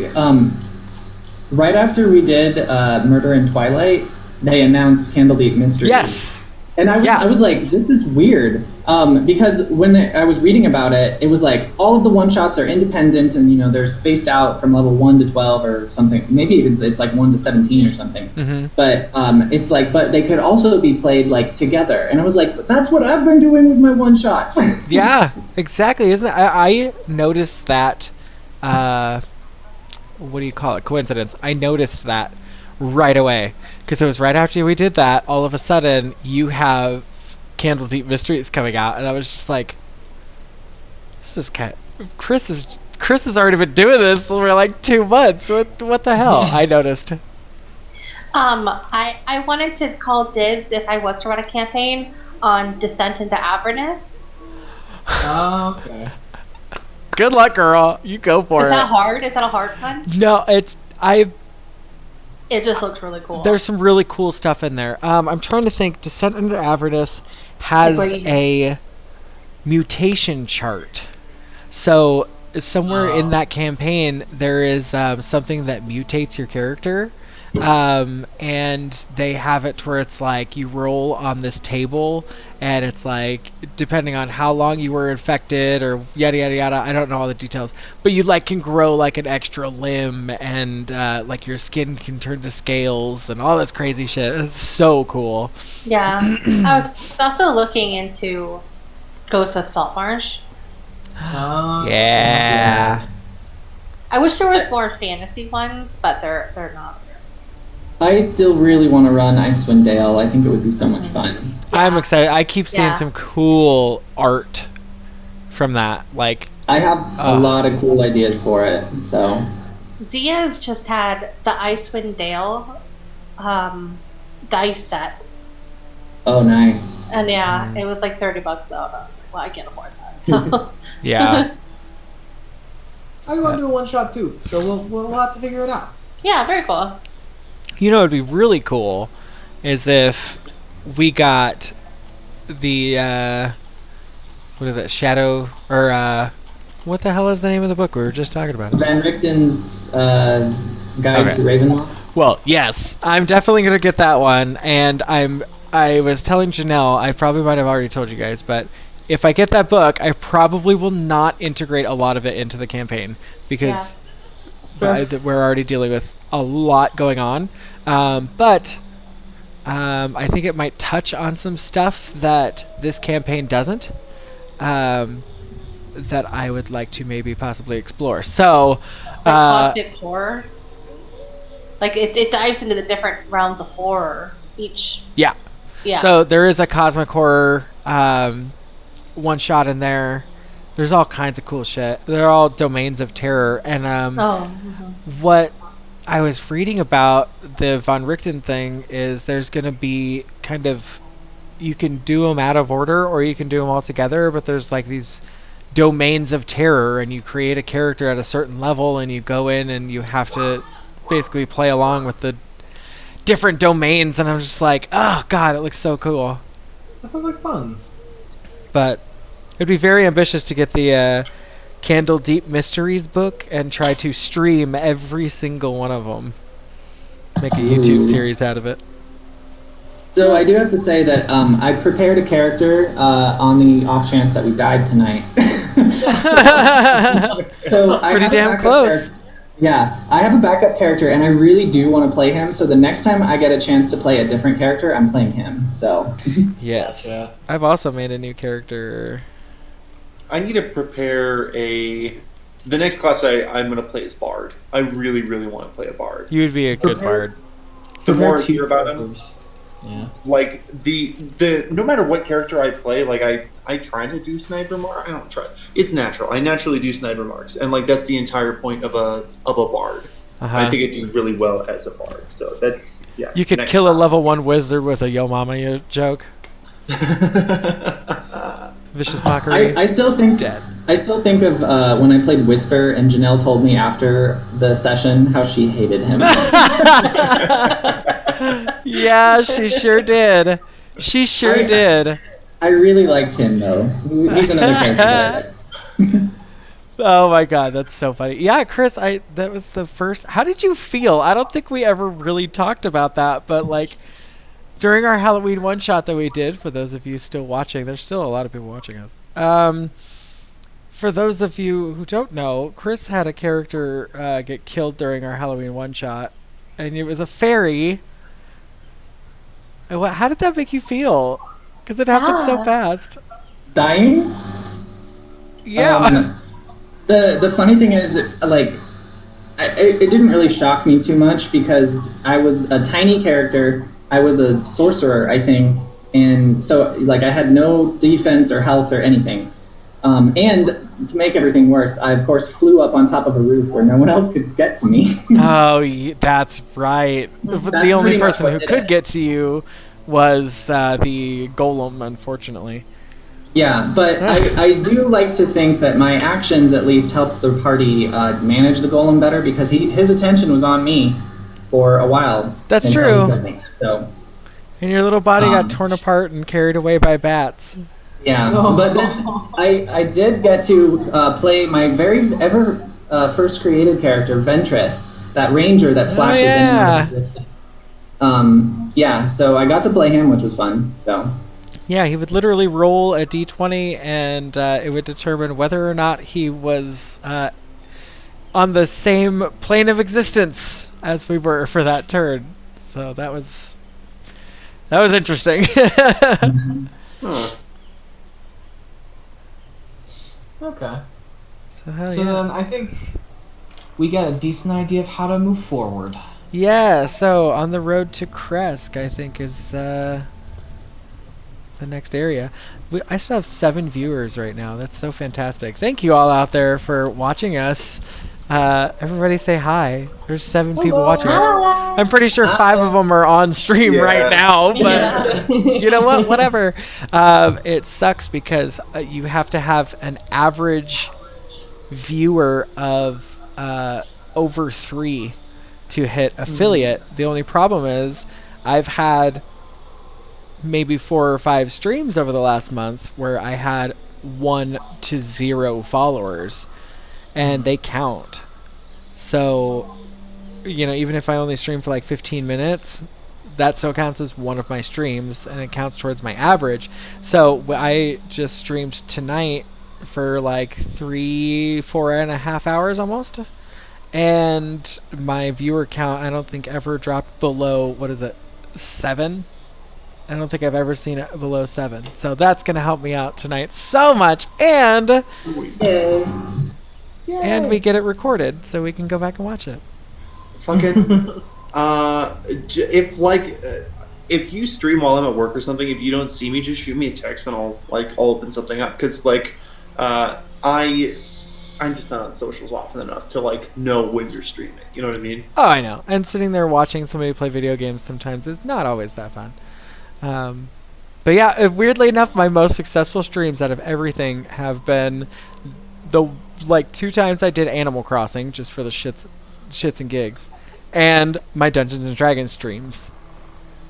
They're the ones that have like 85 views and stuff afterwards. Isn't that crazy? Woo! People actually watch us, you guys.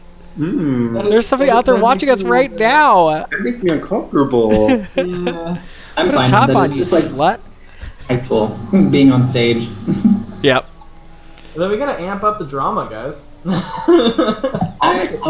Amp up the drama. Good. Yeah, I was gonna say we did, but it was not on stream. It was on Discord. My Discord was on stream though, so be careful. Yeah. So if y'all go back and watch it, Janelle, I see that look on your face. I'm gonna have one view tonight. And it's gonna be Janelle going back and trying to find where y'all chatted. No. Be kind. She's She's gonna go look. I mean, that was definitely some drama, Dustin. So. Yeah. I think I have a really good idea of how to move forward with that too. Like, I'm not gonna say anything else, but like that definitely helps me out a bunch with my character. I can't wait because it's. I got to really like tap into the pieces of Taliesin that haven't come out in a while tonight, so that was fun. Yeah, I think like more of that. Yeah. I feel like the best person I roleplay with is what's her name? Karina? No, that's not right. Irina. Yeah, you guys are close. Yeah. She's my friend. Yeah, you guys are definitely get along out of everybody. And I want to drop her off where she's safe and don't ever follow me again. Like, you need to stay safe. You're an important NPC. Don't die. I just want her to get into a fight just once. Like, Ismark used to join us for all of our fights, and now he doesn't do jack shit. I know. I want to find out why he's called the Lesser. Yeah. We'll figure that out. Ismark the Lesser. That is his name. Yeah. Well, God, cool. I think that's it, you guys. Donald, I think that if we're going to keep streaming, I think that well, and I need one too. We have the same, whatever it's called. Yeah. Camera? Yeah.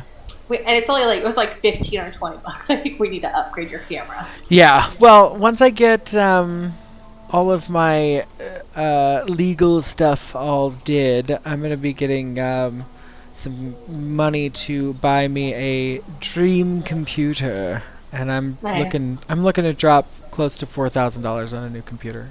Oh my god! Damn, dude. I do so much on my computer, and it just drives me insane. Computer. Like, it's one of my biggest, hurdles. Like, I can't stream some games that I want to stream that are popular because I just lag out so bad. Like, there's nothing I can do. Like, for tonight's stream, I went through and I uninstalled every single thing on my computer except for Google whatever. So... Cool. I'm desperate. Yeah. If you end up streaming Dead by Daylight again, fucking let me know. I'm trying to start streaming too, just because I think it's fun. And also I love Dead by Daylight. So. Yeah, well, we tried to do Dead by Daylight. That's one of the games that we tried to do. Like, I made that graphic where I photoshopped my face over Jamie Lee Curtis's face. Chris, if you haven't seen it, I'll send it to you. I actually have. I do check on your Twitch every so often. Chris, I'll see if I can find it on my computer. But, yeah, I had a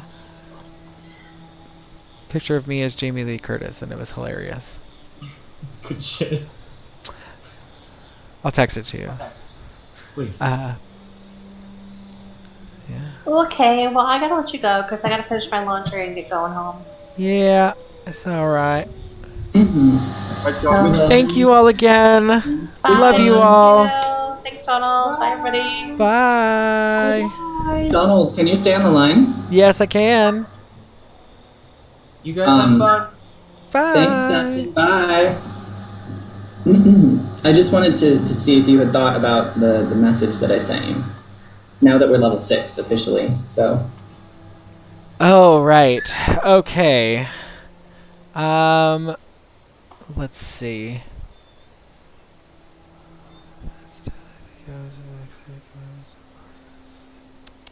Okay. It's just us girls, right? Here, let me go ahead and close my stream real quick. Do we have a whole bunch of people here? I still got 6 viewers. You know what? Let's see what they got to say. All right. Okay. So, talk to me. So, what were we needing to figure out? I'm trying to find it here. Figure out what to do. So A Cursed Spectre feature. Okay. At level 6, I gain the Hexblade feature that when I kill an enemy, I get to bring them their soul back as a cursed specter that is under my command. But when I reached out to you about this, that is very contrary to my pact with Corvus. And so I wanted to... I remember you said that you had some ideas on how to go about it, but I wanted to not take that feature until we figured out how it would work with my commandments and Corvus, basically. So. Right. Okay. Well, first of all, what do you think about it? Because it does seem like it would. What do you think about it from Talison's point of view? So, like, from Taliesin doesn't know that this is happening, but like right. part of what I've been doing over the past couple of sessions is like his hexes have been getting stronger. You know, he's been seeing more shadows. Things have been getting more darker. And the way that I've been conceptualizing that, at least, was that he was growing a stronger pact with Corvus, and so he was getting more of her, like, powers, basically. I'm sorry. Hang on just a second. Okay.